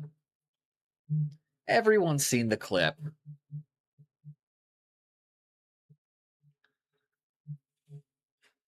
Everyone's seen the clip of me drinking Mod Podge when I hit 200 concurrent viewers, have they not? It was a pretty proud moment for me. I've never gotten even close to that again. Even when I was doing my 5-way stream, I think we only hit like 180. No, it was Mod Podge. I googled if it was non-toxic before I did it. I'm not an idiot.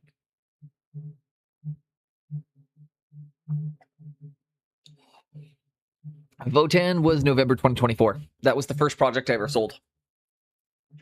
That was the first piece I ever sold. The Votan, I did not get anywhere near enough money for, and I honestly should have offered them up to the audience first, because if you guys do you want it, who wants to know what I sold the Votan Combat Patrol for?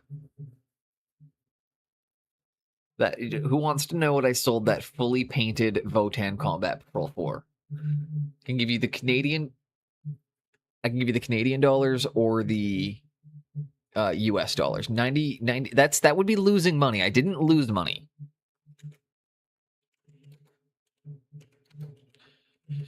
I did sell it at a profit, albeit a terrible profit, but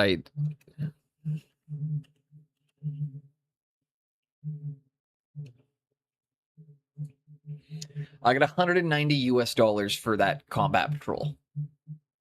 I got 270 Canadian, $70 over what a combat patrol sells for.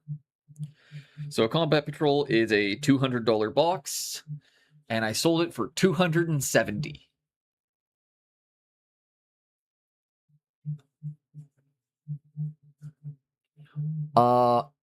No, that's 30 something models, and I think I put 50 hours, roughly 40 or 50 hours of work into it.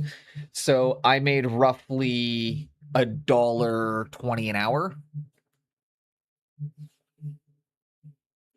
What I'm getting at is I should have offered it to the audience, because I'm pretty sure anybody in here would have been like, I'm pretty sure half the people would have been willing to pay 270 Canadian dollar or 190 US dollars, or again in euros. Let me check. I'll give it to you guys in. Give me the euro.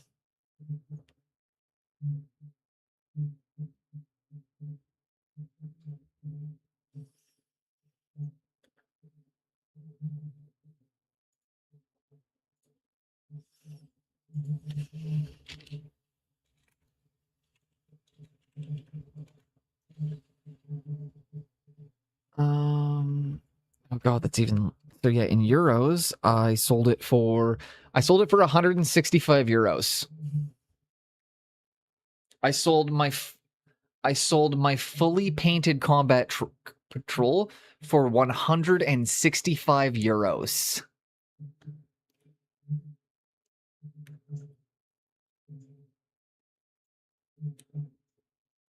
Just again, skill issue. Yeah, dude, it was my first one.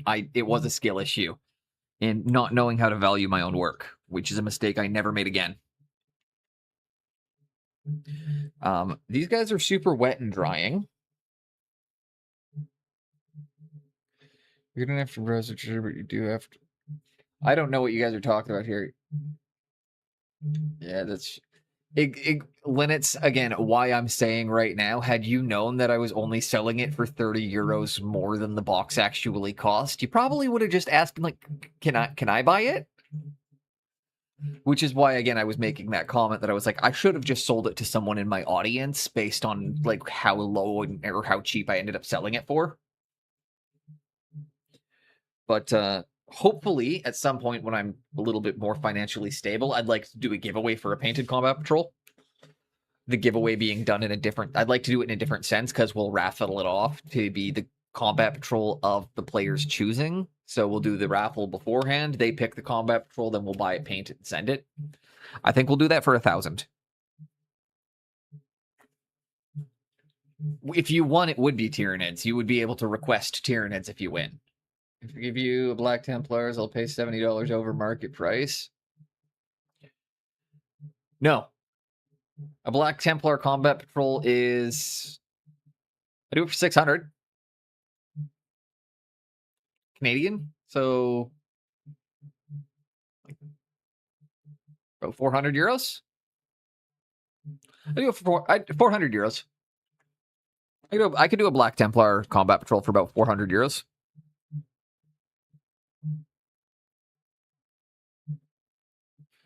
This is why I'm giving you the price in your currency. I'd say about 400 euros for a combat patrol. Between 400 and 500, depending on what you want. If you want some crazy ass freehand shit, I'll pay you an exposure. You can choose. You can even choose the pathogen. Hell yeah, I'm losing money.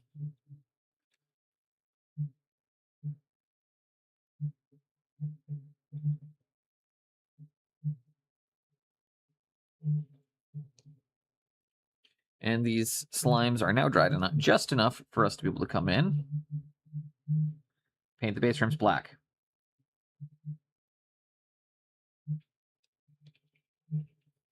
And if you don't paint your base rims black, 370 euro act.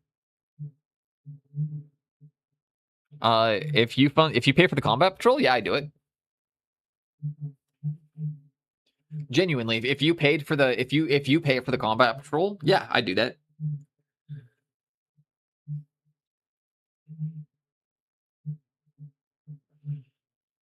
Like, because you're like genuinely because you're a viewer and you've been here supporting for about a year, I would actually take that. Squad of Necron snipers. how many units are in squad of Necron snipers? No.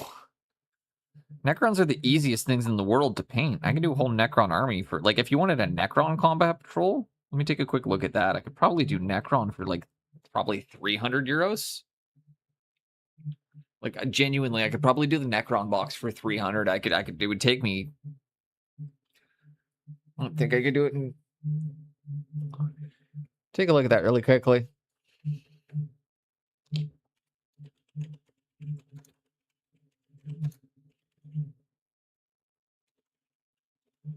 Let's take a look at what's in the Necron combat patrol.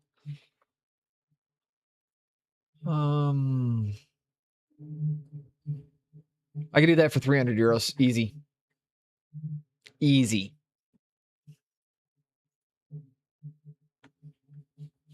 I'll give you a Daredeo Dreadnought, so you paint it like 30k Plague Marines. How much do you think that would be? For a single Daredeo Dreadnought, $100. Because at that point I would be doing a single model, so I'm going to be doing something to a very high level. But like that'd be between 80 and 100 euros.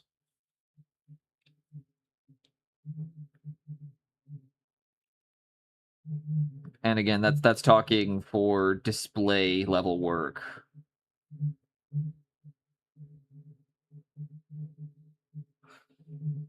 Warlord Titan. How much would a Morty be? Grimdark Morty. I'm having to do conversions on my pricing here, so bear with me for a moment. I do about Primarch is about 350 Canadian. Primarchs get painted to a really high standard. You can't you can I refuse to do anything under parade ready on a Primarch. So even if you want Grimdark, it's going to be a parade ready Grimdark. So I would have to go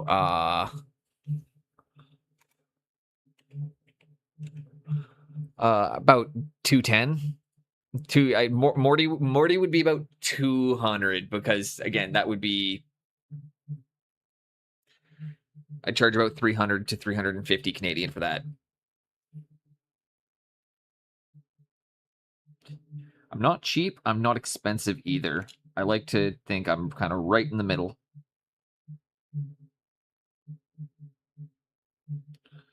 But again, we're talking character grades, so Morty, it's, you know, I'm not going to be able to paint him in under 12 hours. Yeah, no, I mean, Morty, he's actually not that difficult because you'd have to you make two choices on Morty. Am I going to make his metallics really easy for myself, or am I going to make his robes really easy for myself? You airbrush in one of the details and then brush in the other. So I do it on Fiverr for 500, no matter how long or how hard the mini. Yeah, fuck that. Don't trust him. I would not trust anybody asking 500 flat rate. Anybody who's charging a flat rate for any model doesn't, like I don't go on Fiverr. I got mocked on Reddit for my prices being too high once, and then I had to explain that my prices were in Canadian dollars, and then they were like, well, actually, your prices are pretty reasonable then.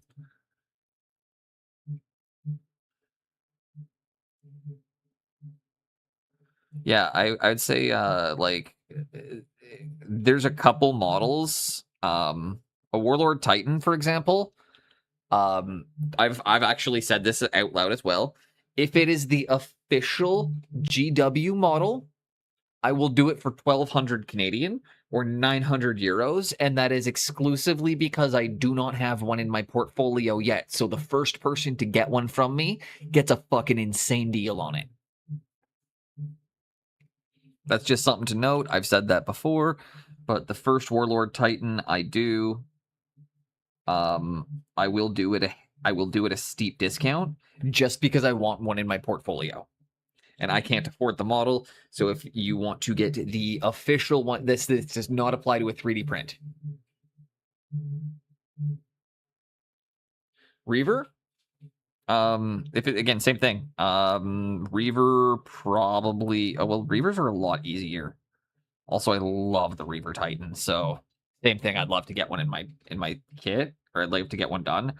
Reaver Titan in Canadian would be 900, 800. So about like, I don't know, 500 euro. That one I would charge about 500, or like a Reaver Titan would be about 500. Yeah. Oh, dude, my prices include basing. All of my prices include basing. I'm not shipping something out unbased.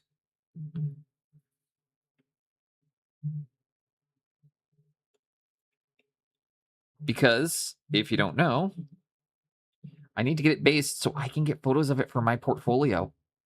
I don't want unbased stuff in my portfolio. So same thing. I want to have the finished products, since I'm planning to do a nice hardwood base for it and then ship to you. Nice. The hardest part about doing Titans is getting the decking screws correct. Which I would go to the hobby store for, and I would ask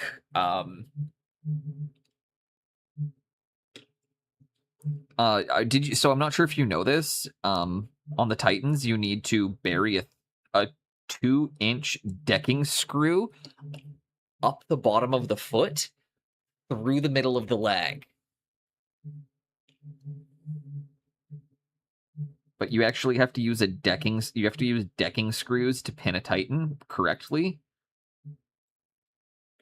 So it's pretty intense.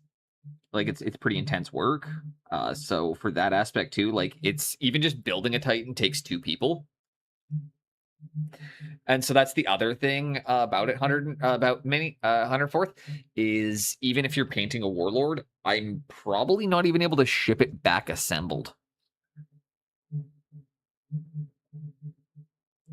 Like if I paint a Reaver, unless I can get, unless I boxed it really well and like packed the shit out of it with peanuts. But I think packing peanuts are frowned upon now. Unless did they do rice peanuts yet? Or do those still attract rats?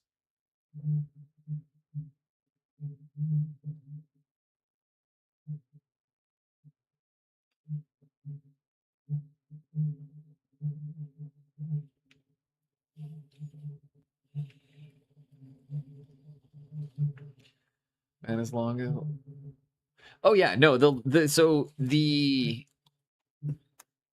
body, when you do a Titan, that's what you do, is you get the arms and the shoulders ready for magnetization, where you magnetize the shoulders so that way they can be attached and unattached. And then you don't mount at the hip, but again, same thing. You can install a very heavy duty magnet for that. But yeah, you want to leave the when you're shipping a Titan, you want to be able to remove the arms and the torso for shipping to minimize breakage. But you want to build the legs, which is actually one of the hardest parts of building the Titan. So you put everything together other than, as long as the body and legs are, I gotta get the knight kind of bored. I haven't painted a knight in a while. I've been meaning to do that as a stream as well, of painting up a knight, doing a knight for a giveaway. We'll make that the goal for 750. So at 1,000, I'll paint a combat patrol of somebody's choosing. For 750, you guys heard it here. I will do I'll give away a knight. A painted knight. I will paint the Titan before I ship it out. I'm not shipping out on, because again, everyone knows, like, part of the appeal of it is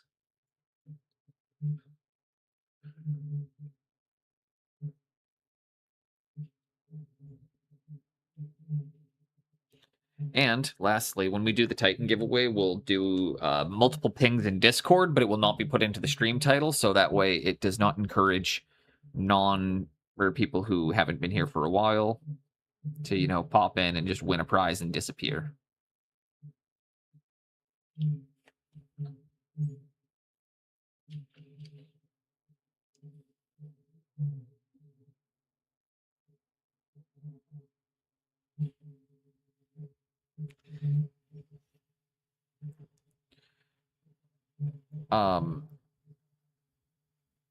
One of my so I got asked though about doing a combo. It was funny. He wanted to do a Warlord Titan and a Nemesis Warbringer, and he asked how much that would be, and I was like, that. And I was like, I'll do one of them for 1,000, without really fully going into it. He was like, well, how much would both of them be? And I was like, well, I'll do one for 1,000, but the other one I'm gonna have to charge full price for, so it'd be 3,500 for the pair. That's in Canadian dollars. Exclamation point. Discord. But yeah, if when we do the when I do a giveaway, I want to keep it as or when we do the next couple giveaways, I'm not going to be putting them in the stream titles. I'm only going to be posting about them in Discord, so that way, again, the people who've been following for a while, the people who are kind of more involved in the community, have a better shot at winning them. I don't like doing subscriber-only giveaways. That one feels cheap, and I don't like giving people multiple entries. However, I could use one with channel points or something. Or I could see if I could figure out a way to do it with channel points, so that way people can do, you know, the multiple. I don't know. I'll figure it out. I'll look into it. I am a ways away from that. We are quite a ways away from 750, and we're even further from 1,000.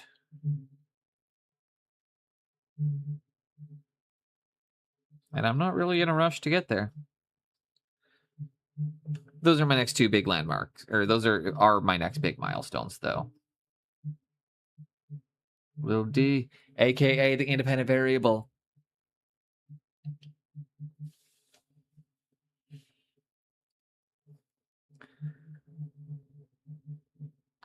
Okay, clean your brush off, and voila.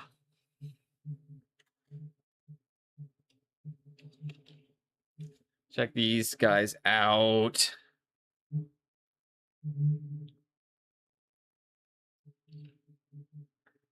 Hell yeah. I will take a look in just a moment. But, like, seriously, I'm so happy with this.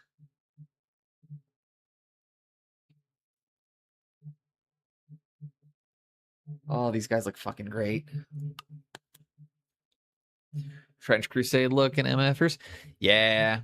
I don't know how MFers get caught there. That's a little bit much. I'm gonna dismiss the mods. Gotta slime the goop hole. Or goop the slime hole. Slime the goop hole. That sounds disgusting. Gross. Gotta goop this slime hole. Thank you very much.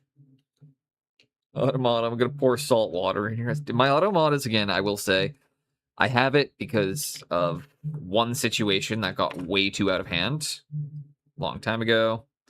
I don't think it's gonna happen again, but I don't really want to go through that again. Oh my god, my hair is looking bad right now. Look at that hairline. Oh, look at that hairline. Beauty. Have a great night, Blade Smasher. Thank you very much for the raid. Thank you very much for being here, and I hope that the rest of your evening goes incredible well. Get these guys off the desk.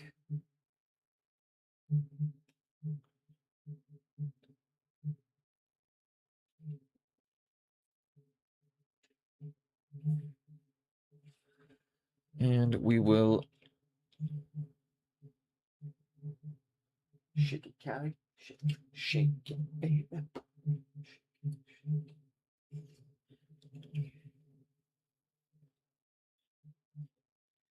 Out on bail. My, what lovely feet. I absolutely will exercise now that these guys are into the box. Do a flip? No. I can't. Slime the goop hole.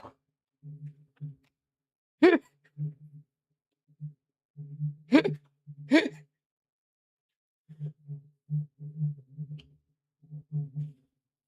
guys get all my worst moments.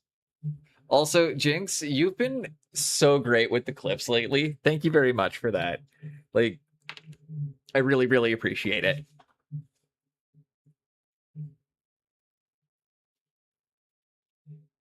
Okay, let's get the.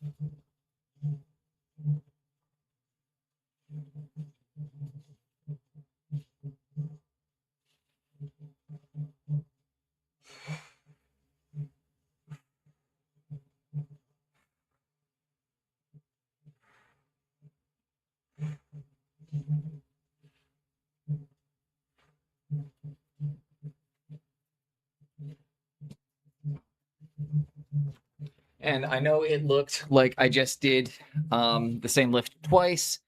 One of them was a forward grip, which works the shoulders. One of them was an inwards facing grip, which works the triceps. So,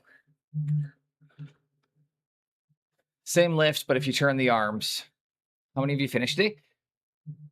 10. 10, but now 10 plus we got the Gorby's looking pretty good so far. Enough so that they're about to go back to the... Nope. Yes. How you doing today, Mark? Welcome back, welcome back. How's your evening been?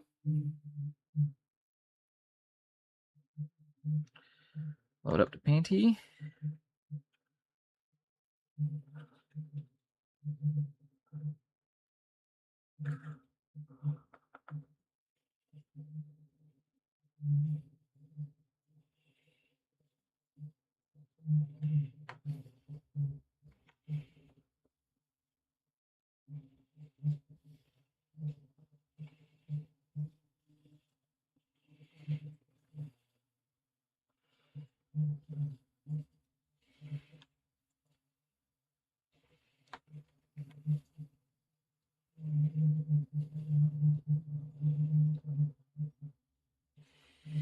And start working in the wifey's last day in the rat race tomorrow. Ooh, retirement.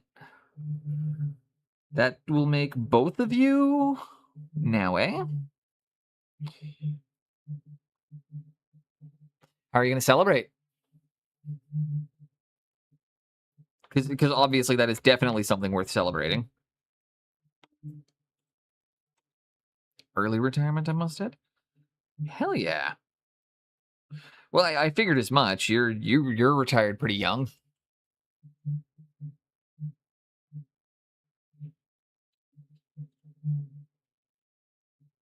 It's you know, again, I say as I'm pretty sure you're retired. Are you not? I feel like you've said it before, but I'm not positive.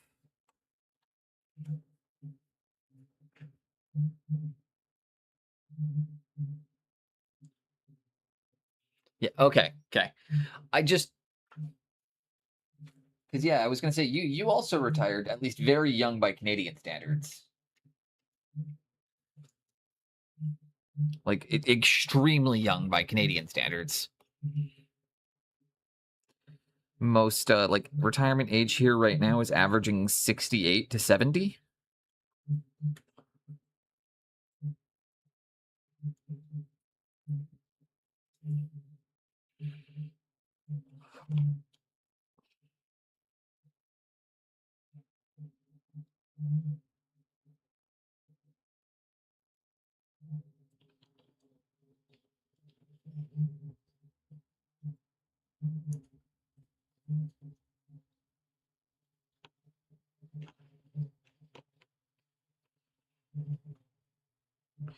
Because you don't impress me, Dabalina. The style and dress is not the key, Dabalina.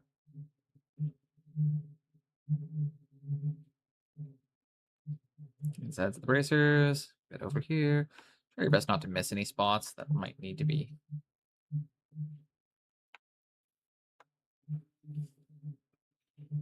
There we go. Go on, letter two. Hell yeah. That is the probably just like the good supportive husband thing to do. So that's fucking rad. Well, congratulations, and congratulations to both of you, because that also means that you now have more time to go on your crazy ass hikes together.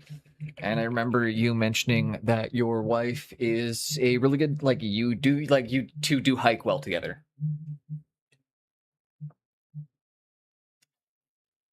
I say that as well because my wife and my wife is my I have really long legs, so a lot of my friends really struggle to keep up with me when we hike because my general walking speed is like their jogging speed. So my wife can keep up with me when we're hiking, and that's actually a really big deal. Like I don't know if I've talked about this before. Before I met my wife, I used to actually take girls on hikes for our first date. Why? Because it was literally giving them a fitness test to ensure that, like, because I'm a really fit person, I enjoy doing fitness related things, and I enjoy being able to do them with my partner. And I wanted to ensure that whomever I was dating was also capable of doing those things with me. And believe it or not, I had more than a few of them give up before we got through the first kilometer. And it's like, all right, well, I'll drive you home.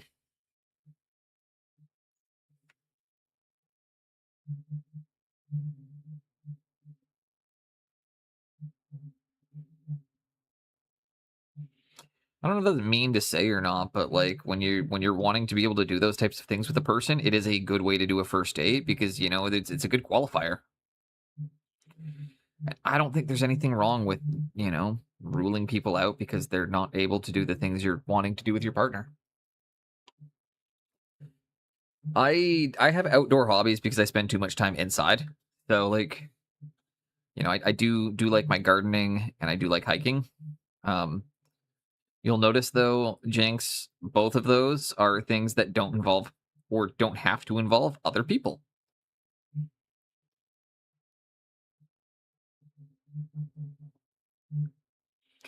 Same thing with boxing. It's a sport that doesn't require a lot of other people. Oh yeah, no, Mars. I had people who gave up, or like I had a couple dates that gave up before the first kilometer, and it was like, okay, like this won't work for me long term, because like again, that's the thing you do outside is smoke a bowl. I mean, also fair. Good answer. Good answer.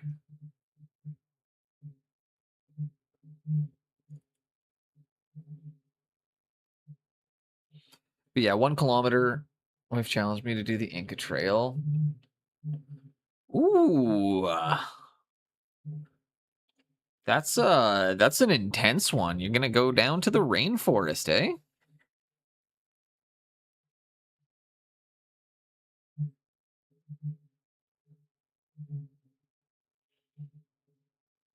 Not often I have to say this. Watch out for jaguars. One of the very few.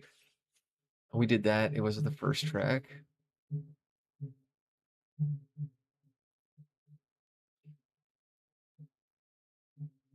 You guys are gonna do it again, or you guys are talking about doing it again now that you got your knee redone, or it was just joking about it, or yeah, because the Inca Trail is one of the only ones again where you have to tell people keep an eye out for jaguars.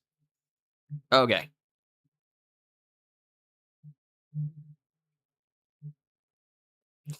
Uh,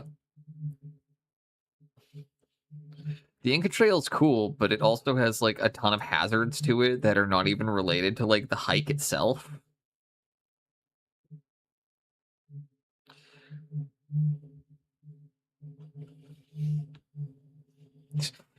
Turns out there's a ton of other things on the Inca Trail that also want to kill you.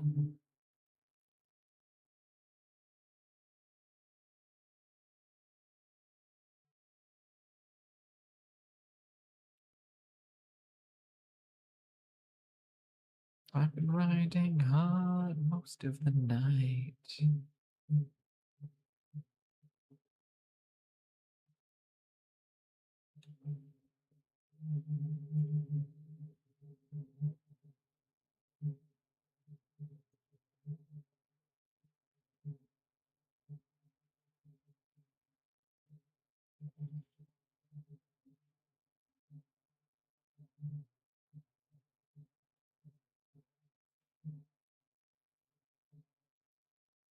Not alone. Hey, I had a ligament rebuild from a skiing accident. Brutal. Hubby's athletic, likes to move outside. I don't know. Again, vault lifestyle. See, that's fair. And I mean, I could definitely find a workaround for it. But I feel like if you had to, Jinx, you would also be capable of walking up a moderate incline. Just like we're talking maybe 2 flights of stairs. That's the kind of thing we're discussing. Like that's the kind of distances we're talking is, being unable to go upstairs. And it's like people with a build similar to me, unable to go up the stairs, and it's like, what the fuck is going on? Like, I don't know. That was just one of those ones for me where I was like, oh. I'm up and down. Exactly. So that's again, I'm trying to qualify my point without coming across rude or insensitive, and explaining that it's like, no, this was a degree of not fit that I don't think I'd ever witnessed before. Whereas, my partner now is a rugby player, or was a rugby player, and can,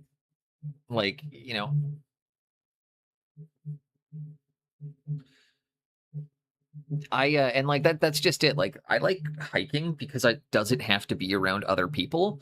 So that's kind of the appeal to it, is I can have the people I like, or 1 or 2 people, and we just kind of go off and do our thing out in the woods. And the appeal is that there's no one else around. I don't like busy trails. I don't like being around a bunch of people. Like, the entire point of going out.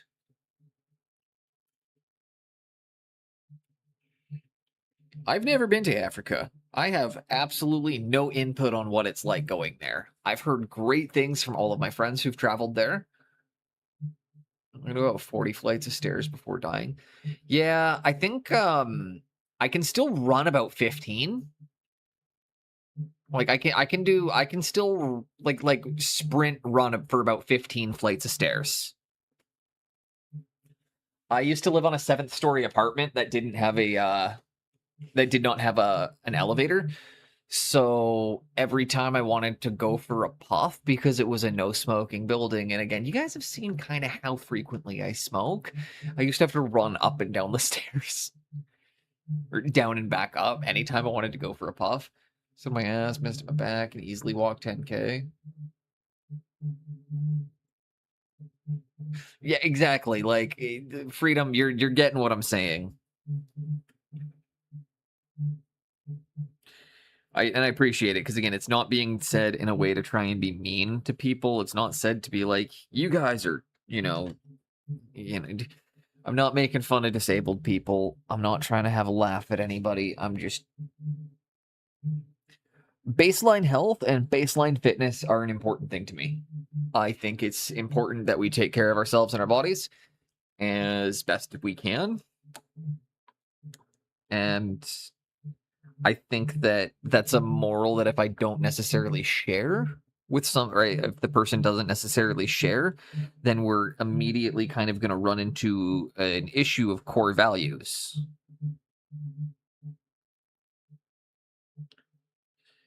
Because for me, it's to the point of being like something I would, again, consider almost like a core value.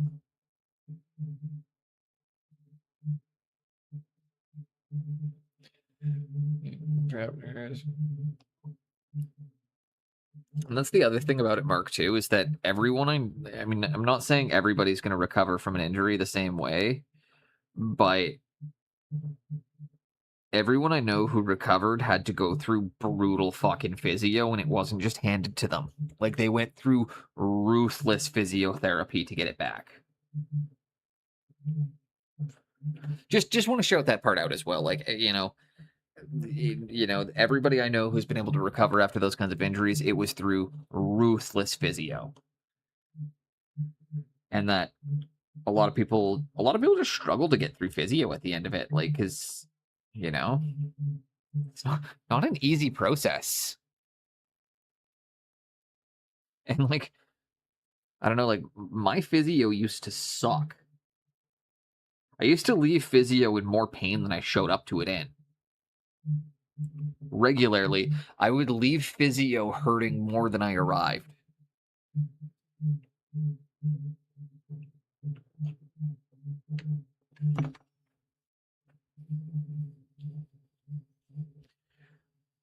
And I've been going for like 5 and a bit hours, so I'm probably going to raid out pretty soon here as everything's quite wet. Maybe we block in the metallics on one more, or on the actual chariot models themselves. We do have it set up for that. I could knock that out real fast. What do you guys think? Do we do the medals on the chariots and then raid, or do we just go and find a raid target?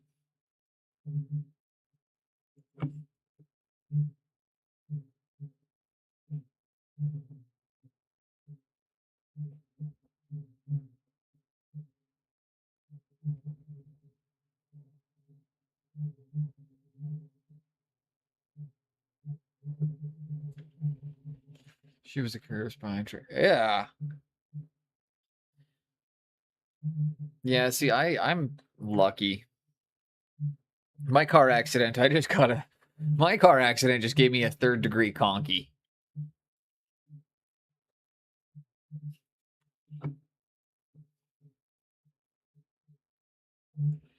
Broken nose and 2 black eyes. I came out of my car accident pretty good because I was going 60 kilometers an hour, so about 35, 40 miles per hour to a dead. Went from 35, 40 miles per hour to a dead stop without my airbag going off. So that bounced my face off the steering wheel.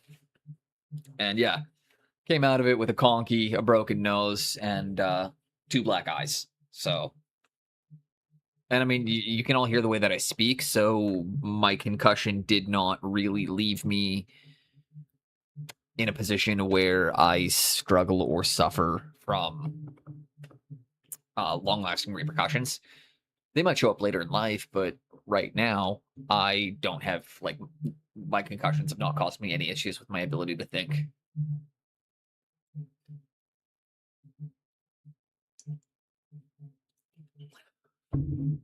I like to thank my thick skull. The forehead is the hammer of the body. What am I going to do here? All right, let's slap some final metal colors down, and then we're going to raid out. Does anybody know who we should raid? Big forehead? The forehead is the hammer of the body.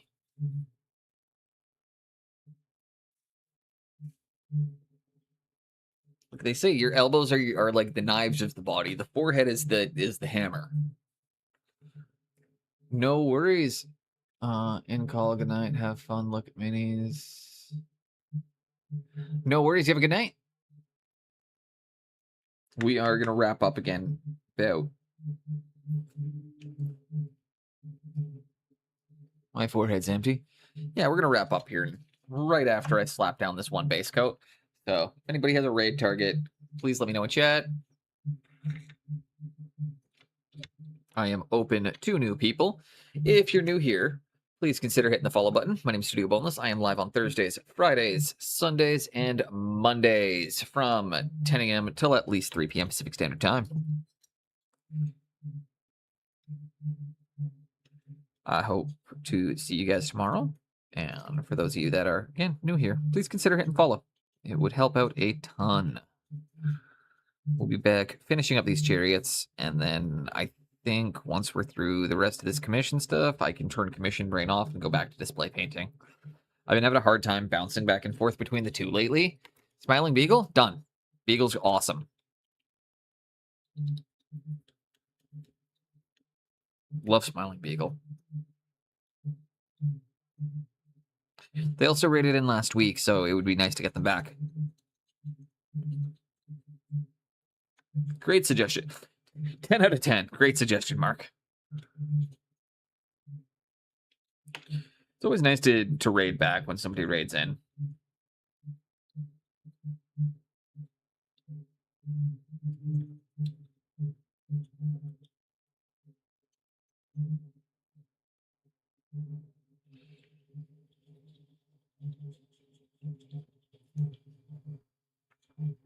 So we will be back tomorrow with more painting.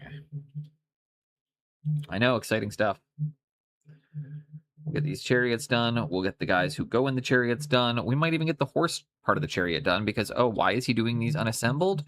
Well, because this is one of the few instances where the client wants both options. So we have the horses off to the side. I did see your bust in the whips, dude. You're making some huge, huge progress in your ability to blend skin, Mark.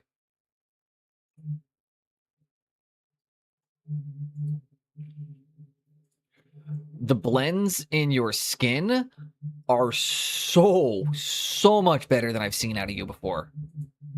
Like, that's... I know you're putting work and effort into it. And I know that's one of the things you pride yourself on. And yeah, that looks really, really good. Like, again, some of the cleanest blending I've seen out of you. To the point that it looks like you cleaned, I don't know if you did, but the skin's coming through so smooth that it kind of almost looks like you went back in with the airbrush to smooth it out afterwards. But I'm pretty sure you don't do any airbrushing.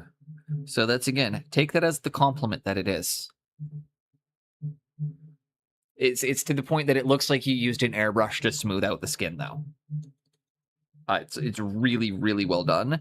And I do love the use of I'm noticing how you brought a lot of magenta tones in to the cheeks, which gives a nice life, but also a bit of that deathliness to it. First one with an airbrush. Oh, hell yeah, dude.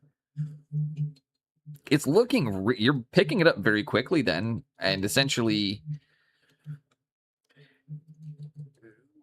if you ever need any basic like airbrushing advice, the only thing I can ever say is if you're familiar with Pascal's concept of sphere theory, the airbrushing is the exact same thing and it operates in the exact same fashion.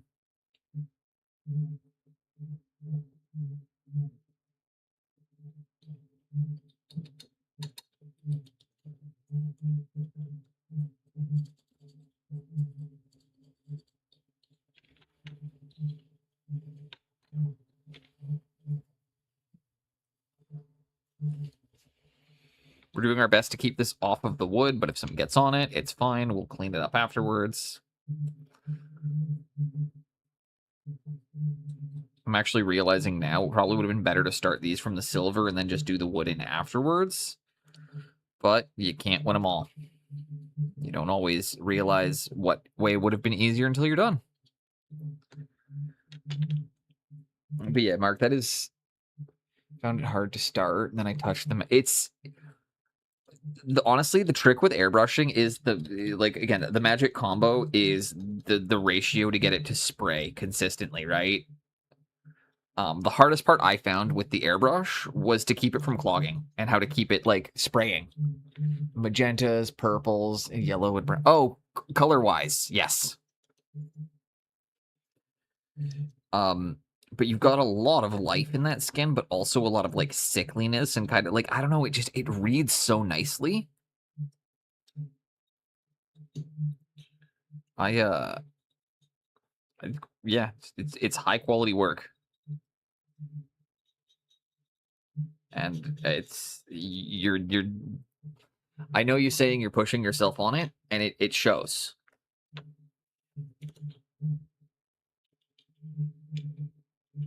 It's also always awkward telling somebody that when it's like the best blends you've seen out of them, because it implies that their previous blends were not as good as this one, but it's also kind of sometimes you just have to tell people the truth, where it's like, okay, you've leveled something up here, and this is what I think it is.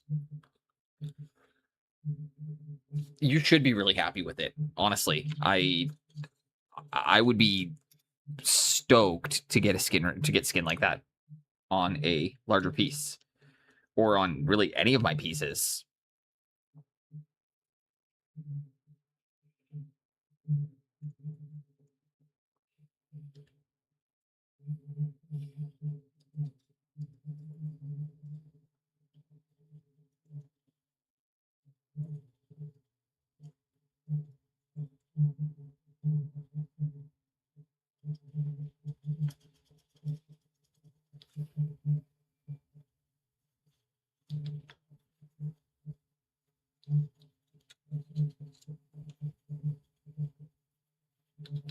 I'm using a big flat brush. But yeah, we'll go right into Smiling Beagle here, about 2 or 3 minutes here.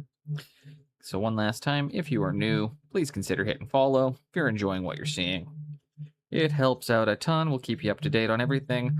We'll be finishing these guys up tomorrow. And we do actually have a couple commission slots open for the summer. So if you're based out of Canada, if you happen to be from the Great White North and you're looking to get an army done, do not be afraid to reach out. If you're from the US, unfortunately, due to tariffs, I cannot help you. However, I can put you in touch with somebody who absolutely can. So again, if you're Canadian and you're looking to get any pieces done, feel free to DM me. If you are not Canadian, or if you're from the USA, I can put you in touch with an extraordinary painter who can help you out.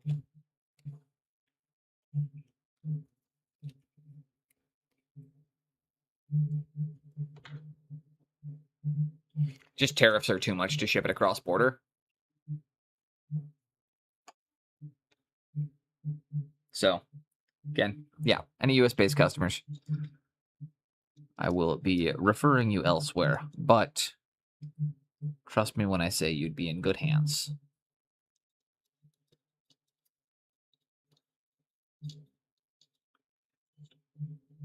Also trying the Ionic paint range. Nice. I haven't tried out a new paint. Like I liked what I was working with most recently. Like I liked using Mr. Pigment stuff. I think I still do want to try out a couple other ranges. Mostly just because I want something with it. Like I'm looking for a heavy body that I like. And I think I want to try out I don't know. I haven't decided which ones I want yet.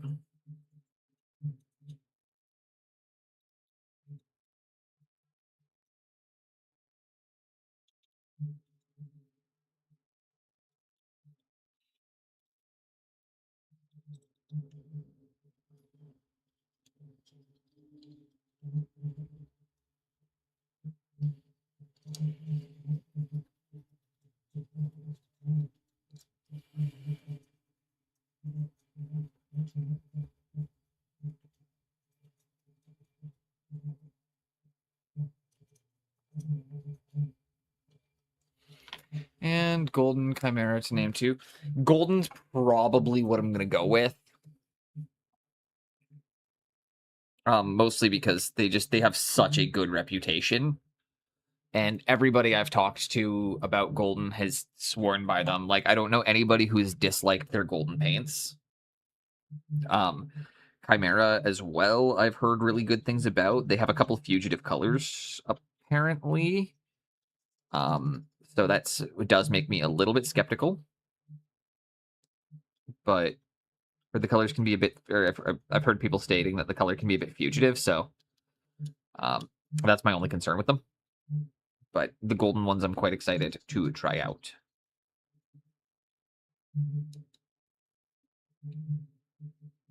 I am not in a financial position to be trying out new paints right now, though. So it's going to be a while before I reload the studio. Again, getting out to these cons, or getting out to conventions, and getting out to the wedding and things, not cheap, not easy. So with SMC now paid for, with flights and hotels covered. I am fucking broke. So if you need art, I'm selling it.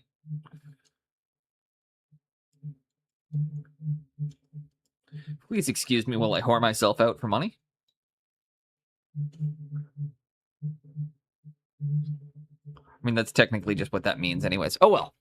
All right. That is a bunch of metallics put down. I need to... Oh, just a cyst removal. You guys want to see the scar? I had to have a cyst about the size of a grape removed from my neck. Made turning my head difficult because it was right against... It was in a bad spot, but yeah. You guys want to see, or if you can see right there. My stitches popped. I think 10 hours. My stitches popped before the first day was out. No, my spine's good. Yeah, my stitches popped on the first day, and can you tell? Is it obvious looking at that my stitches popped?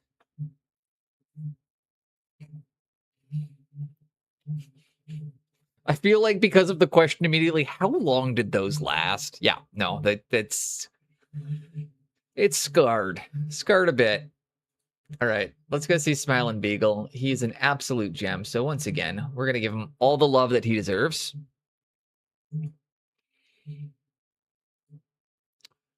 And let's take the class. So I hope you guys all have an amazing rest of your night. We'll see everybody tomorrow. And in the meantime, couldn't really see it. I'll post a picture. You guys will be able to see. Okay. Have a good one, everybody. I'll be back in like less than 24 hours. Let's go give Smiling Beagle all the love that he deserves. OBS is freaking the fuck out on my end. Hell yeah.